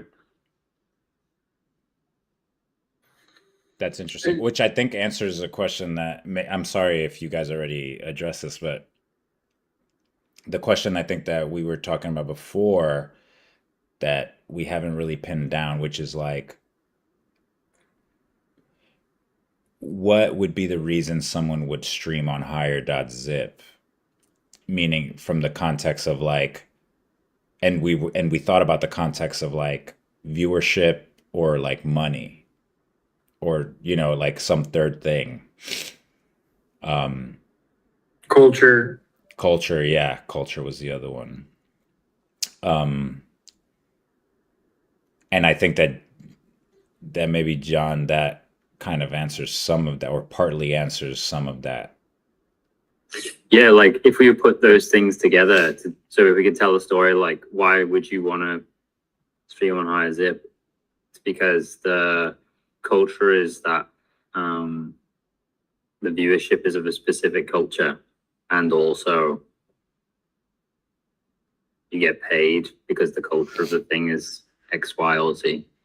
I think about it, I guess. But it'd be even cooler, I think, actually, to have a story that was like almost more emotional. Agreed. You know, there's something larger going on here that I think I can feel that people have felt around Higher, and maybe crypto in general, but now crypto is kind of warped and has lots of different facets. but I feel like there's a something that is being reached towards. I've always liked. Brian shared with me a piece of writing once, and it said like decentralized creative studio or something. That feels very like what's happening in a way. Mm.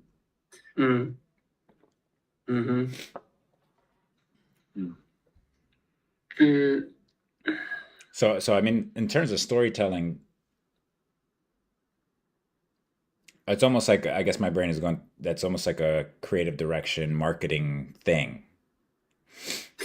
And I think Yeah, and also like it orients us in decision making as well. right, definitely. But I think that the decision making portion of that conversation is part of the other, is like almost like the other half of the conversation that I think Colfax, you and I were kind of like dipping in and out of, which is like the logistical one of like running a business, and the business costs money, and it's the only reason why we have to think about money, right? Like, because otherwise we would just, hire zip would just be free. If it didn't cost us any money, hire zip would just be, and we wouldn't have to even think about like adding a donation button, or like, how, blah blah blah, all the things that kind of come with that. And that's a very like operational thinking way to think about it. But the way that it, I guess, underlying is like the emotion, and that is where like the storytelling aspect of it is or lies. I'm kind of thinking out loud at the moment, so I'm sorry if that didn't make sense. No, it makes sense. It's like if we're gonna ask people to pay like $5 a month or whatever might be a structure, then there's got to be like you could tell them that all these features exist on the platform, but that's probably not as compelling as this is what we're trying to do and this is what you're supporting. Right. And I think that was to your point earlier, Colfax, is the Pine Tree YouTube competitor thing, which is basically just like a clone of YouTube but crypto, and like similar reasons why that didn't do anything, because it was no different than YouTube. The only thing is it's just I had a crypto login.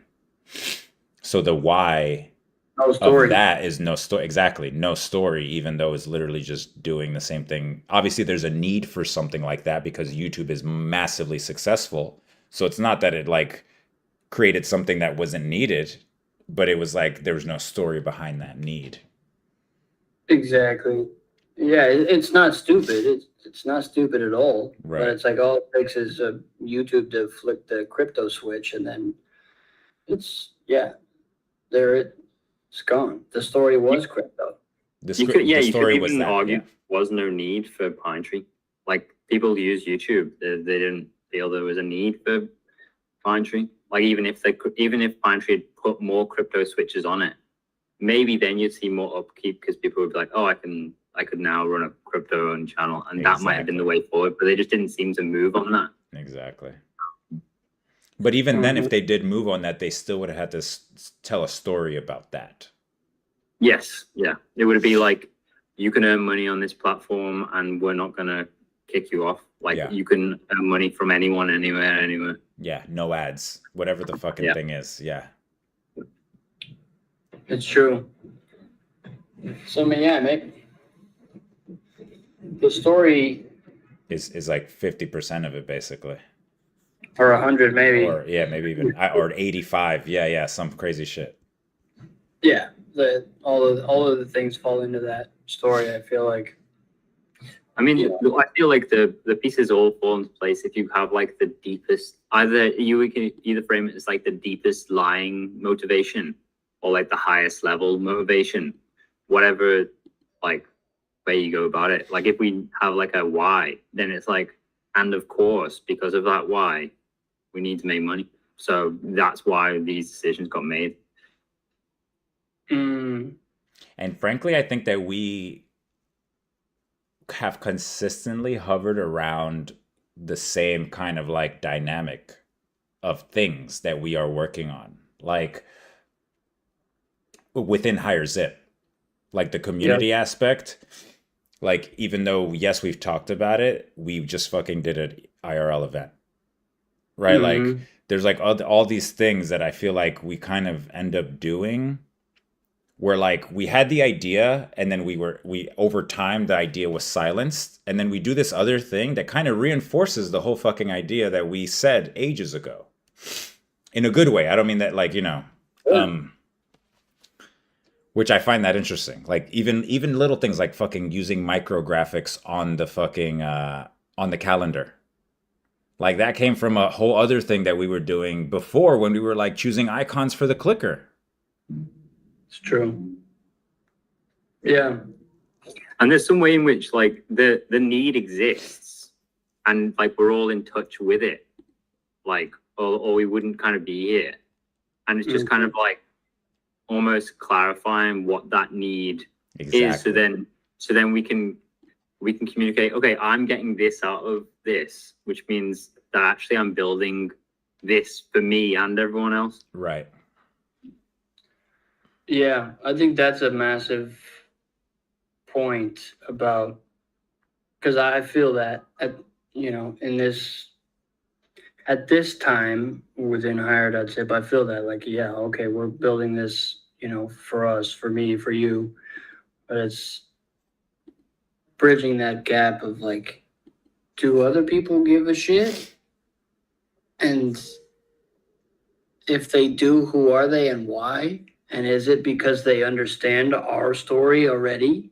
We haven't really told a story, but they understand ours maybe as individuals and understand how we came together as like a small community. And so that they're bought in because we have viewers, we have people listening, And how do you build upon that? How do you kind of, ignite a fire? And maybe the simpler question there is, how do you effectively tell the story that maybe we haven't fully defined yet? Yeah, I think like the story that the easiest, the collapsing story or the easiest story to hold on to is like Hire is a cool community. That's why. And that's like that tells a certain story for what's happening. But like, if you strip away the word hire and like you ask everybody who's in this particular network of people, what is it that you're getting out of this? Like that might be closer to what we're like building or what need is being met. And I think, there's the community aspect of it, like meeting people, but there's meeting people for what? Like, what are the qualities that exist in this particular space, location, internet place that, have attracted these people because they're looking for more of that. Yeah. Yeah. That's true. I think to a certain extent, though, like the fact that we're building it for ourselves is enough of an answer for me to believe that there's other people that may want it too. Meaning like, yeah, I don't know if this is pessimistic of me to think, but like, I'm not so unique that I would have such a fucking niche need for something that I'm the only one to need that thing. Like, I just don't believe that I'm that unique of a person to be like, yo, you're the only person that in the world that could ever want this thing. Yeah. Yeah. And that's why it's worth articulating, because then that's another, like, people will resonate with when it's articulated. People are like, that's me too. Well, I'm also that. I should be there. Yeah. That's beautiful. I hate to do it right as you hopped on, John, but I do got to run. Yes. I've overstayed my welcome. I have 45 minutes to walk the dogs and go to the pharmacy. So before it cross closes. your fingers. All right, gentlemen. guys. Peace. This guys. was fun. Talk to you soon. Later. I could chill for a little bit if you want. Yeah. So what is it, Brian? Like, what are you getting out of this? Like, what are you building for yourself that, like, you think other people are resonating or could resonate with. That doesn't make you, what is this need that isn't special but is special enough to bring you here? Well, I think the channel ownership is partly it. Like, or not channel ownership, but the show ownership aspect of it is like, I think in terms of like technically speaking, that has always kind of been something where it's like, and honestly, even probably magnified with crypto because of the ephemeral nature of all the crypto platforms, where I'm just like, all right, cool, I'm going to build an audience on this new platform that I feel like is going to be big, but then ends up sunsetting somehow. But then similarly enough is like, even when I go on these other sites like YouTube and stuff like that, they're like obviously hyper tailored towards that aspect of like monetization and being a certain way and like performing a certain thing basically. So, there's aspects, and this is one thing that I think I had trouble, I guess, communicating to Kofax, which is like we're taking aspects of two worlds and kind of like combining them, which is like the software product, and like there's things that we could borrow or that we are borrowing from that and we can continue to borrow from that, but also we're doing kind of like the video production as well, and like in the world of streaming and one thing I guess in terms of my professional experience that I've always had trouble kind of like talking about even is like the combination of the two and like what the results of that is. A lot of the times I find myself just saying like I make websites or I make videos depending on who I'm talking to, and obviously that collapses the entirely what I actually do into like a really boring thing that many people do. So all in all is like I don't know where the results of that is, but I feel like Higher Zip is turning into that by the mere fact of being a streaming platform and also trying to solve like the monetization of it at the same time. Like being like, okay, obviously as an individual this is a little different, but like a production costs money. How do I at least break even? Right? And if we could do that for people to feel empowered to create the content, because then cost maybe is not a thing, or that they feel like Higher Zip will help them solve that aspect of it, whether that be through airtime, donations, or whatever. Again, that's the part that I'm just like, ooh, I don't know what that is yet, but like hopefully figuring that out is partly like something, it's like something around there that itches like around the intersection of those two things, which I feel like the more I work with Higher Zip and you guys is a thing that will potentially reveal itself later.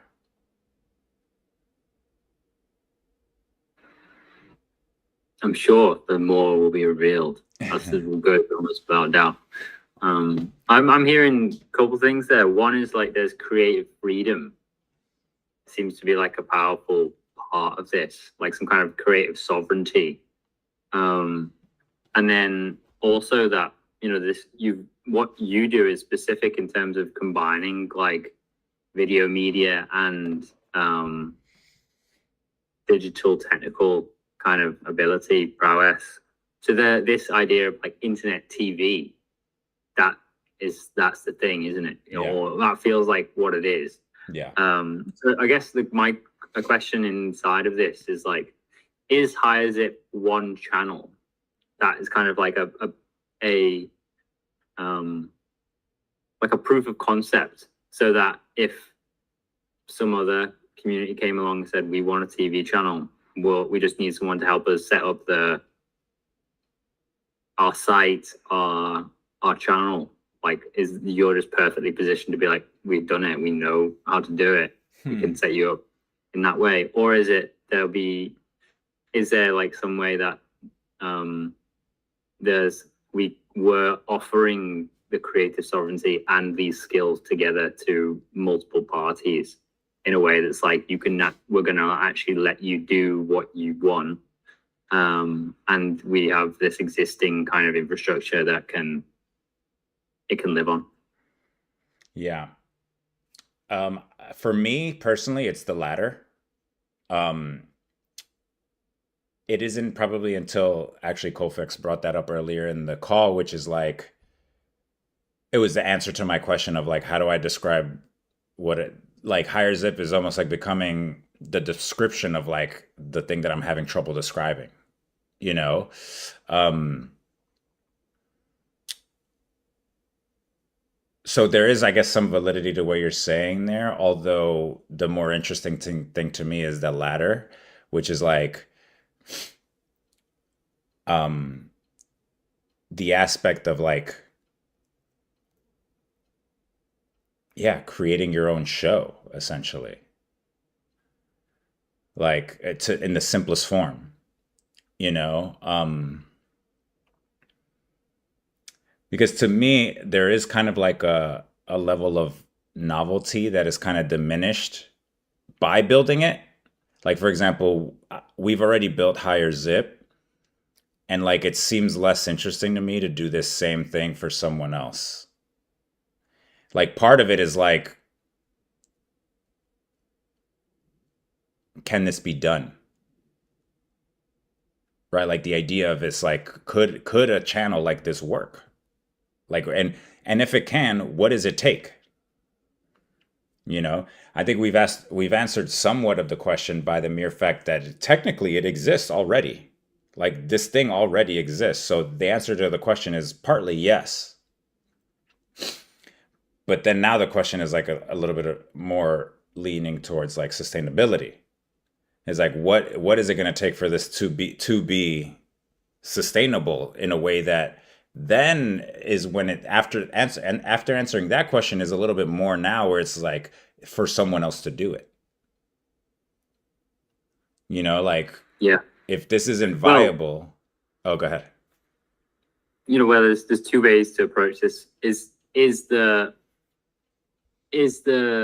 primary motivation like is the primary motivation that we want to have a successful show?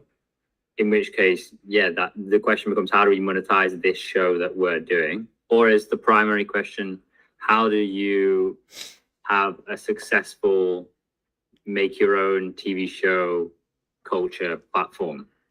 And then if the idea is the latter, then we've almost got, we have a lot to talk about on our show, which is like, all right, how do you make a show, or what are the why would one be creative? Like, what are the hang-ups of like putting yourself on stream, and then inviting people to be like, we are actually looking for new shows, Yeah. and make that kind of like an outward thing. Yeah. Or we fill the content of the show with something else that is pointing us towards like almost personal show success. Yeah. Where we're like, hey, we're going to do this, we're going to monetize it in this way. Yeah. And I imagine it'll be a bit of both. Yeah, I was just gonna say. Because we figure out some stuff out, but yeah. Well, I think as higher zip, it's definitely both. Meaning, like, as all of us together as a group that we made this site and we have this weekly show, it's both. But in terms of a personal, I guess, in terms of a personal question, it's a great question because it is also both, but maybe like different, uh, moving the distribution of what it's more of and what it's less of, right? Because I think the individual show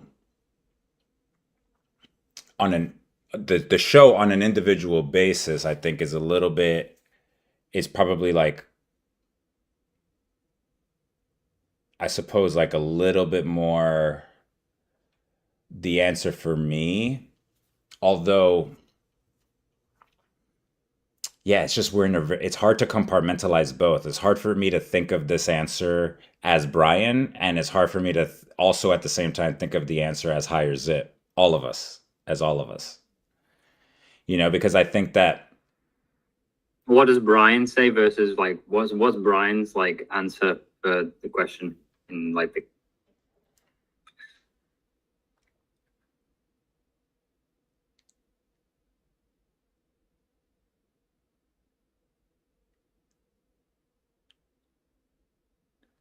Yeah, I suppose the answer is a little bit more like it's a little bit more the show aspect and the community aspect behind the show. It's like who can I attract? It's almost like a search query that I'm putting out by doing a show, right? Like these are the things I'm interested in, and by talking about the things I'm interested in, who am I attracting? And then those are the people that I want, that I'm forming a community with. But can you like identify any of the things like um do you have a sense of what kind, like if someone was to describe this, if we're vision quest into like this future community of attracted people, how do people describe that community? Shit, man, I don't even know. I wouldn't even know how to describe it. We're just like curious, diverse interests in terms of like what they choose to be curious about. Almost like the jack of all trades kind of person versus the master of one idea of type of person. Um,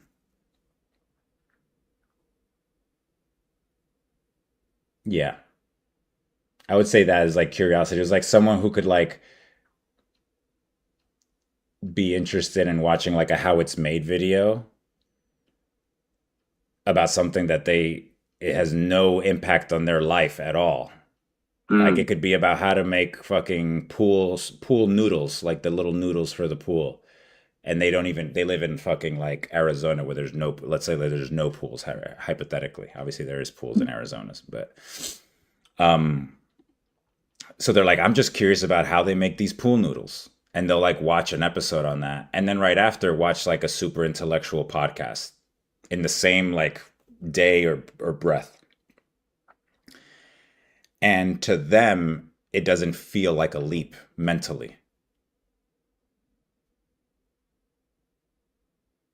So I don't know. I don't even know how to describe that person other than that description. It's like, is it, that's why I say jack of all trades kind of person is like someone who just has like a really diverse kind of like interest level, or can like almost like th- think of the thing that they're watching in a way that is outside of themselves. Being like, instead of having the thought like, this has nothing to do with me, I'm going to stop watching it. And instead be like, this has nothing to do with me, but it's also kind of interesting. So I don't even know how to describe that type of personality, but it would be like those types of people. Mm. I don't know what that is. Is that's not pessimism or optimism, is it? No. No, no. I think it's I don't think it's a pessimism or optimism. It's some sort of like willingness to Waste time or something. people Because who waste time well, you know? Like yeah, because that's the thing I think is like when I it's like this idea of watching a bad movie, right? A movie gets bad reviews, let's say. There are people who, based on the fact that it gets bad reviews, won't watch the movie just off the fact that, hey, look, this movie was reviewed me personally, I've watched movies that I know are rated bad because they have something in it that I'm still curious about. Like, oh, it's a movie set in 1950s New York. Still interested in to see what that, even though the movie was rated badly, I'm still interested in seeing what that would what is that there's like so many different brushstrokes in filmmaking that I'm like dying to see like what the music they did, what like how they shot it, and like blah blah what they wore and all this type of shit, you know? And I know there's different, and I'm not saying like I'm not trying to paint the movie as like the thing here, but I've watched bad movies that I know are going to be bad. I know they're going to be bad, but I still watch them. So the thought here that I'm diverging from is that like I've encountered people who will straight up just not watch it because of that or some other reason. And I think that like still having the curiosity to like, I don't know, maybe compartmentalize the thought that is telling you don't do this because other people say so or something like that, and be like, okay, I get that other people are saying not to do this, but like I'm still curious. Mm. Again, very hard. I guess, is there a word? I'm sure the Japanese have a word for this. This is like one of those words that like the Japanese have a word for, but like there's no word in the English language to like describe this. Yeah. You describe it like individuals, really, or like individuation in the kind of in like the secure sense that like I can, spend my time with this and may or may not find something in it, but I have the kind of mind that could find something in it, and if I don't, then I found that I haven't found anything in it. Exactly. Yeah. Yeah. If there's a way to describe it, it'd be that. Yeah. Well, that sounds cool. So that then when those people are together, when you got all those people together, then what are they? Is the kind of step from there that they would is the step from there that they would, yeah, what is the step from there? Yeah, be together, I guess. Be curious together, I suppose. Yeah, I can't even think of the step behind that because I guess I haven't gathered them. But like the step would be like, what else is interesting? Yeah. And let's all together go just look at that or point at it, you know? I did bits of this with Beings Club. And I mean it was a good time for sure. But the same problem as this is really like, how do you describe or invite people into this thing like that, because of its amorphous nature and the fact that, almost describing it too tightly limits Yeah. the people who will arrive. But that also doesn't offer much safety in a way. Like there's some safety in knowing, oh, I'm going to this thing and it's going to be like this. And that was I guess you could look at it like a problem or not a problem for Beings Club, but not many people turned up. Not as many as I would want, actually, is probably the best way to put it. Not enough that it was sustainable. So I think this new project that I'm working on is taking a different kind of stance, which is just to try and find the language that is precise enough whilst also being open. And just kind of taking a bit of a trade. There's a bit of a trade-off that happens, which is like, yes, there are words being offered here, but the vibe is that these words can evolve. Right. Like this is what it is, but actually it's an evolving thing. So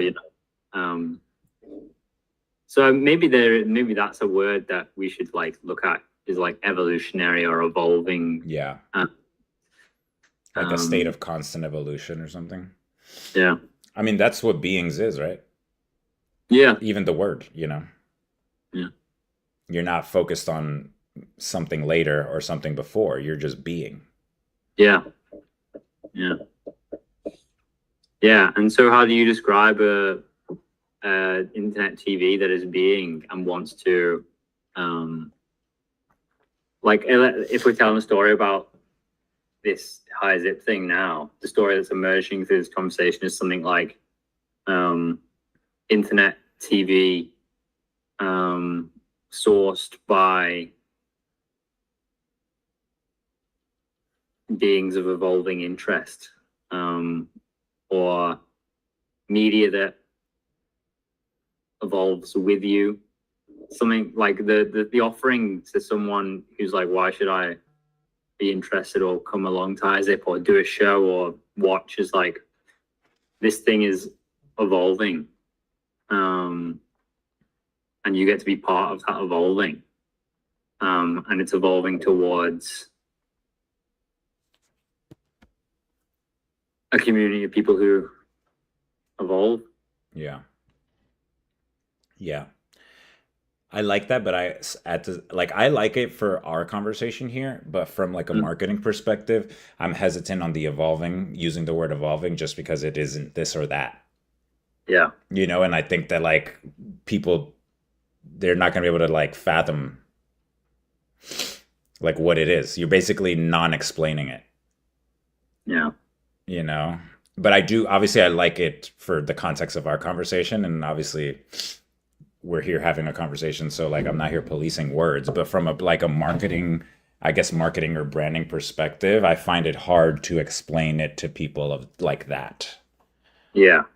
Well, if maybe then the question is like, all right, what if you like if you're evolving, like what do you get out of this? Is like it would be a generative culture, one would imagine. Yeah, exactly. It's like a little bit of a solidified word, like generative. Okay, got you. Okay, like automata. Is that a thing? Like we're thinking about people as software.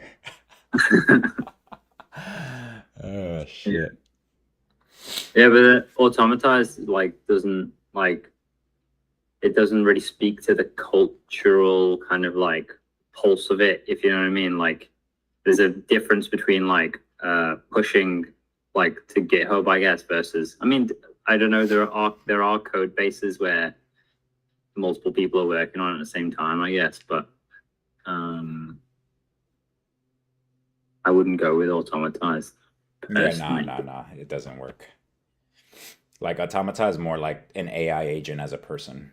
You know what I mean? Mm, Like, which is basically, yeah, a piece of software masking as a person. I'd be comfortable calling that a little bit of an automata because of the nature of like auto automatically living past the point that it was programmed as, mm, and living in quotes, obviously, mm. continuing to persist after the point of coding. Yeah, But yeah, resilient maybe is a word. resilient, Resilient. oh, resilient. Resilient is nice too. There is also kind of an aspect of the storytelling that could lean a little bit more towards like rebelling against the world of YouTube. Yeah, You know, like streaming on higher zip is a rebellion against YouTube in some way, or YouTube and Twitch, or whatever we want to call that, the status quo, whatever. yeah, yeah. We you could weave in. You could point at that feeling. You could be like, we're we're pointed at our overall aim is like a um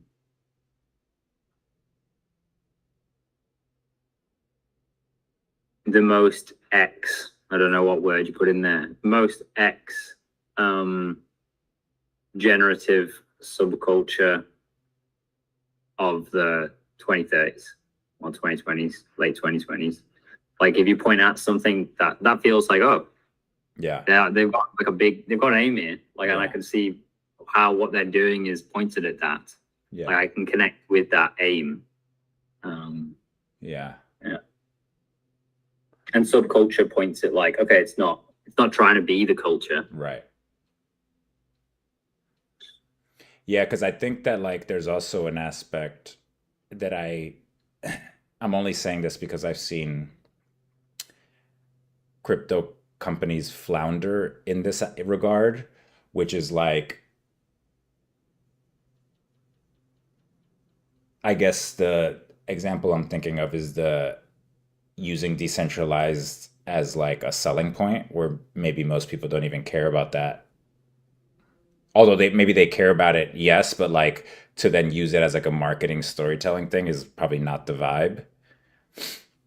So in terms of like the rebellion against YouTube, obviously the clear wrong one is to be like a decentralized YouTube. You know And what it I wouldn't mean? even be true. It Like it wouldn't even wouldn't be even true. be true Yeah. to call ourselves a decentralized YouTube. YouTube would be more decentralized than us because we control who's on there, and YouTube kind of don't. Yeah. Yeah. Not we do anyway. Yeah. It's true. Like this is an opinionated, channel. Opinionated is interesting too. I like that. Yeah, but like the what like What's our opinion? yeah, Yeah. our opinion is that you can have opinions. Yeah. Yeah. Mm. Yeah. It's a fascinating thought, honestly. Yeah, I think it's going to be useful to articulate some kind of like end state. Like even if it feels like huge and like there's probably no way we'll reach there just the four of us. Like Right. it almost has to be that big for us to attract more people. True. Like if we stay within a goal that the four of us can reach, which is something like a successful show, and Yeah. I can see that happening, but like we're also not. I think we're also not the kind of show that wants to just kind of have audience, like in the almost a pejorative. I kind of see the audience when it's thrown around sometimes like a bit of a pejorative. It's like speak to the audience, like they're not, you gotta almost trick your audience into clicking buttons, Yeah, which yeah, is yeah. like, we know you really want people who like are clicking buttons because they like vibe with what you're trying to do, and they're like, I'm going to support this because this is something I want to support.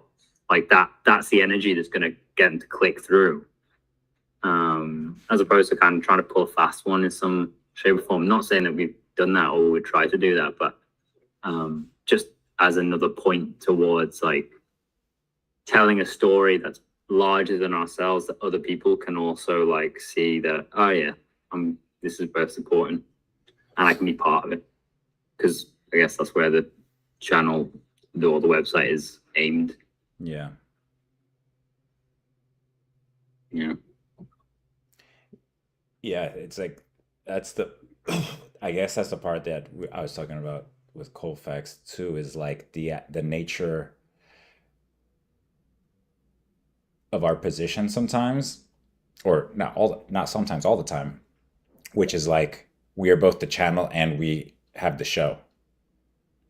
So in that regard, we're almost like our own customer in a way, which is like, and I honestly, I like the thing that you brought up as well, which is the nature of fuck, I'm losing my train of thought. The aspect of our weekly show showing or inspiring people to start their own shows, you know. Um, but in that regard, like that is what we're doing, even though we're not actually doing it. That is almost like a Maybe we side could do it effect. more explicitly. Yeah, exactly. I know the way you said it is a little bit more explicit, but what we're doing is it's almost right now the way we're doing it is a little bit of a side effect. Like we're just doing a show because we meet every week, right?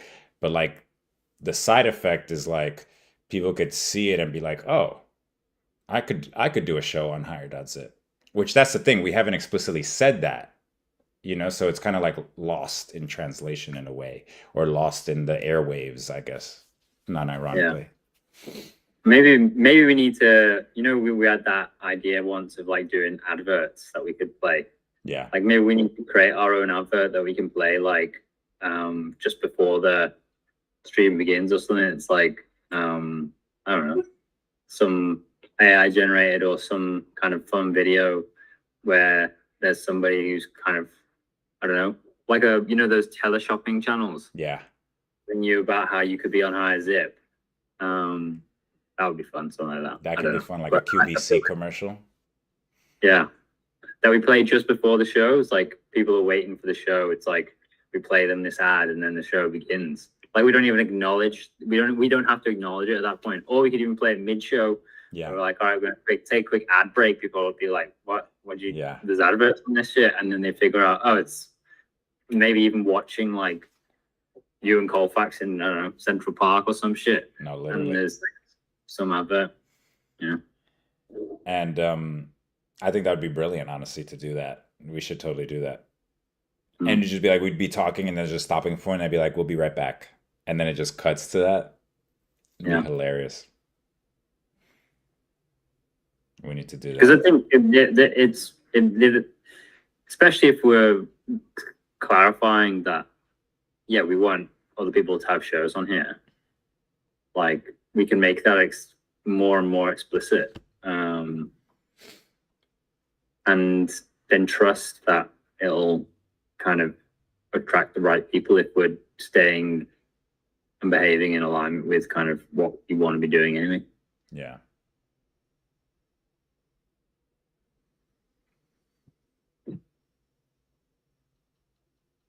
Mm.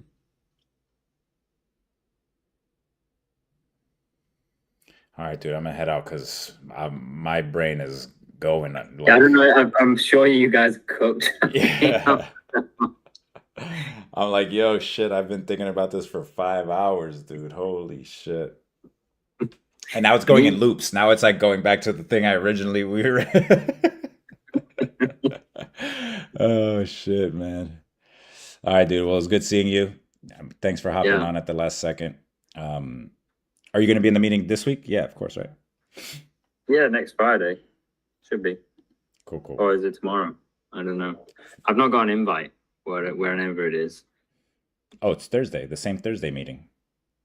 Oh, I thought we were changing to Friday. Oh, did we do that? Shit. I think in the chat, we might have. Oh shit. All right. All right, man. Well, Peace, do bro. well. I'll see you soon. You know.